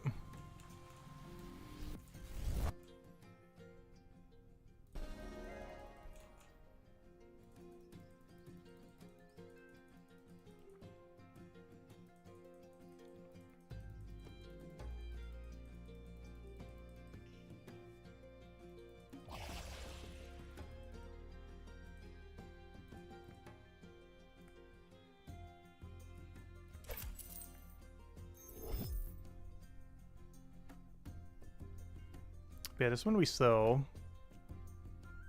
Sell. Gosh, I got so many Guardian drops. Where were all the Hammermaid drops earlier? Just Guardian, Guardian, Guardian, Guardian. Shouldn't complain though, those are going to be way better down the line.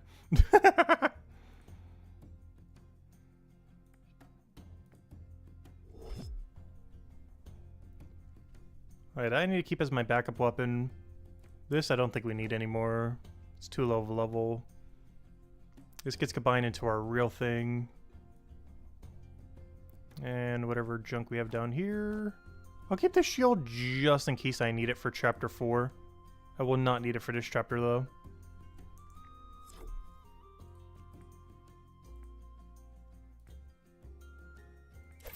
Alright, now we grab the things we need to combine, which is our body. Our body.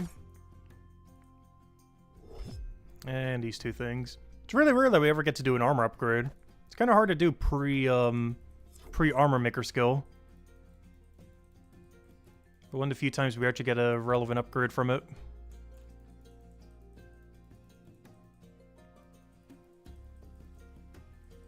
Barely relevant, but relevant nonetheless.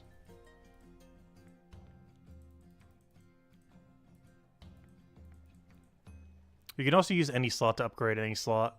You just can't use shield. It's a 150. That's not too bad. So let's compare like our defense stat, for example. We got like 186, 199, 193. So 186, 193, 199. Let's just do 186 and 199 then. Let's look at those two.